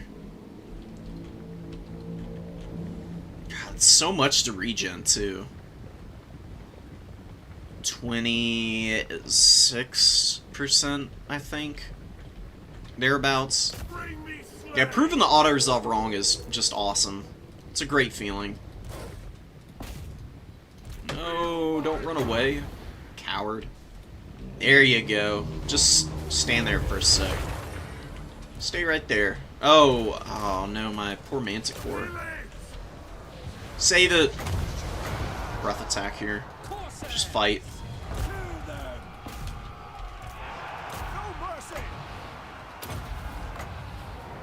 It's like the one healthy Saurus unit, so we'll just hammer these guys.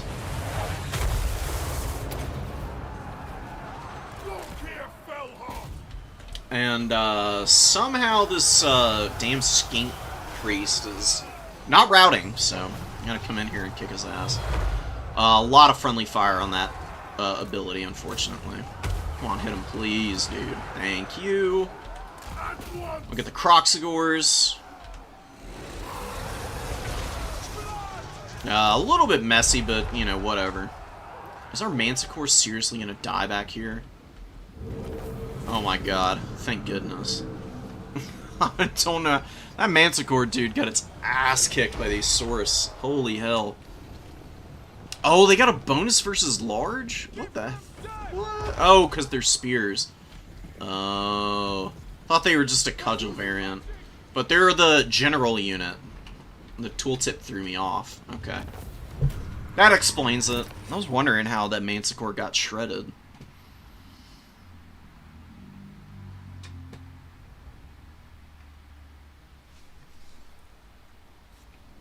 Well, that's Nakai and all his buddies dead, so we can basically just overrun this entire area now.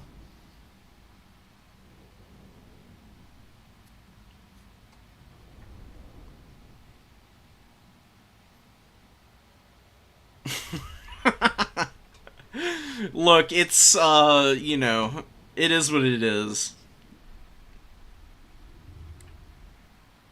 Friendly fire happens, right? That's what you get for using inordinate amounts of firepower to blow up, you know, dudes with a bunch of sticks and sharp, pointy rocks, basically.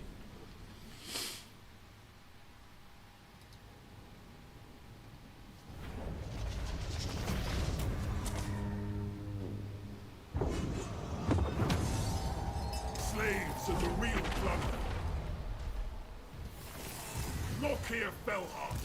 Tyrant of Nagel. Supreme sorceress of Grond. Mathlan wills it. Okay. Chosen of Hecate. Yeah, exactly. It's political scheming. Like somebody in that somebody in one of these Black Art Corsair units really pissed off our admiral over here. You know, he's just getting back at him. It was an accident. What are you gonna do about it, huh? Yikes! Oh no! Oh no! My political rival fell out of an open window from a 5th-story hospital. Oh, that's so unfortunate. You hate to see him go young like that.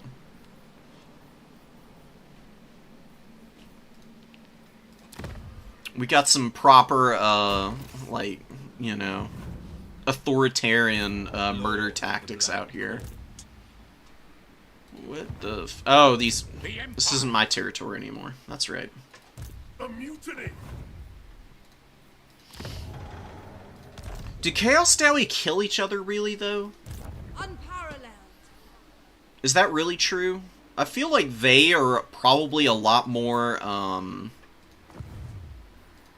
I feel like they probably kill each other less, but they definitely are very, very much a group of individuals that socially ostracize one another, and that's probably the worst thing that can happen. Like, for the Dark Elves, they'll just outright kill one another, you know? They have no compunction about it, but I feel like the Chaos Dowie probably don't love killing other Chaos Dowie. Maybe I'm just totally off base. Please let me know if I am.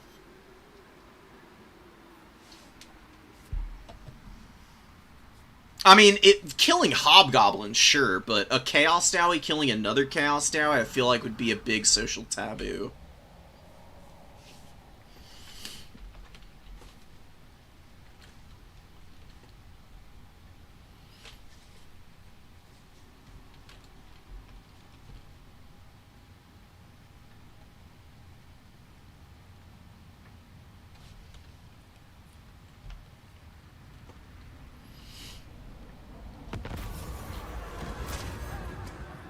Oh, hold on.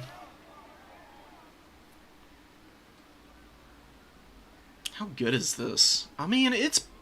well, she's going to be on a dragon eventually.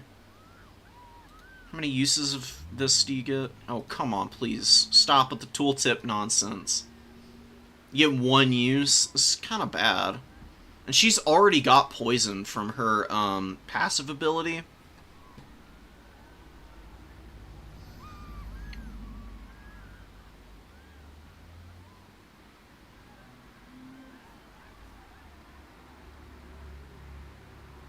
Yeah, whatever. Just, she can get a little extra experience. I mean, the item isn't really all that great.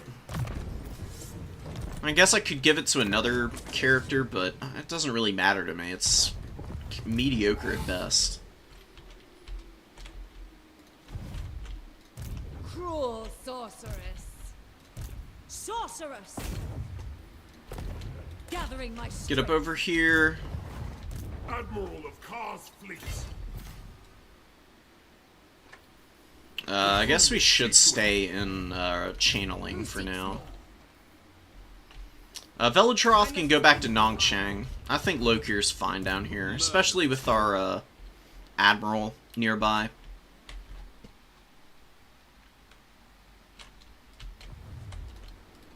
Look here, Felhart. Damn, are you serious? Okay, well, whatever. We'll move up here. By the cruel seas. Kraken Lord. Just having the Black Art bombardments is so good.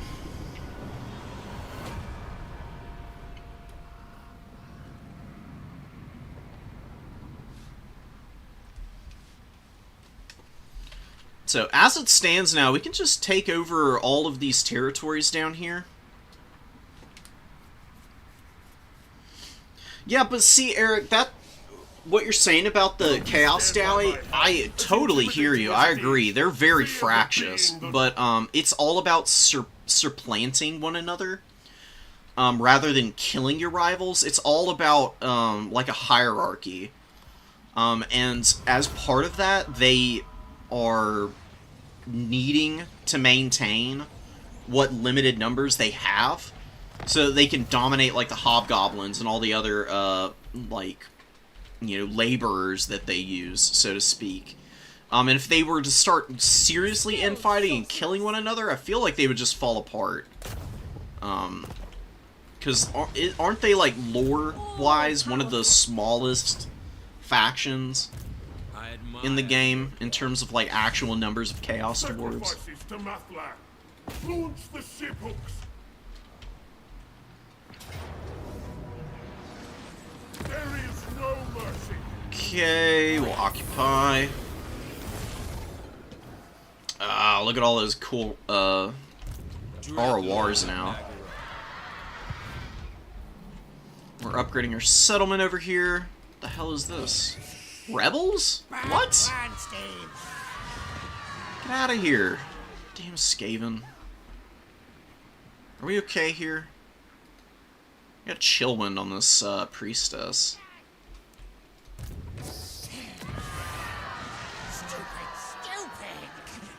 We're just gonna auto-build this. That way we get more dudes in here.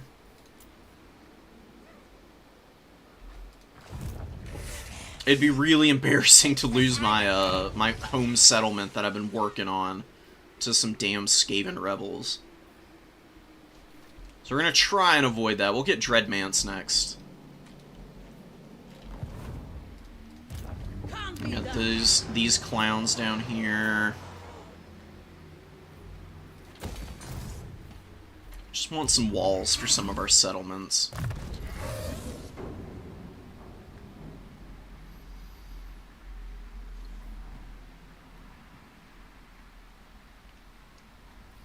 Do we have any, yeah, do we have any Chowie lore experts? We need the Chowie iceberg video ASAP. Aboard the Tower of Blessed Dread. Man, where are all the shipwrecks and stuff? I haven't seen any. It's so sad. Does that just not happen on the Cathay coastline? Because they honestly give pretty good rewards. Is this an occupiable island? I know there's... I know these islands are inhabitable. But aren't there some, like, somewhere down here that you can take over that you can build things on? Oh yeah, my dictats. I keep forgetting about them. Thank you.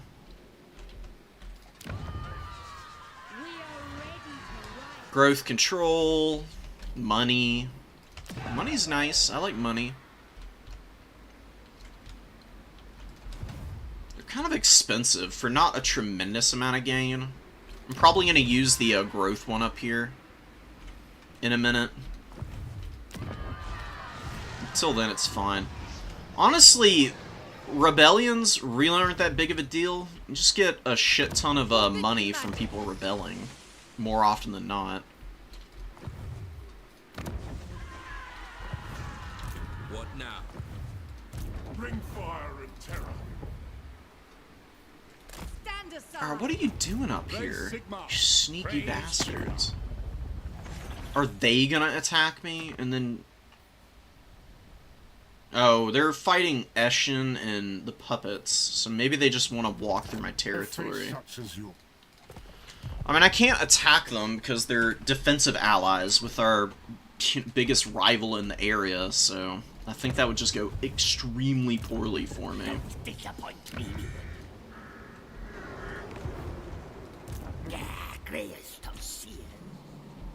Alright, buddy. What's going on with the northern provinces? Are getting the absolute hell kicked out of them right now.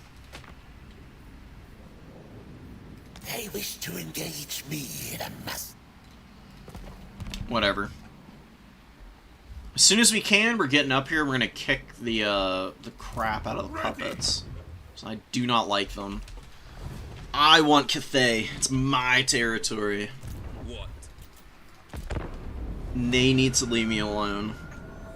Yeah, thank you for reminding me about the dictats, because I don't play it on a campaign.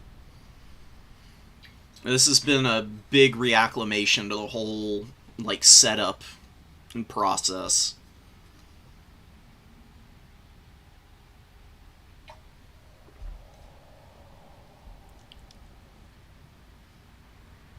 I forgot how insanely intricate it can get.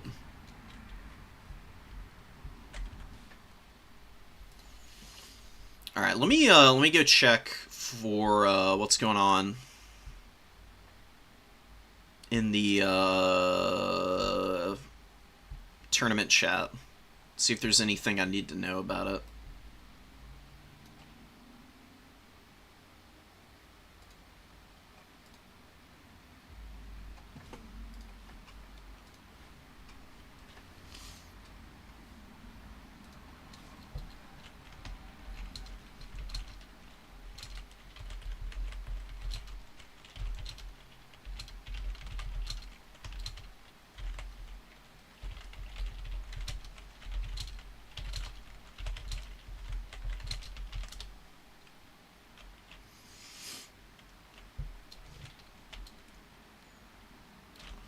Lokir's skill line?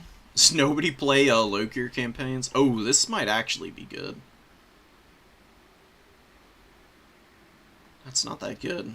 Shroud. She loses some loyalty and we lose a little money. Whoa. Yeah, this is pretty sick. Okay. Fuck yeah, dude. Mother of the Dark Convent. Do we give it to her? Shit, we might give it to somebody else. I mean, we can just do that without any problems, right? Dude. Loki, you're getting all the buffs in the world, holy hell. He's gonna be an absolute nightmare to kill now. I mean, his stats are pretty fat. I mean, he's got a bonus versus large now from killing Nakai. Oh, yeah, and, here it is. Bonded by blood, you get some control and movement range, some more loyalty for new recruits. Corsair Noble gives you melee attack on all your Corsair units, and it buffs up your hand bows by 100% on their AP missiles. More leadership, of course. Weapon strength, Vanguard, and Stalk, but that's only when I'm mounted. But we just got this item that gives us Stalk, so we're, you know, invisible flying dragon, I guess. Fly. How does I don't even know. How does a dragon become invisible? How does one do this? Patriarch, you get melee attack fighting at sea. You get reduced cost on all your little army things. Slaver, obvious. Gives you more interns. And Master of the Blessed Dread gives you black art growth on all faction-wide armies. Income and an extra army ability for all black art bombardments, which is... excuse me. Pretty insane. Pretty insane. If I'm maybe bold enough to state. I will continue. Who are these guys? Oh, we got some, angry wood elves down here. Yes. Oh yeah, this is ruining our replenishment rate. Move and obey. I mean, it doesn't really matter, because it's not like these, lizard factions ever do anything. Like, the Defenders of the Great Plan, this faction that is automatically allied with Nakai is probably one of the most pointless in the entire game. They do absolutely nothing. Sorceress. We're just gonna leave those guys be. They can walk through our lands if they want to. I'm not gonna mess with them right now. Not worth it to me. It's just gonna be a huge problem on my end rather than for theirs. I don't even have any armies to mess with them anyways, so... By the comet. They win this time. The quest battles, I'm not really worried about them. Honestly, a lot of the legendary items are not that great in campaign. Like, the Helm of the Kraken is gonna be nice when I get it, but I'm not in a rush for it. Red Blades I'll work on getting that. Again, though, I mean, you don't really need sundering attacks when you're on a dragon. It's not that big of a deal. Extra melee attack will be nice, but I do have the Sword of Bloodshed already, which has given me pretty relevant buffs. It's okay. They don't make armies? That's crazy. What's the point of them, then? Like, you just occupy all the territory and just take up space? That's kind of silly.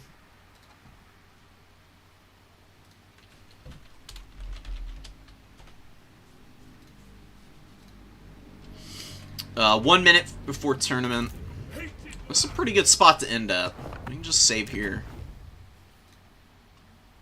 We're on turn 36. Sweet. This is progressing great, honestly. In terms of, like, actual territory conquered, we didn't get a lot done, but we killed Nakai. We're gonna take Shiwu, Daichen soon. And then, who do we tussle with after that? I'll have to give it a thought. I'll figure it out. Oh, they're actually just vassals. Okay. Fair enough. These guys are fighting Eshin and the Puppets of Misrule now. They're starting to get some serious numbers of enemies, which is going to be really nice for me. I don't know how these dudes are alive. Like, hello? Caravan Master? Aren't all Cathay's factions? Yeah, they're all Caravan Masters. Alright. All your territory are mine. Give me... Eshin's getting strong now. They might be useful tools for us. We prepare for ruination. Anyways, we'll save here. We are gonna... Oh, I already saved, that's right. I'm gonna go kill, Chaos at some point. You know. They're gonna be my next priority, I think. Yeah, Zhao Ming I don't want to tangle with right now. He's terrifying, quite honestly. And being allied to Balthazar Gelt, like, I can't fight one without engaging the other. I don't think we're in a position for that. I think I'd rather try and ingratiate myself with them. I gave them a territory and got a non-aggression pact and trade agreement and stuff out of it. So, I don't think they're interested in fighting me right now. I'm going to take advantage of that as long as I can. We will eventually fight them, but I think the Puppets of Misrule I'm going to stab in the back here. And then maybe I stab the Skaven in the back. And then we can go after Zhao Ming and his allies. Because at that point, I'll have a lot of territory. It'll be pretty hard for them to overwhelm me. And I should be able to field some pretty solid armies with some high-level lords. And Lokir's got the lightning strike in my campaign. So he'll be really nice for just walloping all of the territories and crappy armies my opponent throws out. And even high-level armies he should be able to tangle with, too.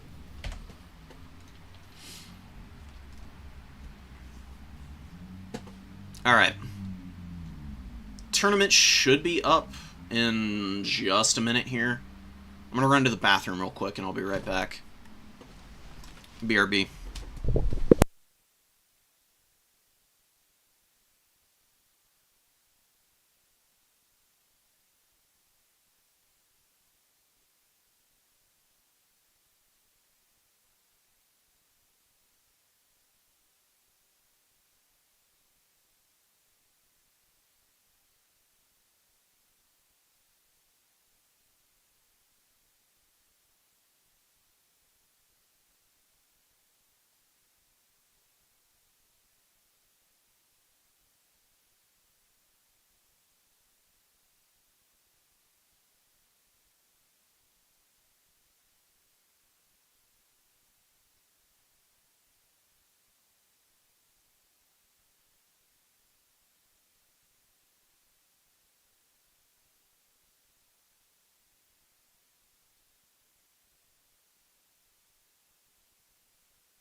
Sweet.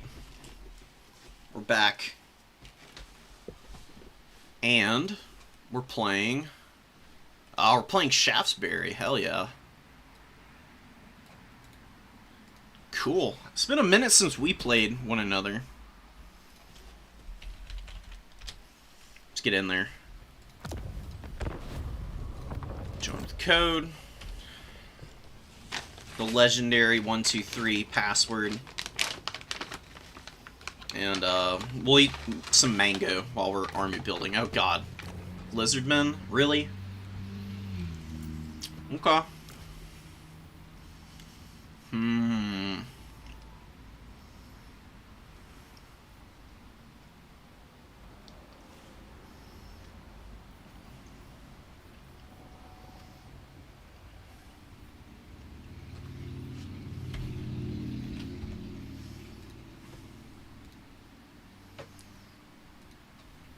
Give me a minute while I build this army.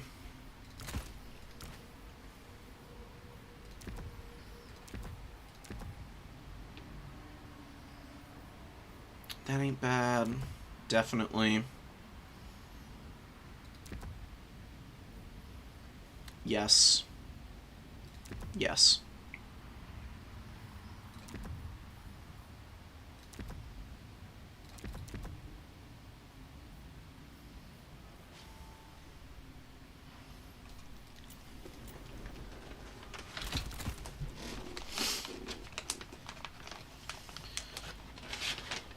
Oh, wait, no, it's corn. Oh, okay.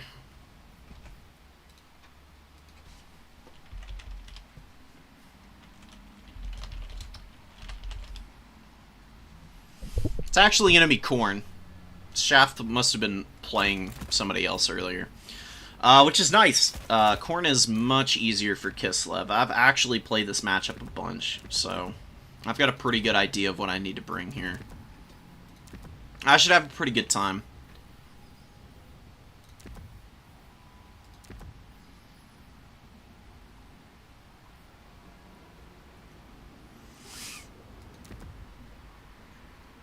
There's a couple different ways you can go in this matchup, going up against Corn. I don't think I'm going to do anything too wild, though. Probably going to go pretty standard here. They've got good units for sure, so I can't take this for granted.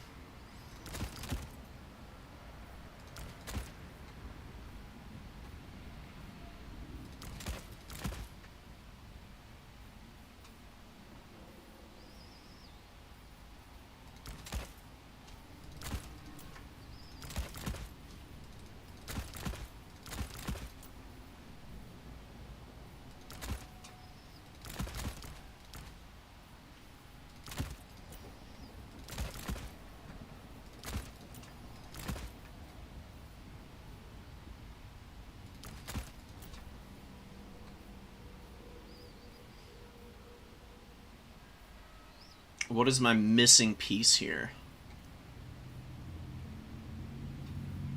I really need that unit.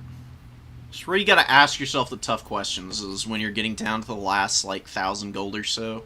Like, what am I really trying to accomplish with this build? I think we need this, actually.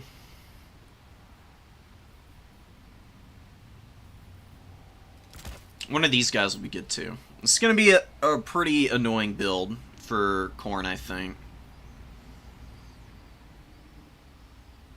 Yeah, Kislev's pretty good against Corn. It's not an easy matchup, that's for sure. I mean, Corn is just really frustrating in general. They've got just rock-solid units with some serious killing power.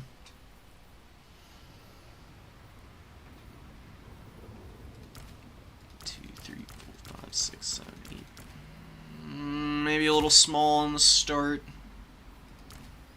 I think I actually do want this as well.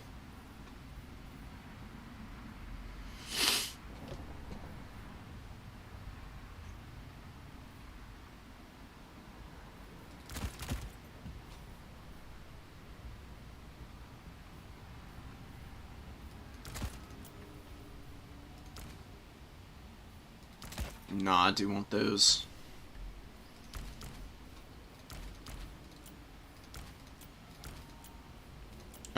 Sure. One of these.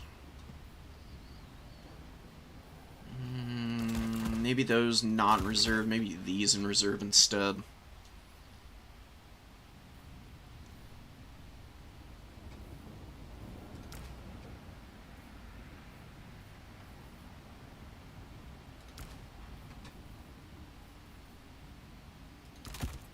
That might not be bad to have in the back pocket either. And,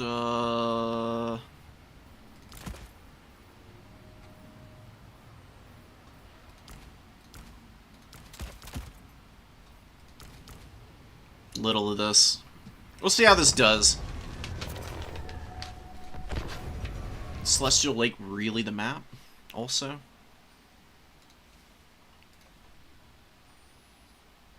Now we're on, Battle for Itza.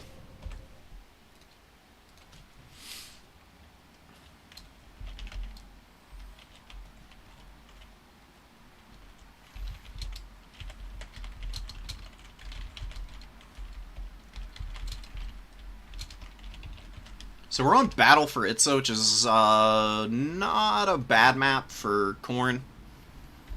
Definitely one that they can do really well on, just because they're so aggressive and can get up in your face. I'll need to be a little careful of that. The last thing I want is to just get flattened by Khorne.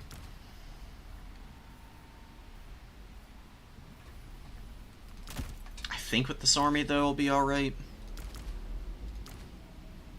Do I need these guys, really?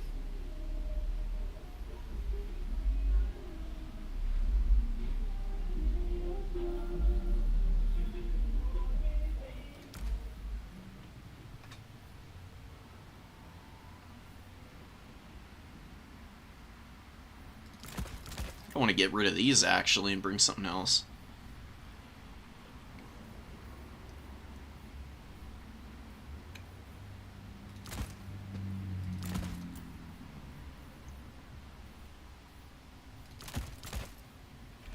Okay, and Shaft just vanished. Okay. Whoops. I'll get him back in here. And we'll kick it off and we'll get rolling. I've been a little indecisive, but I think I'm set now. I feel pretty happy with this build.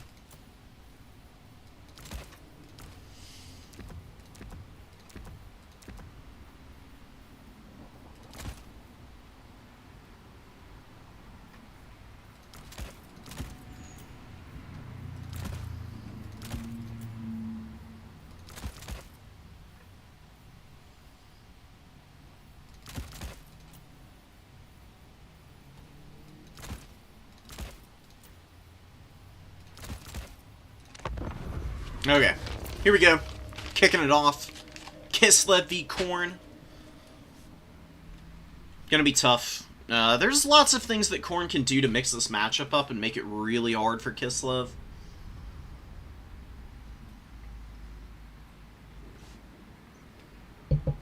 And while this is probably the matchup I've played the most as Kislev, it's still one that I need more practice in. Okay, OBS, thank you for finally recognizing that I'm swapping over.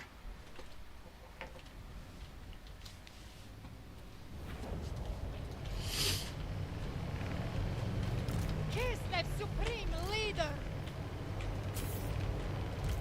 Wolf top Kislevites!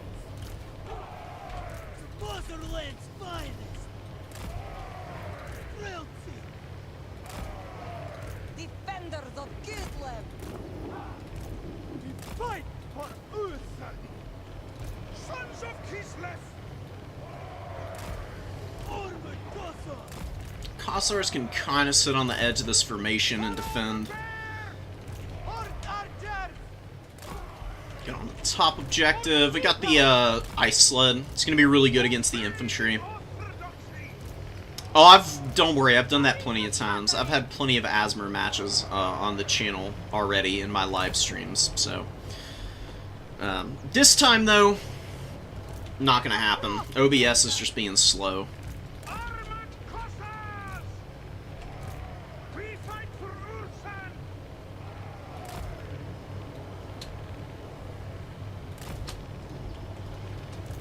The people's ruler!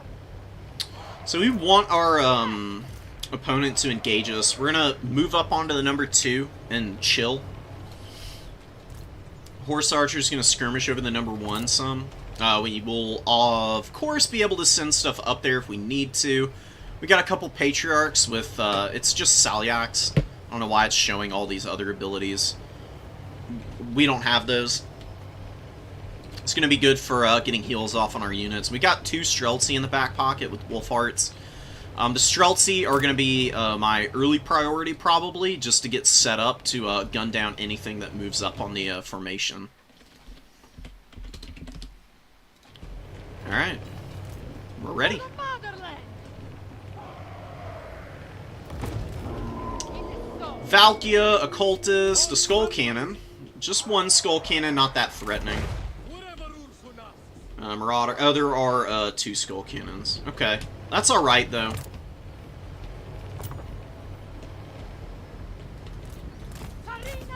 Katerin can actually bully Skull Cannons a little bit, too. Let's not run up into the fire, please. Although, you know, you tell your unit to get back, and then they just run into it and start killing themselves. We have a victory point. Keep it from the foe. Just pull back. The Ice Queen! My opponent's probably going to try and trap me, so we'll pull back. That's okay, though. Got a little bit of poke in there. Let's go run over some of these Marauders. This isn't a lot of really scary infantry. The Wrathmongers are going to be annoying. But we should be fine dealing with them.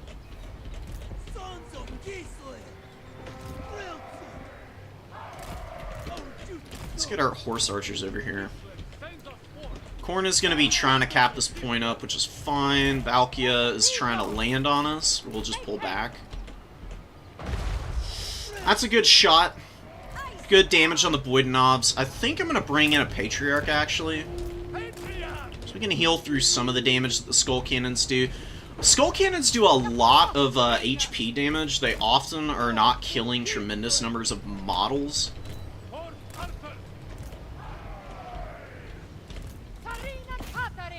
Let's go run these guys over. More shots coming in. Let's get back here.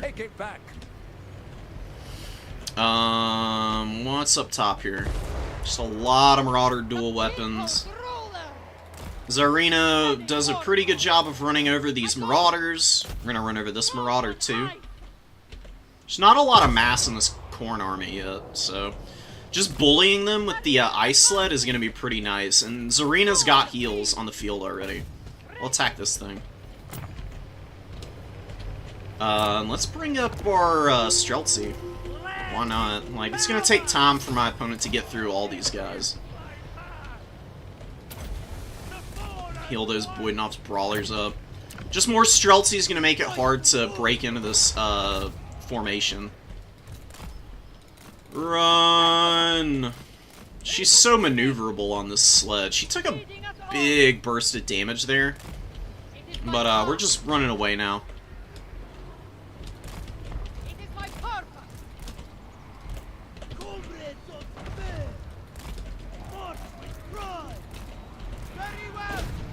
Poke that thing.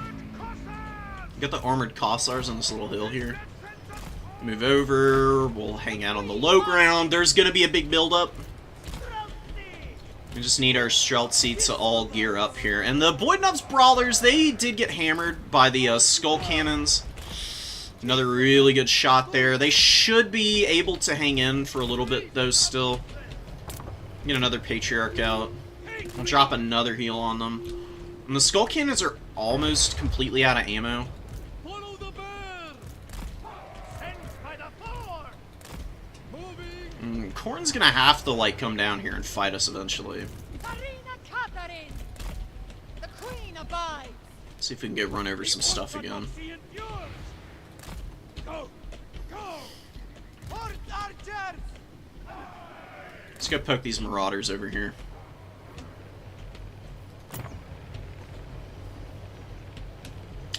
Winged Lancer, maybe. I don't think I super need a Winged Lancer right now.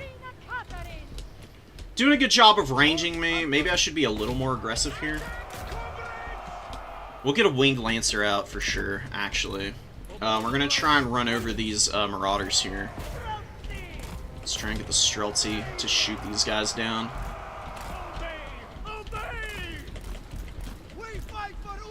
Good damage on the Skull Cannon here. Oh, and Skull Reapers coming up? Okay. Skull Reapers are not that great. Zarina needs to get on the low ground again. Because the Minotaurs come over to try and beat her ass up. Very slow rotation. Let's get away from here.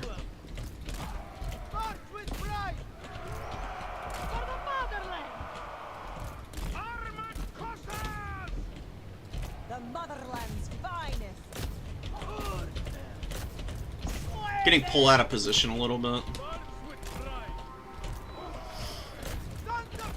Alright, let's get off and go hit this stuff. And we'll get a Snow Leopard out, because it's going to be good against the Skull Cannon. Let's get some heals for Zarina here. Mino's landing. We got the Furies landing here.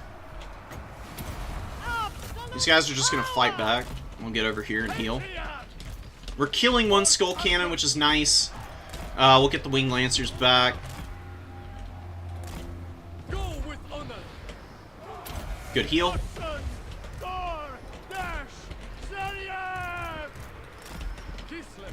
These guys are just going to have to fight here and do what they can.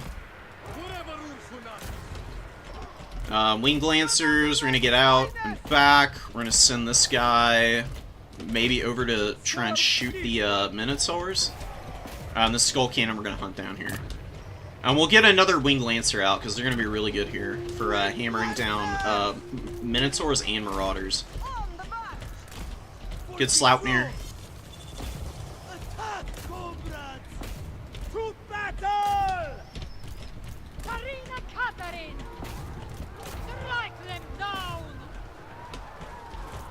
Voidnov's doing alright. Let's shoot these Corn Gores and get these guys to go fight those Skull Reapers. Need the Winged Lancers to actually do some stuff. It's pretty messy. It's not going horrendously. Could be going a lot better, though, for sure. We killed a lot of Furies, which is awesome. And we are breaking a lot of Marauders right now, which is great. We don't have an answer to these damn Wrathmongers, though. Well, we do have the Streltsy, actually. Let's get around, get those Flesh Hounds. Let's get these guys out.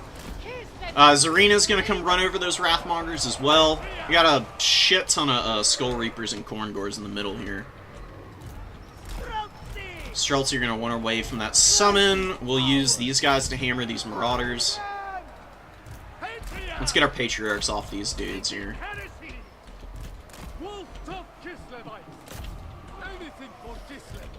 Oh yeah, Zarina, big damage right there.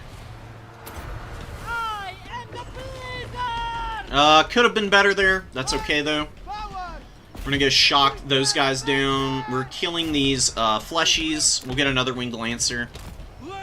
And we did lose Streltsy over here. That's rough. These guys are getting compromised. This is looking pretty rough, I can't lie. I'm not playing too great right now.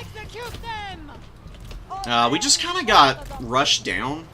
I feel like my focus fire was really awful here. So, this is not ideal.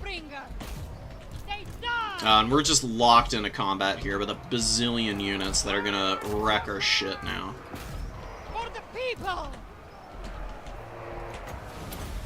I really needed to be better with my casts, and not being on top of it has screwed me.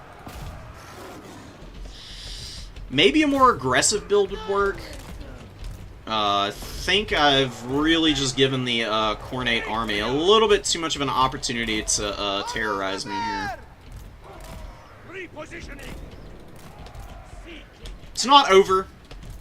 It's just looking rough. We don't have anything to kill those damn cultists, man. Let's get the Boydnov's Brawlers back out. Maybe they can start flipping this. Let's go run over these guys. Let's shoot these guys. Keep running. It's a lot of Furies, man. It's the Furies that are a real pain. Costs our spear. Maybe they can do something here. Let's run over the Wrathmongers. The Streltsy moving forward to get some shooting done. Let's get away from this cultist. No reason to get my Patriarch killed here. Come hammer all these guys in the backfield. And Zarina needs to not sit here and fight Valkia and the Wrathmongers. Come on, guys, what are y'all doing? Shoot the Wrathmongers, please. Patriarch Micro has not been good. They're all dying here.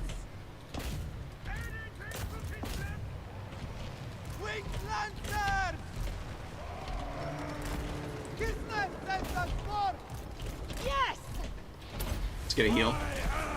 Nice. Okay, let's hammer this guy. Alright, the Wrathmongers are dead, which is promising. Now I need to get out of here. These damn Korngors are going to be an absolute nightmare for me to deal with. Maybe Akshinas can help massacre these guys. Just keep shooting here. Actually peel the Furies off that Patriarch. I just haven't had a lot of good targets for magic. Maybe Heart of Winter would have been better here. Basically anything. My magic has been absolutely abysmal, to be quite honest, when I really think about it.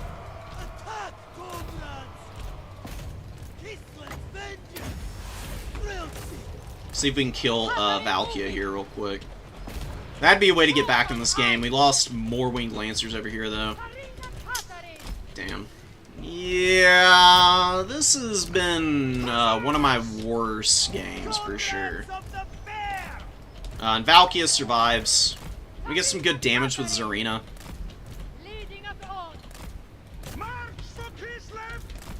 It is my duty. Yes. Bring them down. To battle. Shoot these guys. What else can I get up? Horse Archer to go get the high ground, maybe. We're not out of it. I just don't know if we're going to be able to clean up all these damn units that are just harassing me endlessly.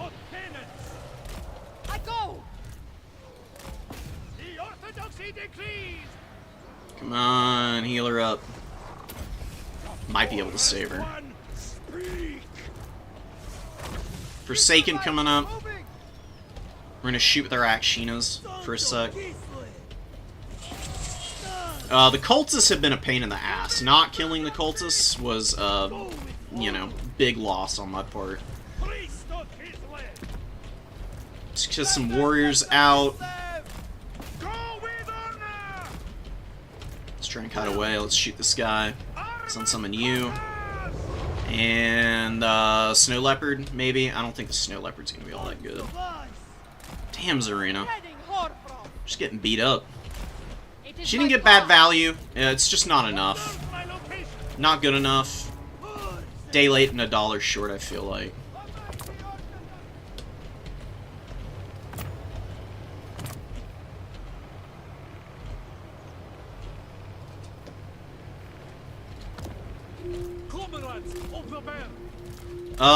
Replaying this matchup, I think I would probably, prioritize bringing the, not Boydnov's Brawlers, but just double, Streltsy in the initial build. They're a little bit longer range. They can probably perform a little bit better, too. Yeah, Zarina's gone. Alright, well, that's gonna be game. I don't see any way to take the points back in time. There is only defeat. Yeah, I'm on the receiving end of the Blood God's wrath this game. I think losing here is pretty much exclusively on me. There are definitely things I could have done to make that a lot easier on myself that I just kind of neglected to do. The Streltsy did alright. Wolfhearts were okay. My Winged Lancer play was really poor. That's probably the biggest reason I lost this.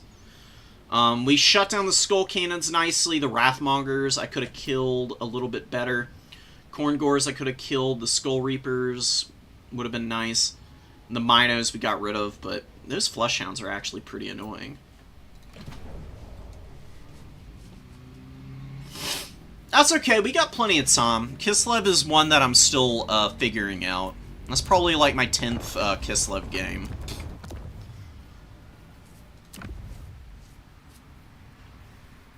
Five of those matchups have probably been against Khorne.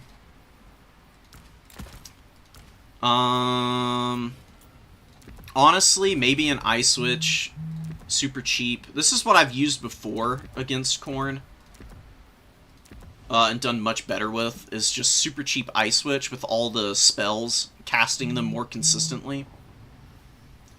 And then bringing in some Streltsy, but also including some Zargard in here. Because Zargard are an absolute nightmare for Khorne to get through. Boydnov's in reserve. You bring the swords. Maybe it's just one Zargard? How many do I normally bring? I think I actually do include two, usually. I think I get rid of Guardian's Call. And then, lots of Kossar Spears. A couple of these guys in reserve. Although you can also, Armored Kossar Great Weapons. Because their pistols are strong, they've got melee, they've got AP weapon strength. And you can get some pretty good damage done with them. Skulltaker did bike drifts through you. That sucks, man. I hate to hear it. It goes that way sometimes, though. Let me put one Winged Lancer in here. Little Grom is also really strong. I mean, Khorne can dive Little Grom for sure. But it's a much tougher proposition than is oftentimes worth for them. And you can always guard him pretty good. Like, leave a Zargard on top of Little Grom, and it's going to be really hard for Khorne to jump on him. Or you can leave an Ice Guard Sword on top of him. It's also an answer. Something like this could have worked a little bit better, probably. And then I've got 1100. Couple Kislev Warriors.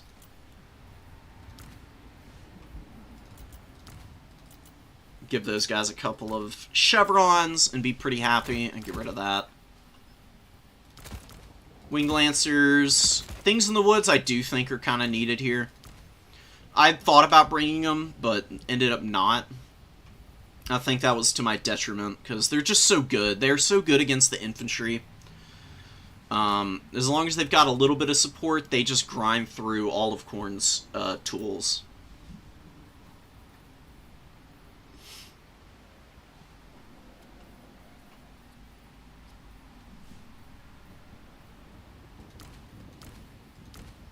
You can do light war sleds maybe too. One Snow Leopard. Zargard Great Weapon. With another Streltsy. And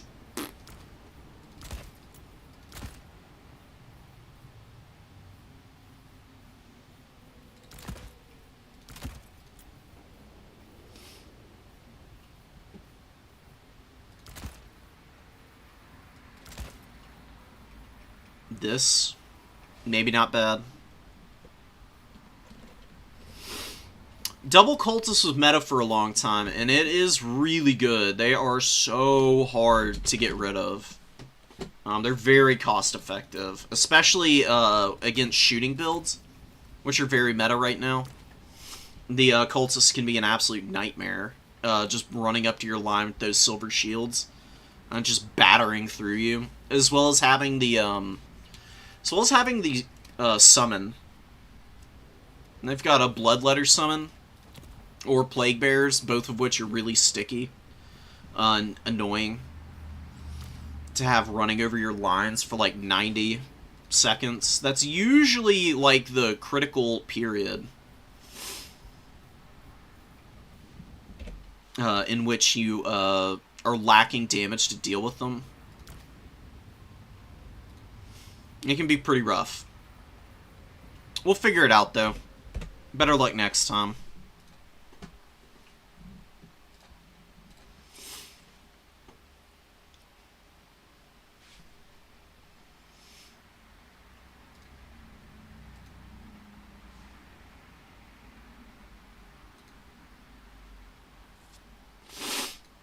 Alright, so we got the Marcus for our next opponent. Oh, what am I doing? Multiplayer battle. Host. Boom. And... find.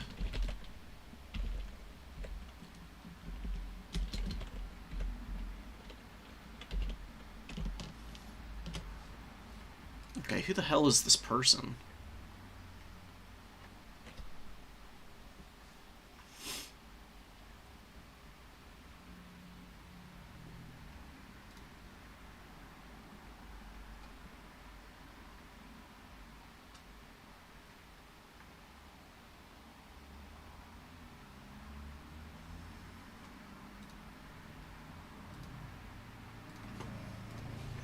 I cannot find them on Discord right now. Oh, but they pinged me, so that's nice. Oh, okay, they've got a different name. Makes sense.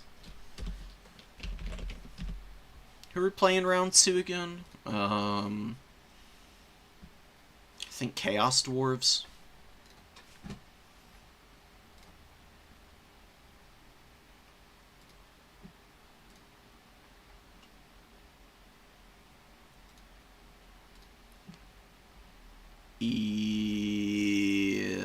Oh, Norska, that's right. Okay, sweet.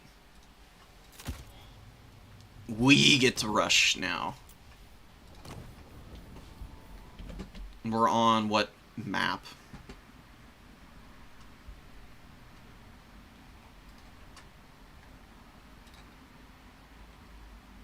Crystal Lake, perfect. Great map.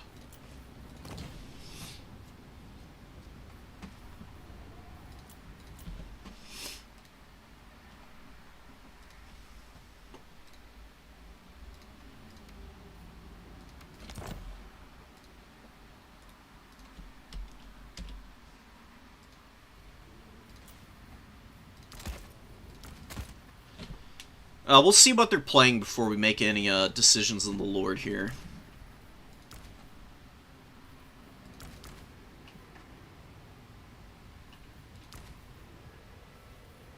Sila's pretty fun. Man, I'd love to put Sila in a Norska build. Dark Elves? Okay. Dark Elves can be pretty tough for Norska, but you do have really good rush options against them.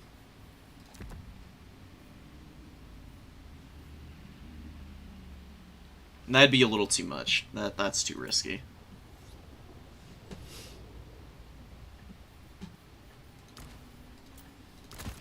But I can try out a build that I've been scheming up here, potentially. Let me flip away for a moment. I'll take you guys to the current Swiss points as they stand right now. So, a loss in round 1, but we got plenty of time to grind our way back. I have faith. I'm going to keep it. And see if we can persevere.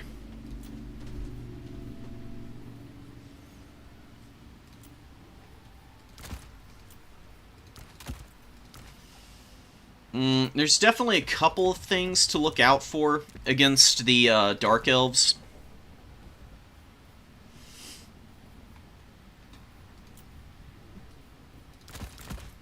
They've got some damn strong units that they can throw out. They can be pretty squishy, though. So we're going to try and take advantage of that.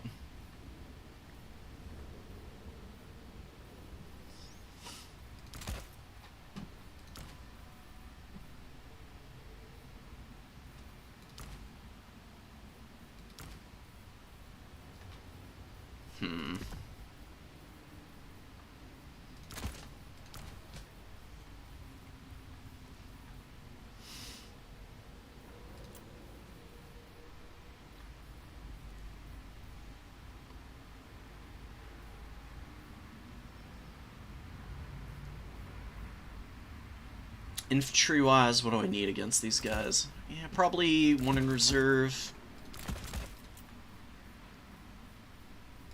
Always bring one of these guys, just for the mix-up.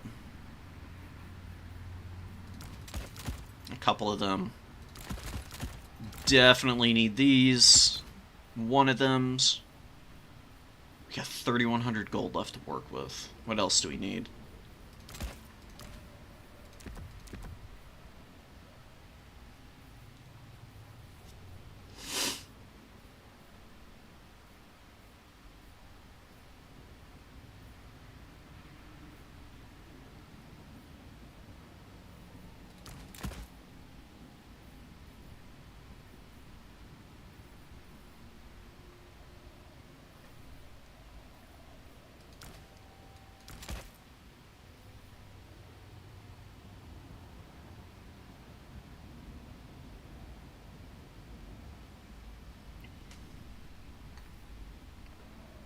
One last look over before we kick it off. I think I'll actually take those guys out and mix this in.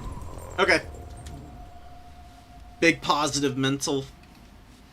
You gotta have it in this game. Like, you're gonna lose matches. Like, everybody loses in this game. Even the best players rarely crack an 80% win rate, you know?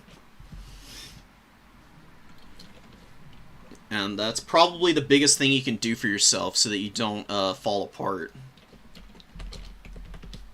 Because if you get tilted in this game, you're gonna play poorly. Like, it happens to me. Happens to everybody. Real. During the new player tournament, Ninja. Because I was kind of surprised you didn't end up in the top 4. You've been pretty consistent previously, but if you haven't played in a while, coming back, it can be kind of hard to reacclimate. I'm on a much more familiar faction here, so I think I'll have a much better time of it. Hide in the trees here with Wolfric and our caster. These guys are in group 3, group 4, and group 5. We got double Ice Wolf Chariot here.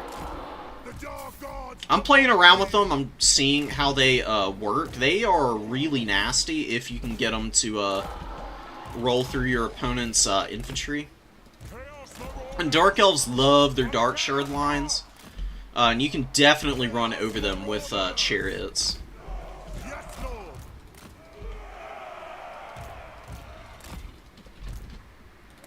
These guys are going to cap the number 1, hopefully. Marauder Horsemasters are great. They're so strong. They're really good against just about everything. Okay. Just wanted to make sure I Gulf and Hoofed my opponent. We got... Oh, Crone Hellebron. Okay. Lots of Dark Shards. Oh, Hargneth Executioners.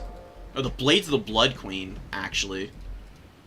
Harpies. Lots of Handbows over here. Just gonna set up to go after those guys, actually. Playing a little too split from the rest of the formation right now. Just get up on the middle, taking this point. What in the hell is that noise? Oh my god. Horrifying. Y'all hear that? What the fuck is going on this map? Jesus. It's terrorizing me. Okay, so some Coldwood Knights are coming out. I'm bringing in my Frost Dragon, I think. Let's cap this and get up over here, and we'll chill here for a bit.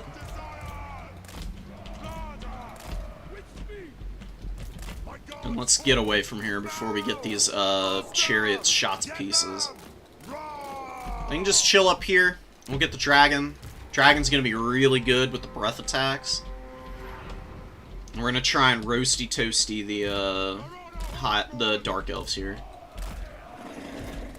And we got Lure Boats, which is really good against missiles, because it just does obnoxious amounts of damage. Ugh, Jesus. I have no idea what that noise is. It's driving me absolutely insane, though.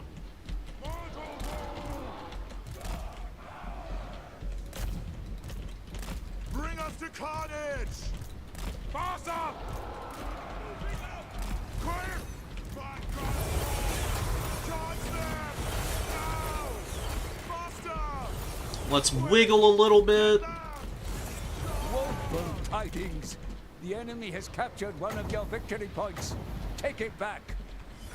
This breath attack here. We actually got a good downhill charge with the chariots. Skirt away now and bring our guys forward.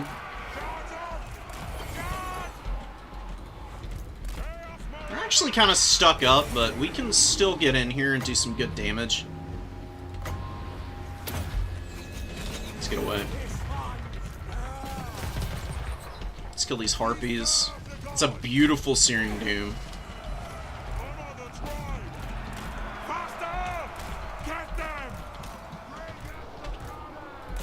And let's get the chariots back in here.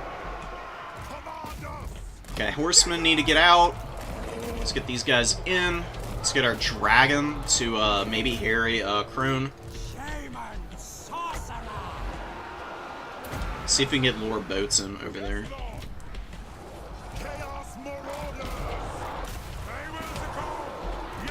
Very messy engagement. We killed one of these guys, and we're going to overcast a Plague Arrest on these guys and just absolutely punish the hell out of them. Let's get these guys out of here. Lure Boats did go down. I got some good damage in. Our dragon's actually kind of losing to Crone, which is not great. I'm going to bring out some trolls and a werekin to hunt her. Let's run over these shards here. Let's get Wulfric and our Lord to go hammer these guys here. Let's get over the top. Come on, get out of there, guys. Those handbows are really frustrating. They're just in a big blob, too. Not the best breath attack either, man. Damn. Alright, the chariots are just stuck in a whole bunch of garbo, which is not great. Let's hammer down here. Run, bud. Get out of here. Wulfric got a little damage in there, nothing too crazy. Our chariots are struggling.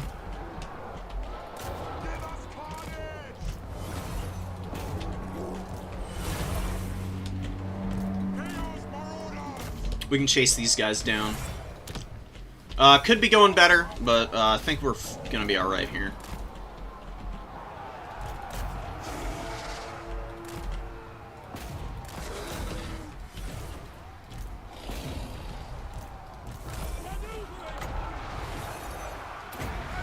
It's going to be a good Lure Boats. Grinding down here. Running over here.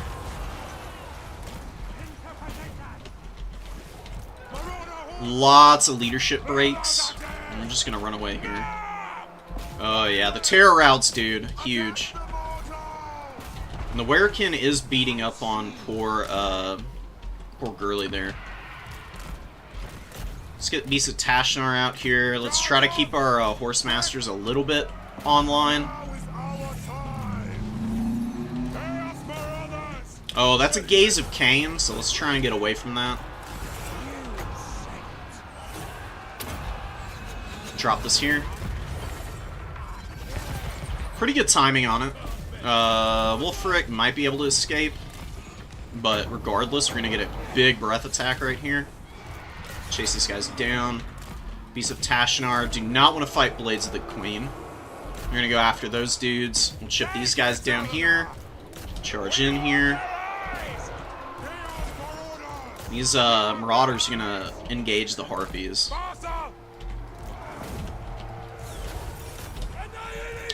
Wulfric's hanging in, barely, but he's hanging in. And I think we killed the Crone, which is awesome news. God damn, this freaking noise is driving me crazy. I cannot focus with that going on in the background. I feel like I'm about to vomit.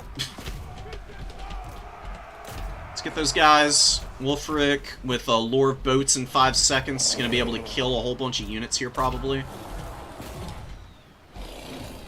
Chase these guys. Get in here. We just need to wait for an opportunity to hit some of these units. This Marauder, need to unblob here a little bit. Go there. Waste no time. So be it. The Harkonneth Executioners have been surprisingly strong, man. Very surprised to see them. Losing a ton of momentum, though.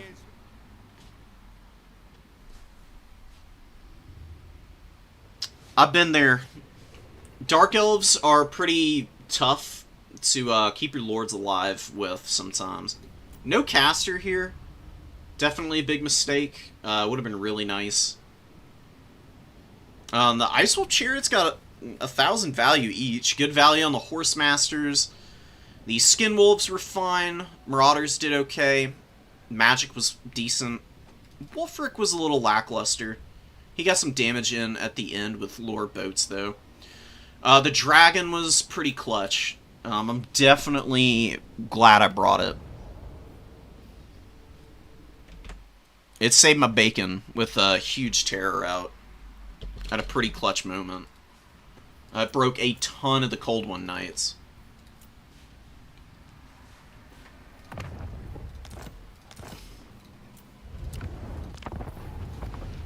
Alright, we'll host, and we'll get ready for our next game.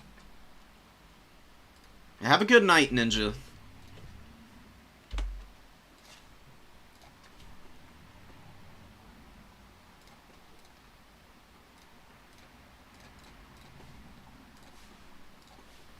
Alright.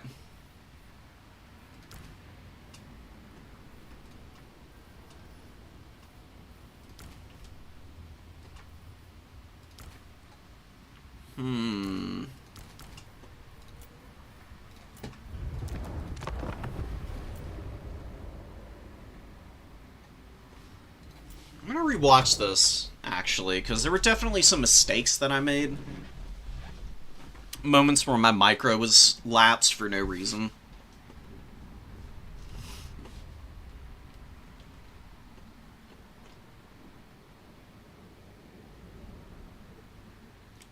Just all the Crone Hellebron abilities. I mean, she's a strong lord, don't get me wrong, but the Dark Elves have a lot of really good options. And I just don't know if the AoE buffs are enough to make her work. She's very squishy too. She's got like no armor. 15 armor. Ugh. It's pretty scary. It's still making this damn noise over here. This is so baffling. I've never had that bug on this map before. So yeah, the Dark Shard's like moving up and everything, you know, it's a very solid Dark Elf opener. Like, you can't really go wrong with Dark Shards and Handbows in my opinion. The Blaze of the Blood Queen, I'm a little bit skeptical of. I mean, they got really great stats on paper. They should be an amazing unit. Keep it from the foe. But I can't help but feel like they are maybe a little bit overcosted in terms of what they actually bring to the table. I'm gonna choke somebody listening to that again and again. Any tips for Khorne into Dark Elves? I mean, Missiles and Dragon are pretty good at answering those.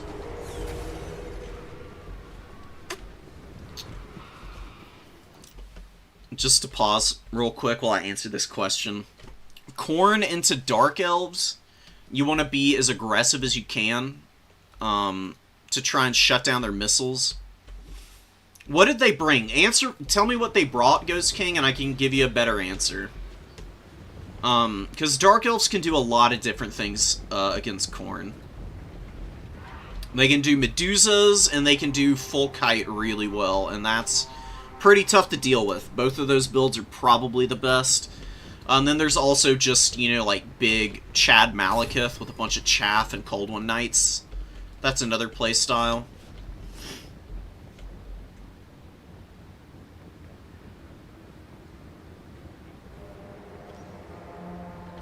What you want to do against Dark Elf Kite is you don't want to overextend too much. Like, arguably, even in this matchup, like, where I've got a mobility advantage as it stands, and I can fight over all 3 objectives, this is a little risky. Like, I seed this point pretty quickly, because I know I'm not going to be able to, stick in for forever against the Dark Elves over here. They can just bring so many mobile units. You really do need to bring a decent amount of Flesh Hounds, and another thing that's pretty strong against Khorne, or against the Dark Elves, is Furies. Furies are just so good at chewing through their low armor units and hounding down their mobility that I think they're an auto-include. Maybe not in max numbers, but bringing at least 3 isn't a bad idea. Searing Doom was nice. I mean, I did punish the blobs pretty hard. I mean, that's a lot of damage from Searing Doom. That's honestly kind of crazy. 500 value on it. I drag in the Cold One Knights, which I do think is a good call. The Marauders just run into the Blades, the Blood Queen, though. That's rough. Don't really need that engagement. But they are kind of there to support the Chariots, and the Chariots are just running over the Dark Shards and keeping them from shooting. Miss the Laura Boats there. That would be one reason why I was wondering how Wolfric didn't get a lot of value. Crone gets smacked up pretty good there. Gaze of Cain has been used once. Witch Brews are active for her, and this is where the Cold One Knights were getting that gaze. They're getting dragged down by the Skin Wolves pretty badly. And they got like no armor too, which is huge. The armor is what keeps the Cold One Knights in a lot of fights. If you can debuff their armor like that, they really are kind of a shit unit. They've got very low stats. It's really their shock damage and the armor that keeps those guys nice and sauced up. Another really good Searing Doom. We got the Dread Spears just running around out here. These Skin Wolves, I didn't micro very well. I should have not only unengaged from the Dread Spears and given them an order to just attack somewhere else, because they were just getting hounded down otherwise, which was not ideal. But the Ice Wolf Chariots, dude, they're crazy, actually. They've done some really good damage this game. I do have my Feroz Dragon in a risky position, but these Cold One Knights are mostly trying to shut down these Chariots. Trying to help the Handbows, who are just having an awful time of it right now. Like, the one bad thing about the Corsair Handbows is their leadership. It's only 66. If they start running, they can cede a lot of control to your opponent, and they need to be used very cautiously to get the most value out of them. Crone fighting the Skinwolf Werekin, this is just a dream for me. I mean, this character is amazing in the duels. Crazy bonus versus large and weapon strength. Just putting the absolute beat down on Crone here. So my opponent really should have pulled the Lord out here. Shaman Sorcerer running around, looking for some more opportunities for Searing Doom and Plague of Rust. And pulling out my Marauder Horsemasters now. They've done a pretty good job of hammering stuff down and getting some damage in. Okay, hold on. Let me pause real quick. Ghost King answered. Supreme Sorceress with Dragon, 3 Bleak Swords, 2 Dread Spears, I'm guessing is what you're meaning there. And ROR Medusa, 2 Scourge Chariots, 3 Missile Riders, 3 Cold One Knights, 2 Corsairs, 4 Dark Riders, and the ROR Harpies. Ouch. That is a pretty meta build for Dark Elves. I'll tell you one thing that would help against all of that would be 1 Skull Cannon. Skull Cannons I swear by. I think at least 1 in most of the matchups against missile factions is kind of important, because unless your opponent goes really hard into artillery, that's longer range than the Skull Cannon, you can get some pretty great value against them, especially against infantry. And you can also shoot Scourge Runner chariots with Skull Cannons and do some pretty nasty damage to them. This breath attack was massive for me. Just this dragon in general, man. I probably could have used it a little more aggressively. I'm a little too cautious with it, I think, in some parts. But it is just a really effective deterrent from my opponent, like, blobbing up. And Wolfric attracting all these Cold One Knights in, Beasts of Tashanar get in underfoot, and they're just so good. Great unit. Tons of melee attack, and decent leadership for a Hound unit. With the bonus, keeps them going. You brought Double Cultist, which I do think is really good against the Dark Elves, but you have to protect the Cultists from Dragon characters, because they get absolutely mollywopped by those things. We can just end that there. I just wanted to get, like, a good idea and rewatch it a little bit for some future moves. Valkia against Dark Elves is always good. I think she's pretty important to have, in fact.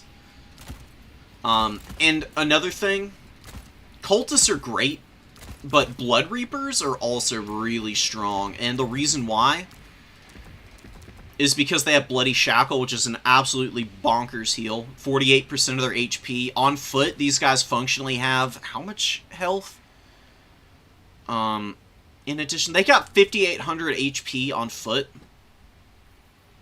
The Bloody Shackle keeps them nice and healthy. These guys can actually fight a dragon, and they're also really good at running down Medusas. Switch over to the Dark Elves real quick.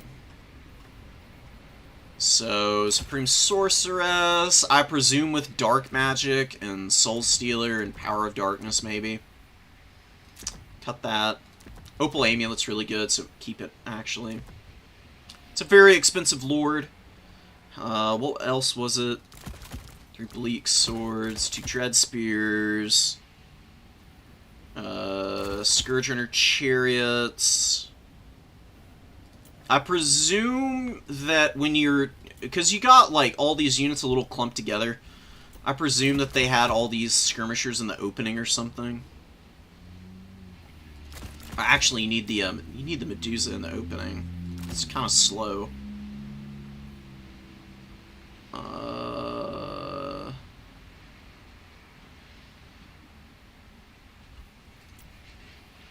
trying to reconstitute this as best I can. But anyways, I mean, the Blood Reapers are really good at chasing down Medusas. The Medusa is really good against your infantry. Oh, Arbol. Arbol's not very good against the Dark Elves, unfortunately. I think there are matchups that Arbol's good in. I think Valkia's just outright stronger here, because there's a lot of anti-large. Or, not a lot of anti-large, but a lot of large targets that aren't very good against her, that you want to fight. The only thing you need to look out for is this damn dragon. Dragons are very good against Valkia. If you can hound down the Siren of Red Ruin, just threaten it by chasing it with the Blood Reaper and keeping Valkia overhead. You can use Sleipnir to clear through the Dread Spears and stuff and break them. And then you can use your Hounds. Probably like 3 Hounds is pretty good. 3 Furies. I think Blood Beasts are better than the Minotaurs here, and you can just bring all these guys in. It's okay, Ghost King. Don't worry about it, man. It's not that big of a deal. I just want to try and give you the best possible advice. A couple of Khorngors are really good. Any faction that has the Cold One Knight Cav, like the Dark Elves or the Lizardmen, Khorngors are an absolute must, and Khorngors are really good against Scourge Runner Chariots also. You use the Flesh Hounds to take out the Scourge Runner Chariots if you're not able to kill them with something else, you know? Bring the Skull Cannon, you bring a decent number of Marauders. Chaos Warriors can work here. I would probably limit to just 1, though. I like Bloodletters. They can be pretty strong. Marauder Horsemen can work. They can also be pretty vulnerable and useless, though, at times. But mixing in 1 isn't a bad idea. just commit to like a big infantry line like this. Because your cheap infantry are almost always going to outvalue the Dark Elves' cheap infantry. And their Corsairs are really good against your stuff, but you do have Blood Beasts who will just absolutely wreck Black Ark Corsairs. The Blood Beasts are here to counterpunch and protect all your stuff from getting run over by the Dark Elves' mass. So, like, they're going to summon out the Cold One Knights, they're going to summon out these Dark Riders whenever they need to try and just, like, pepper you down and force you out of position. Just don't panic against the Dark Elves. Do not overextend into them. You can't do it.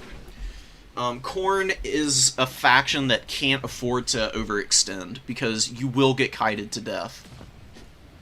You have to play the objectives, you have to persevere through missile fire sometimes, and just eat it on the nose, and you need to just skirmish as best you can with the Skull Cannon. While, the Blood Reapers and Valkia gear up for fighting the Siren. Like, getting rid of the Siren of Red Ruin's probably the best thing you can do here. You don't want to chase this thing too much, but once front lines engage for Khorne, your infantry beat the Dark Elf infantry pretty badly.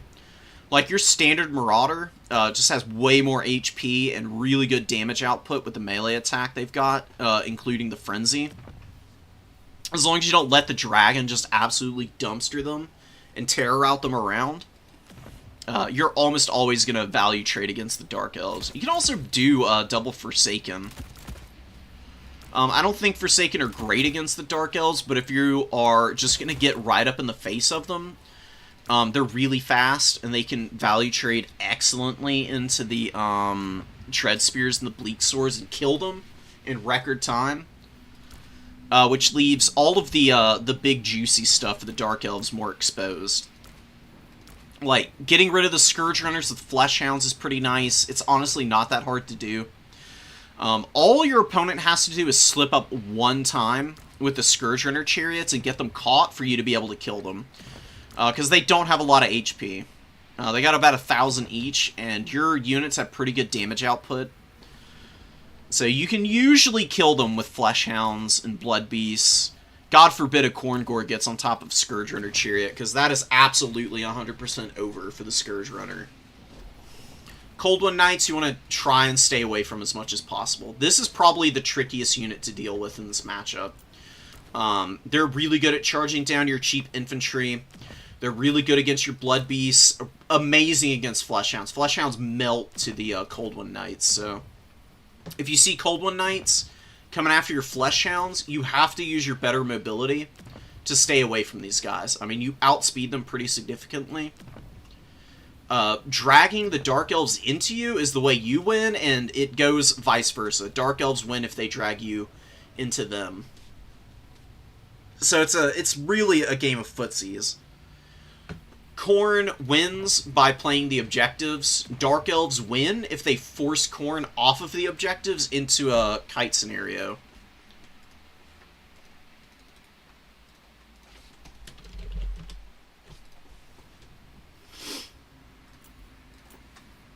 And really and truly, the Siren of Red Ruin is kind of a bad unit against Khorne. It's only good against the infantry. It's pretty expensive. If your Blood Reapers will absolutely bully the shit out of this monster. Because Blood Reapers have really good melee attack. They're very durable with the Bloody Shackle, and they're infantry sized with speed that can keep up with it for the most part. It's got 58 speed, so it's a little bit quicker. But your opponent can't really just shock damage the Blood Reapers off the field like they can with Cultists. Cultists will rout because they're not immune to psychology when their frenzy wears off, but Blood Reapers, since they're demons, are not affected by fear or terror. So they're way more durable against dragons.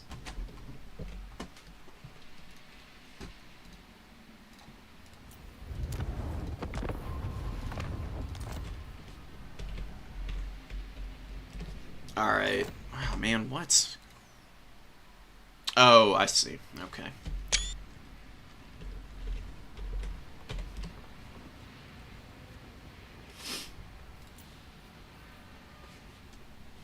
Come on, let's get in here. Oh, god damn it, we're playing Khorne again? We are playing the Chaos Dowie. I've had trouble with this matchup. I don't play a ton of Chaos Dwarves. I'm still figuring them out. I'm gonna flip you all away for a moment. Well, I'll send you over to the Swiss points as they stand while I build my army. So this is the standings right now. Pretty even spread, honestly. Disciples of Hashut. I think I need that. Probably don't need this. I think I just bring one of those.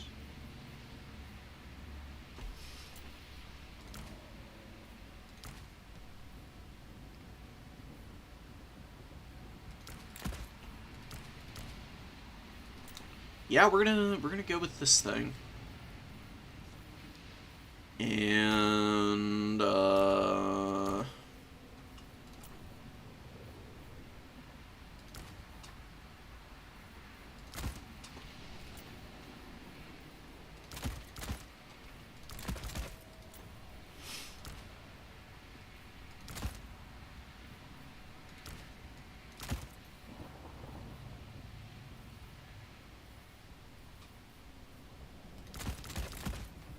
bring a little bit of chaff with... Actually, no, I don't think I'm going to bring any of those. Just one of these guys. Get rid of that, too.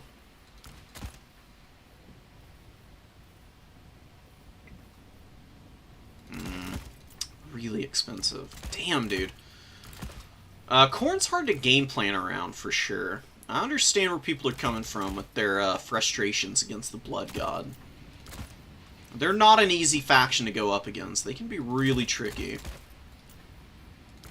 Probably just one of these guys, then. And another of these. Yeah, lots of them in reserve. I don't think I need any of those. 1-1.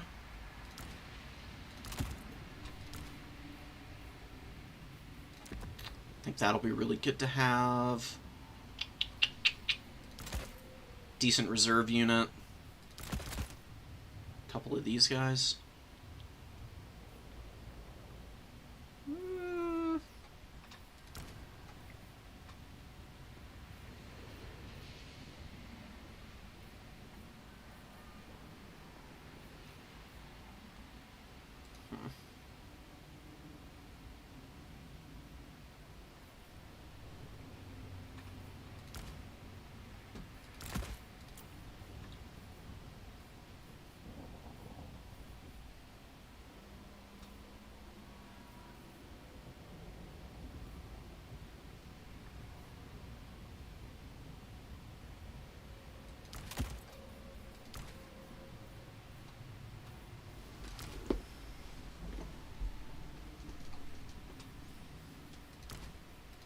Alright, one moment. I'm dealing with one of the most frustrating moments in the game.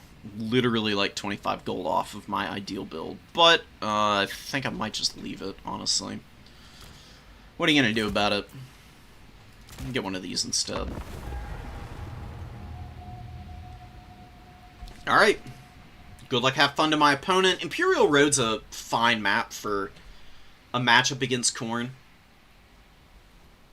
Having a home objective helps against the Blood God because you can, you know, rally up on a point and really just hold on to it tooth and nail against them and counter push from it. It can definitely get you some really good value.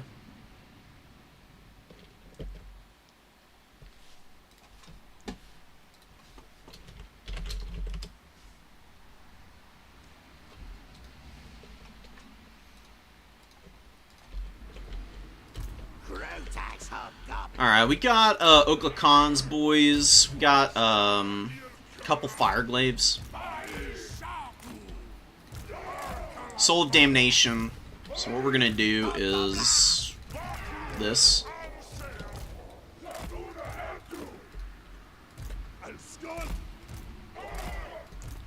And we're going to be really careful about pushing the objectives. Ogre Khans and Astrogoth are going to try and cap it early, but if I can't, I'm not going to overextend there. And we're probably going to just throw Iron Demons out on the field, because we've got lots of anti-large and some good artillery. We're going to need to be able to deal with some of the other annoying units that Khorne has access to. And one good position. It's another good position for Fireglaves. Okay.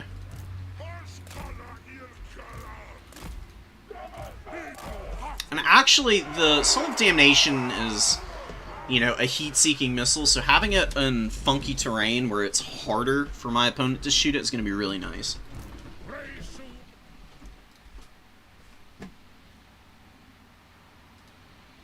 What's going on here? Oh, yeah. Thank you. My bad. I appreciate the message. I would 100% forget otherwise.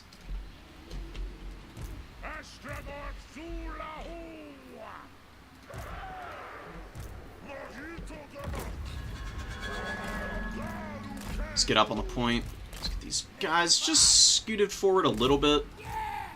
Just up onto the objective, and this thing is gonna cover the middle. We've got Chaos Chariots with Valkia, Marauders, a lot of Marauders. This is not 11 units. Oh, there's Fleshhounds over here. Trying to creep around the back. So we got 1, 2, 3, 4, 5, 6, 7, 8, 9. There's 2 units missing somewhere. I would guess there's Fleshhounds over here, looking to pressure me down.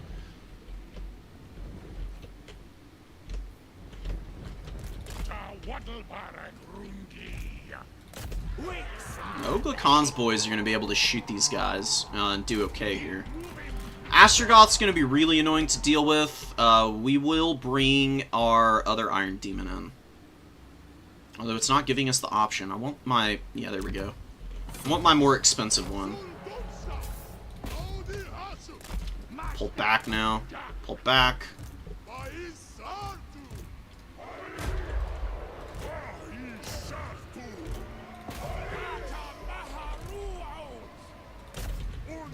Actually got a good shot on that chariot there. Let's get away. Position up. Let's position up. I'm gonna get back here with this one Chaos Dowie Warrior. And we're just gonna use the Iron Demons to bully here. And Valkia is actually gonna land on this demon, which is a terrible idea for her. Because Astrogoth's actually pretty damn strong against her. And the trains are actually pretty good against her too.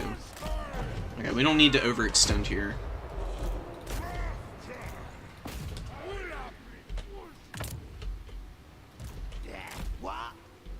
Oh, Khan's going in. Ah, there's Minotaurs over here. Okay. Bull Centaur Render, I think, then.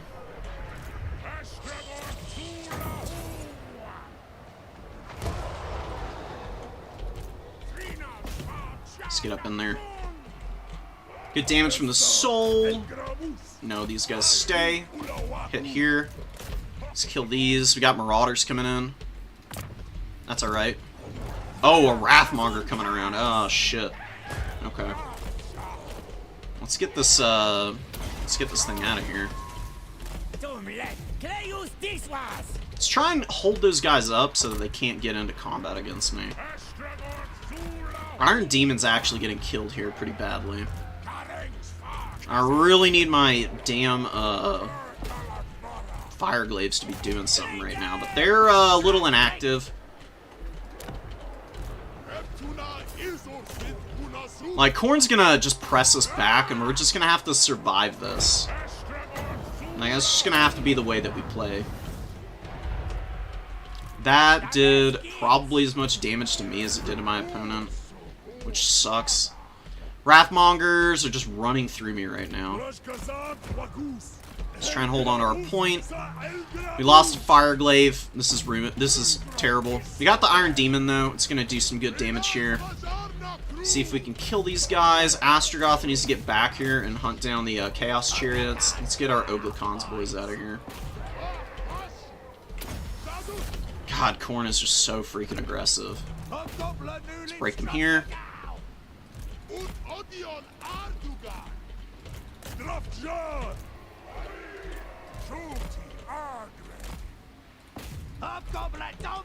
We're just screwed here, maybe. Our Fireglaves are just too beat up. The Wrathmongers have kind of flattened us. I don't know how the hell you deal with Khorne as Chaos Dowie, man. It's a brutal matchup. This is not fun. Oh my god. It's ruinous, man. The Fireglaves are just not it. They just can't do enough. I like the trains. They've definitely been okay, but the Minotaurs and being stuck on them for so long is just wrecking me right now. And now the Soul of Damnation is dead. Those guys are offline. My Hobgoblins are all running. The only thing that's been doing well for me is Astrogoth, really, and the trains. So maybe you just don't bring infantry here. I don't know what else you can do, honestly. Just got a lot of chariots. The Wrathmongers are just devastating to your poor gun lines.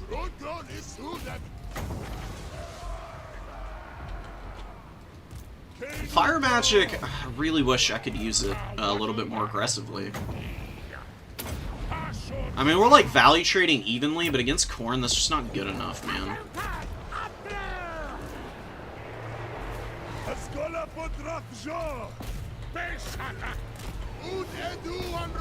Let's go run over these guys. See if they can, like, cap the back point or something, I guess. Marauders running me over. We're running over some more Marauders over here. Have we killed the Wrathmongers? We have not. Take it back. Lost our back point. The Minotaurs are an absolute nightmare, too. Like, those guys have been really hard to break as well. I think I needed the, I think the trains were the wrong way to go. I think the Bull Centaur Renders would have been more useful.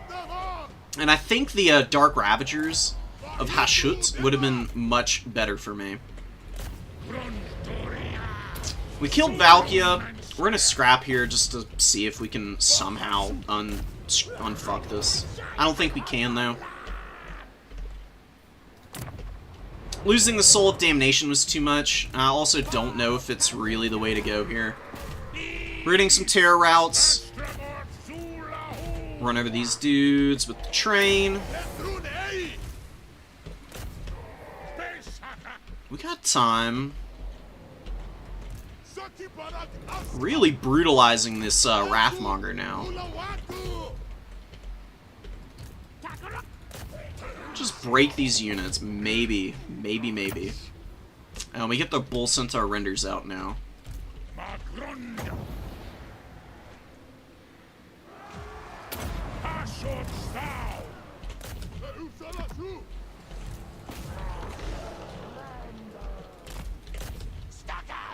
We just throw everything we've got at the wall. I mean, Khorne's not summoned anything out in a minute. Our damn Flamestorms have been absolutely useless. Like, they have not gotten me any value to speak of, which sucks. Like, I really need it to actually be doing more work than it's currently doing. Blazing Beards are fighting. We've got the damn Bull Centaur Renders in here, but they're scattered all over the place, not actually hitting much of anything. Hobgoblin, Wolf Raider would be nice. Maybe a sneaky get, though. Let's fight here. Let's get around. Break these guys. Get this objective back, maybe.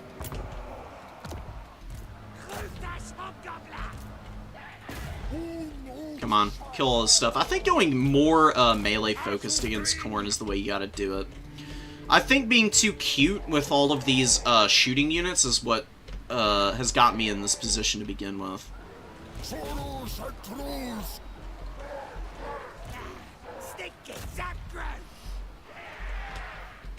Alright, we're killing the Marauder, or the Minotaurs, finally.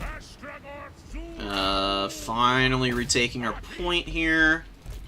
Let's use this train to go terrorize. Let's get in there.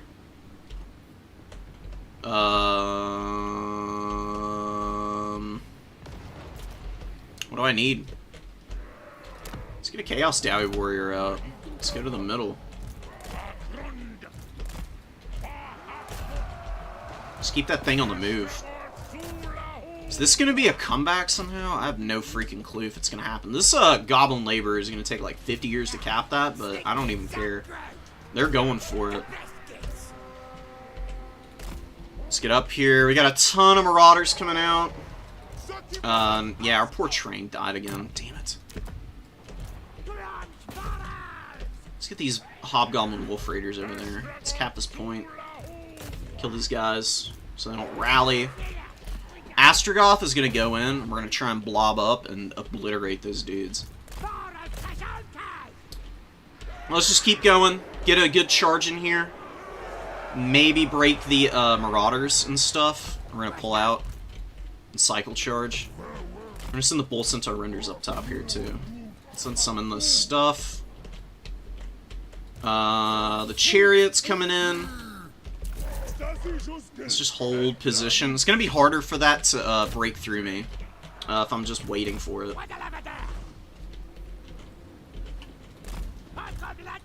Alright, we're dragging them off the point here, which is a big deal, because they're not capping it now. Ogla Khan's boys are maybe just another train, dude. I mean, just throwing trains at the problem oftentimes ends up working out. Flamestorm. Get in there. This is a huge sandwich. This is that's absolutely clutch for me. I'm getting another fucking train. I don't even care, man. Let's get away.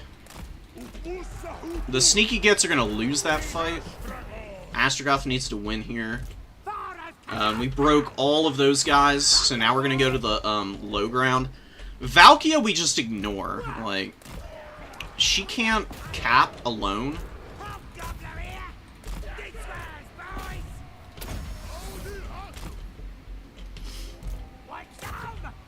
Let's run over these guys on the way. Now we sandwich. Now we run in here. We got Fleshhounds coming in. Astrogoth's not doing amazing. We're gonna get another Hobgoblin Wolf Raider in. And the Bull Centaurs do not need to be fighting her. Minotaur's out. I think we can break Minotaurs without too many big issues. We just need to get a good surround off on them, and I think we can crush them. Tear out on the Marauders. We're gonna go send these guys back here to cap this. And let's kill these things real quick. While the Bull Centaurs are just gonna get balls out for the Minos. They just need to do as much damage as they can before they go down. And I don't even know what Astrogoth's problem with the Flamestorms have been. They just haven't done anything.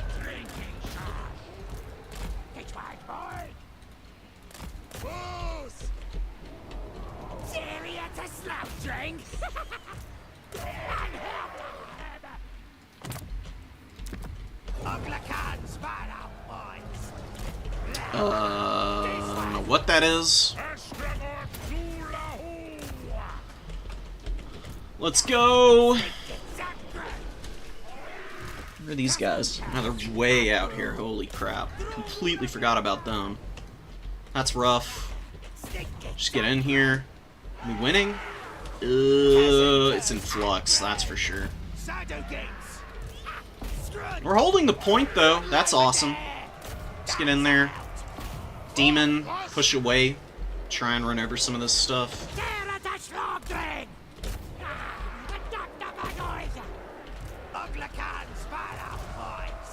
That's a decent Sloughtnir.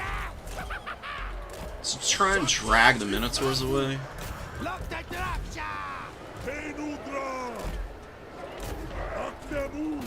Yikes. Owie. Man, poor little Ogla Khan's boys. Get away.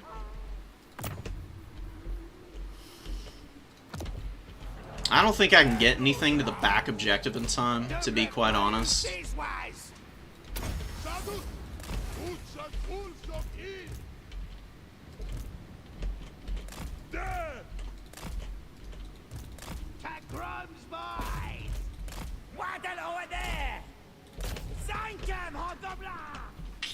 Yeah, maybe just more mobility. I'm not really liking the performance of anything else. Trains with, maybe some Infernal Ironsworn. I don't think Fireglaves are good here. I think the Infernal Guard Fireglaves are a huge trap in this matchup. I think they just aren't good enough. It's a really close loss, though. I think with maybe just a little bit more time, I could win this, but we're here at the end. It's pretty much over now. I don't know why. What the fuck are you doing, Astrogoth? What is happening here? I don't know what he's up to. Just twirling around, which is obnoxious and a little sad. So, no Fireglaves, no Soul of Damnation, some Bull Centaur renders, maybe a Dreadquake train is the way.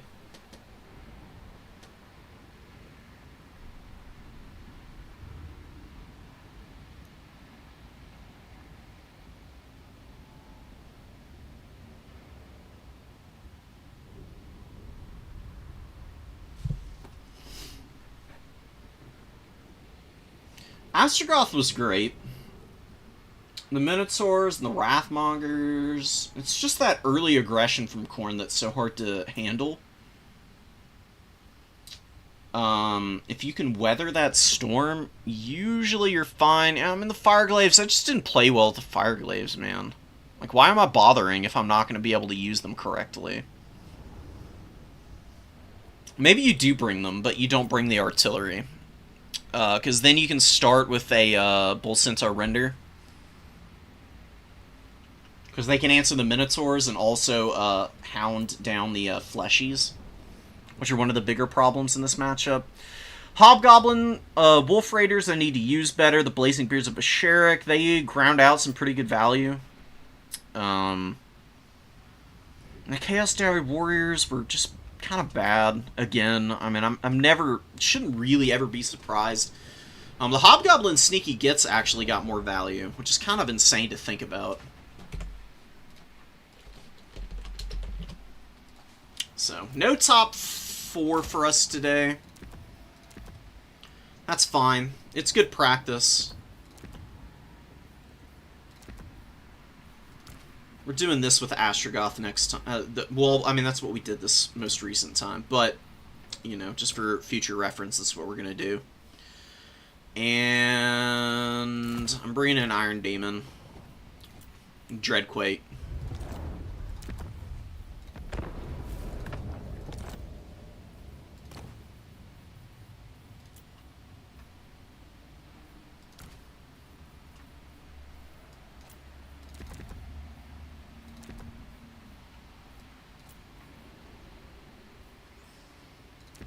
Maybe spamming Killing Fire is a good way to punish Khorne. It's a lot of damage. That's a big effect range, too. What would Burning Wrath do? And Cascading Fire Cloak with all this stuff. This is really only good Overcast, though. You're going to do so much damage overcasting that to your own lord. Leave it off. Yeah, I don't think it's worth it. I think Flamestorm's good enough. You just hope you get good rotations with it. I didn't have a lot of luck in that match with it. Some Hobgoblin Sneaky Gits. I'm going to actually try using these guys. Backed up by the Fireglaves.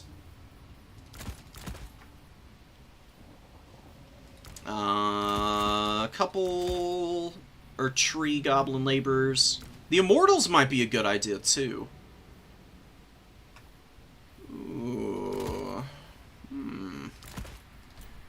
Something to think about. Bull Centaur Renders, or maybe the Hashut Stark Ravagers. 750 gold left.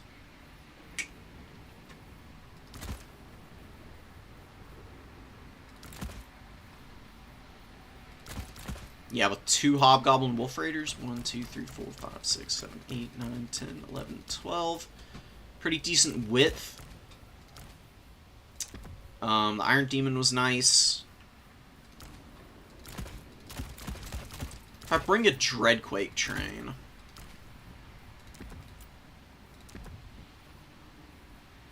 Still got 2,200 in the bank.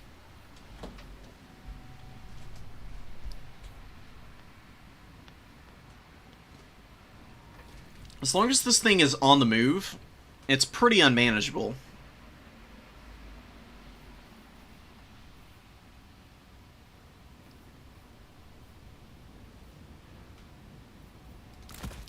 Maybe a couple blunderbusses. I'm gonna Cutthroat. Ogre Convoys can run up and take objectives early, and then you get 3 of these. And 2 great weapons for Minotaurs and Fleshhounds. So many things you have to kill on Khorne that are large when you think about it. They got a good enough charge bonus to kill Furies. No, I didn't win last game. I played Khorne again on Chaos Dowie. It's a matchup that I cannot figure it out right now. It's definitely something I'm going to need more time with. We'll use the blunderbusses. We'll see how they can do.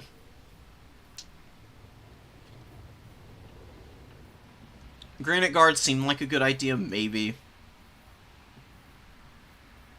And what do you have in reserve? Blazing Beards for sure. They were nice.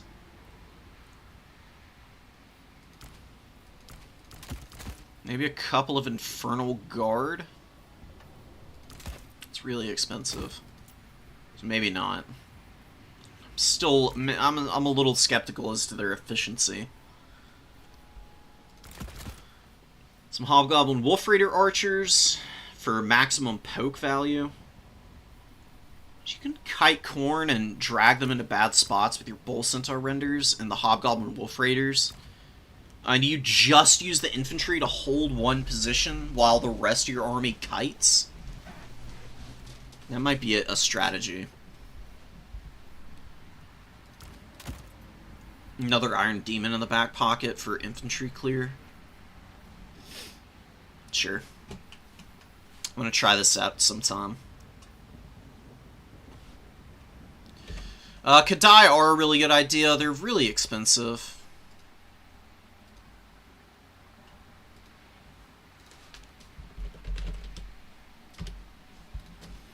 That's the only, and against Khorne, like, the Iron Demons are usually, good enough at clearing out, infantry. You know? And Kadai don't cause terror, while the trains do. As long as the trains, can be kept safe from, Minotaurs, usually you'll have a pretty good time of clearing all that out. That's why I'm bringing a Dreadquake Mortar next time. I think this thing would be an absolute nightmare for Khorne to stop. I don't see a lot of downsides to using it. Maybe you can bring a cheap-ass Demonsmith Sorcerer with Reforge to heal it up, even when it's out of Dreadquake ammo. You pop the restores on it, and it can go back to running over stuff. Maybe you get rid of those guys, and then you do bring, like, double dude or something. Maybe you don't need another blunderbuss. Maybe just one blunderbuss works. Do that, so you got some armor clear with your infantry.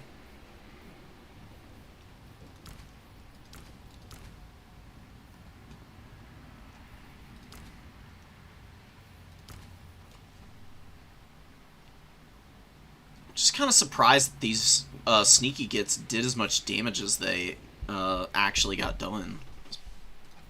Kind of surprising.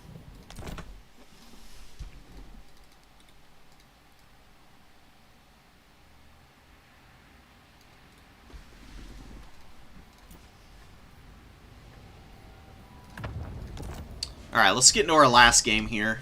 And that'll be it for me after this game.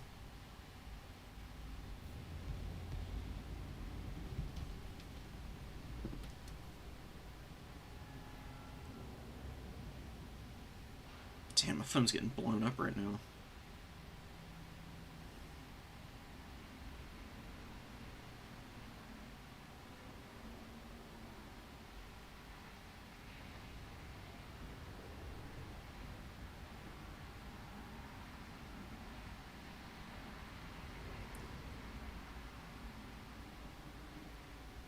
Just answering. A friend is asking me what I'm doing.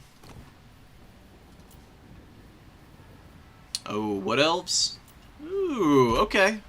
What a good way to round this out. What elves are a fun faction to go up against, in my opinion. I know a lot of people don't love fighting them, but I think it's enjoyable.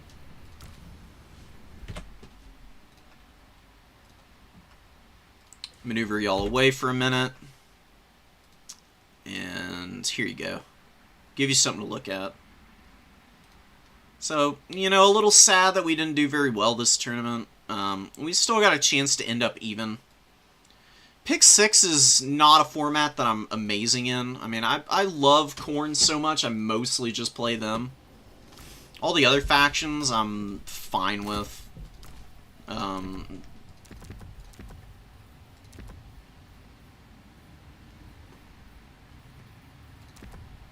Definitely need a little bit more practice, though.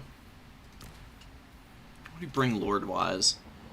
I mean, I know what the meta option is, but do we bring something else just to clown around with?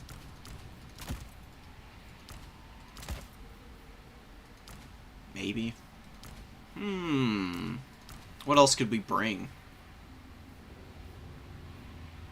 You know what? Let's try this guy out in this matchup. I think he might actually be really obnoxious for the Wood Elves. That's good. Yeah, we'll keep that. We'll keep all of these. It's fairly cheap, so why not?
Alright, I'm back.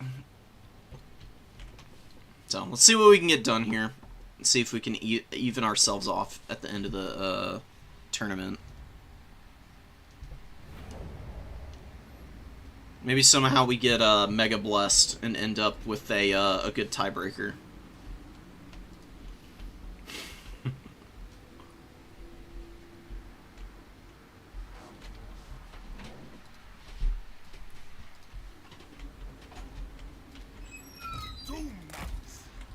All right, so we got a little bit of a different build here, just to see how it ends up working out for us. I'll keep these guys in group 3 back there. So I brought Village just to see how he works out. The most meta option, obviously, is Archie. Just because he's, you know, fairly quick, you know, and slow lords can really struggle against the Wood Elves. But he might be okay here because he can beat up on Drycha pretty nicely. He's a decent combatant himself. He's got magical attacks to get around our physical resistance.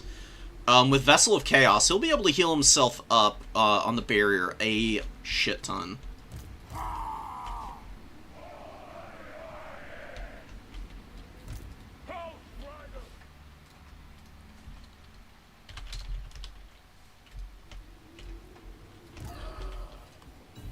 Alright. Yeah. Pretty meta build here. Starfire Shafts, Glade Guard, lots of Eternal Guard. It's solid, for sure. We'll see if we can break in here. We've got a Hell Cannon in reserve. I'm probably going to bring that out. It should be relatively easy to protect. We're going to take the number 2, we'll bring the Hell Cannon out, and all of our Hell Striders are going to come around to the back and try and defend it.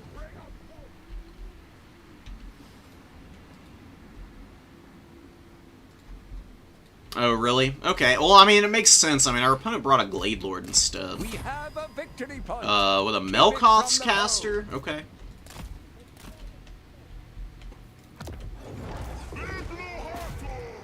Start shooting here.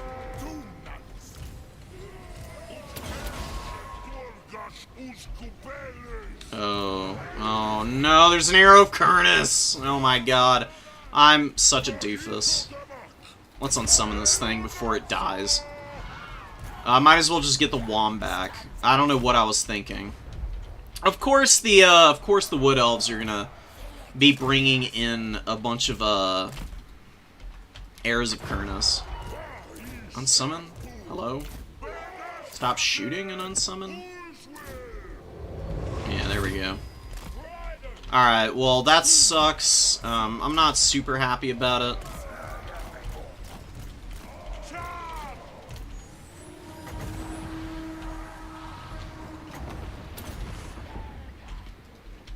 Got a little bit of a rebate. It could have been worse. I mean, it could have just outright died, and then I'd be in a really bad spot. Aspiring Champions are going to move up. We'll get all these guys forward. It's pretty good damage, and let's see what a Pink Fire does. Well, a lot of this is just for my own personal edification. We got the Waystalker out here. Dryads just beat the absolute shit out of those Marauders, man.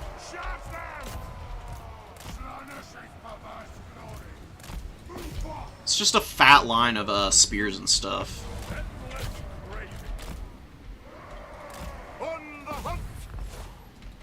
Good nets. We'll get our Zinch boys over the top. It's targeting Village down. Village is going to be really hard to kill, man. I can't help but feel like that's just not a very good use of time from the Wood Elves. We're getting absolutely shit stomped right now. I really needed Archeon and the Burning Heads. Hell Cannon was a really bad first summon also. Yeah, this is not the build. This is definitely not the build. See if we can kill these Dryads or something. These guys have gotten some good work done. Let's see if we can fly up over the top and drop the Searing Torrent on top of this other unit here. Let's fight here. Come on, guys. Pretty please. I'm begging you.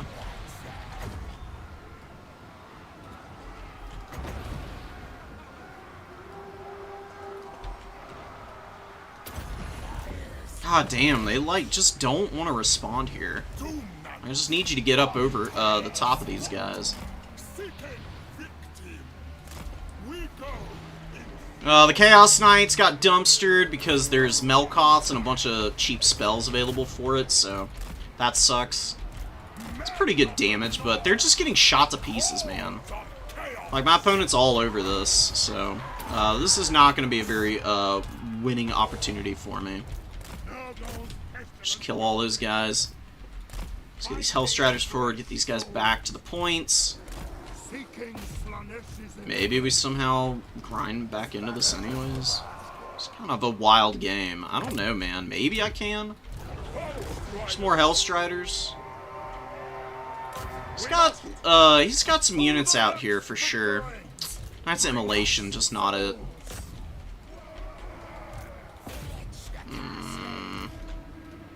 Yeah, owie. I mean, the Aspiring Champions are just getting kited, so that sucks. Hellstriders get a good charge there. We're going to try and get the Wild Hunters. We're going to turn around. Forsaken are going to get through. We're going to get these Hellstriders on top of that. Maybe we just keep spamming out Hellstriders and we can do okay. Let's get here. Okay, we got these guys. Are Hounds going to be any good here? I don't think so.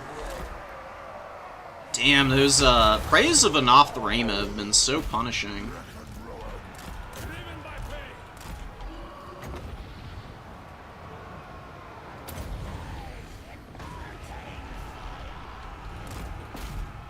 It's not bad. We got the Forsaken here. We got some Marauders here. We're just fighting over all the points, though. Which isn't a good idea against the Wood Elves. Like, they're a fast faction. They can definitely beat up on you if you're chasing them all the time. Aspiring Champions have been super clutch, though. One of them over here is pretty much worn out, but all the Hellstriders... We've gotten most of the missiles offline. He's got one missile left online. If we can shut that down, maybe we can win it still. It's been a messy-ass game, for sure. Still running away. These guys are like pinned up against the back of the map now. Forsaken. Just a lot of Forsaken. How are we in this game right now? Actually have no idea.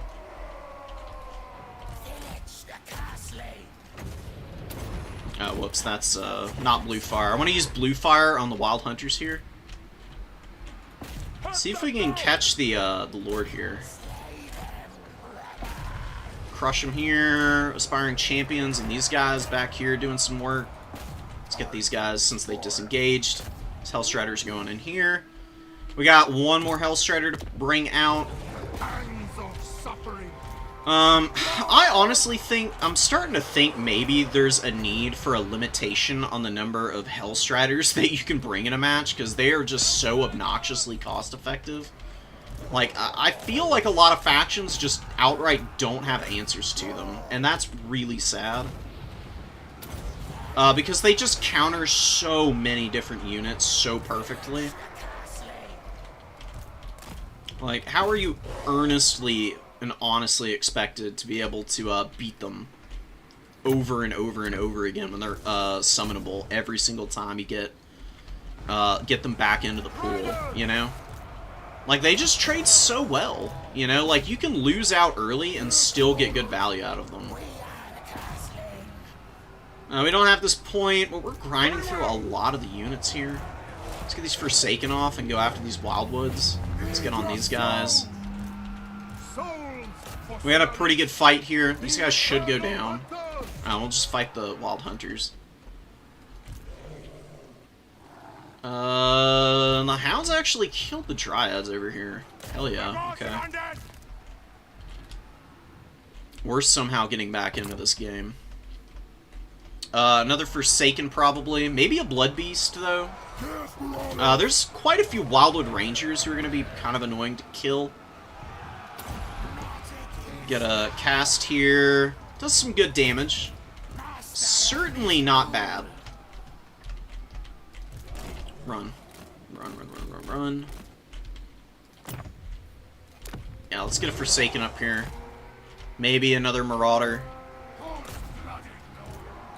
And these aspiring champions doing their thing. Killing these Wildwoods here. Scrapping in here against all these Wildwood Rangers. How much WOM do we have left? We got a decent amount. Can I get one more Wind of Magic? Pretty please. Actually, don't think I need it here. I'm going to wait for the Dryads to engage here. And then I can hit them with it instead. Let's get up in there.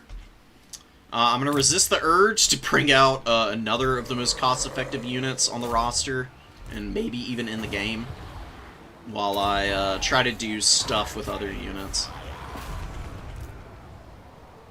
These aspiring champions have been a nightmare, man.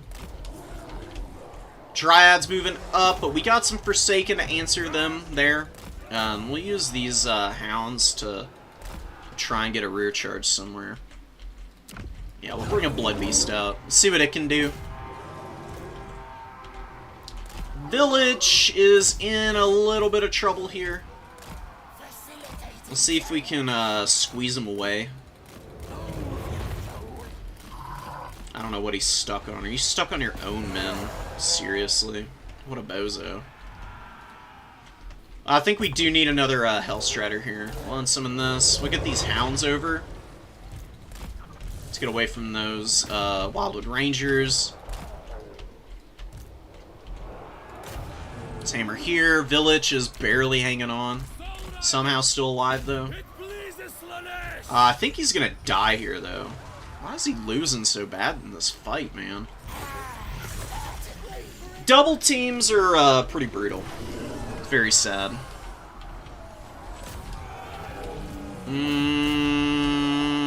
I think the Wood Elves are going to be able to grind back into this now. Just going to keep going for it, though. Why not?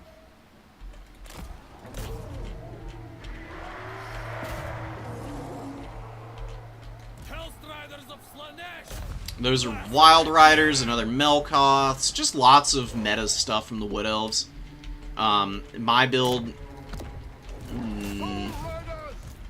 definitely needs some work. I need to touch this up to really solidify it.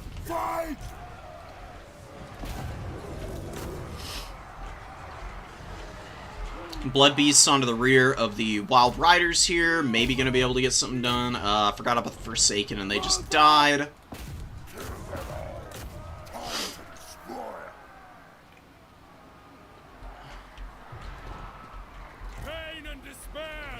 Yeah, that's gonna be it. GG. It's a really well played game. You have been bested. There's only defeat. I'm just not being very careful with my builds, honestly. I'm getting myself into bad situations. Losing the Knights of Immolation like I did was really sad. I needed the front line to engage a little bit better. And I needed to really surround the Wood Elves here. Because you just can't let the Glade Guard get this much value. Like, that's just really bad on my part.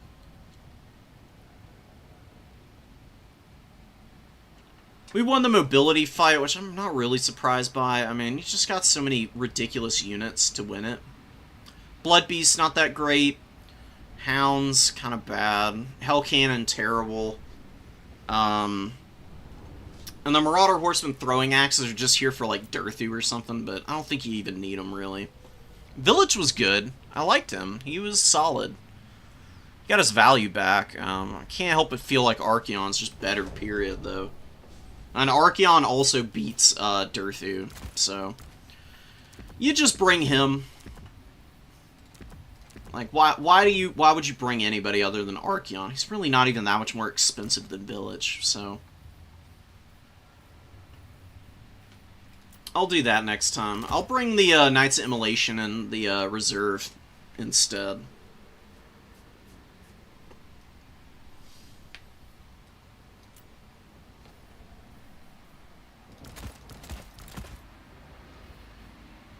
Yeah, the Shadowcaster Lords are really good against the Wild Riders, for sure. They can get a lot of work done for you. Archaon with Burning Head is so cost-effective, though. And you just throw out Hellstriders until your opponent can't compete anymore. While Burning Head kills all the Dryads. And you can just hard push everything else with Forsaken. That's very much an unconventional build against the Wood Elves, but I just wanted to see how it performed. Yeah, Kolek is a little sad. I think there's a couple matchups where he's okay, but on the whole, he's just kind of lacking.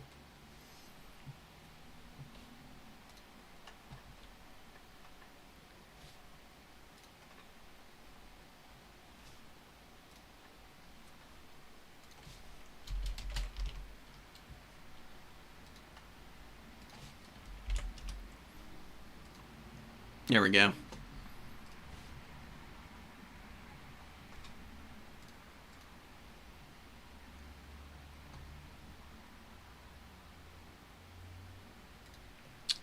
Bringing down that Warriors of Chaos win rate, man. One throw at a time. Warriors of Chaos are good. They're very even with a lot of factions. Like, they just have good matchups across the board.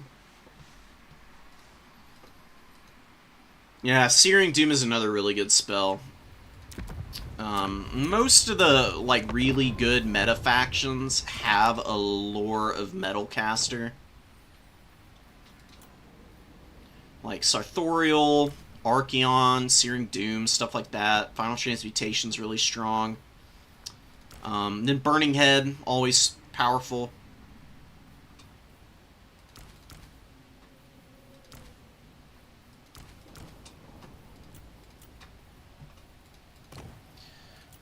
You know, some factions are, like, good against certain other ones.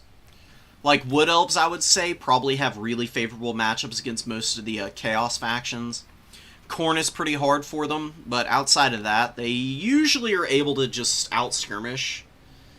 But they also have some matchups they just are abysmal in, like Khorne, where I think Khorne has a really good win rate against them. Very solid, like, tools that the Wood Elves have a really hard time contesting. Warriors of Chaos is a matchup that they're really bad in.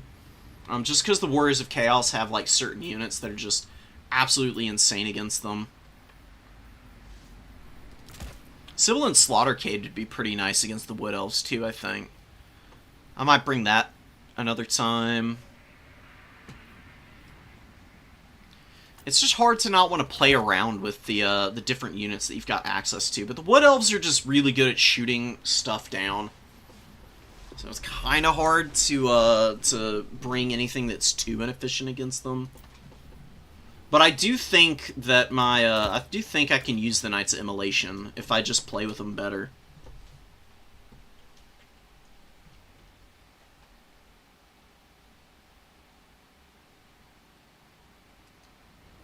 You think Khorne is an even matchup? I mean, the Sisters of Twilight are crazy, to be sure. They do a lot of damage.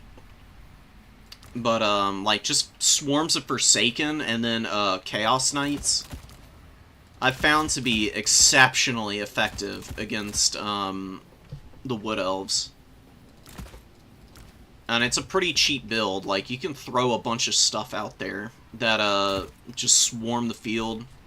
And they can push down a lot of the units that you want to throw out there. You can even do something like this.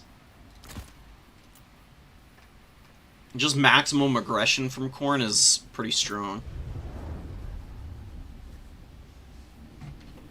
But alright. Anyways, that's going to be it for me today, guys. I hope y'all enjoyed it. Didn't do great in our own tournament, but, you know, that's just how it is sometimes. Pick 6 is a format I'm still struggling to figure out. But I'll come back to it. I'll do better next time.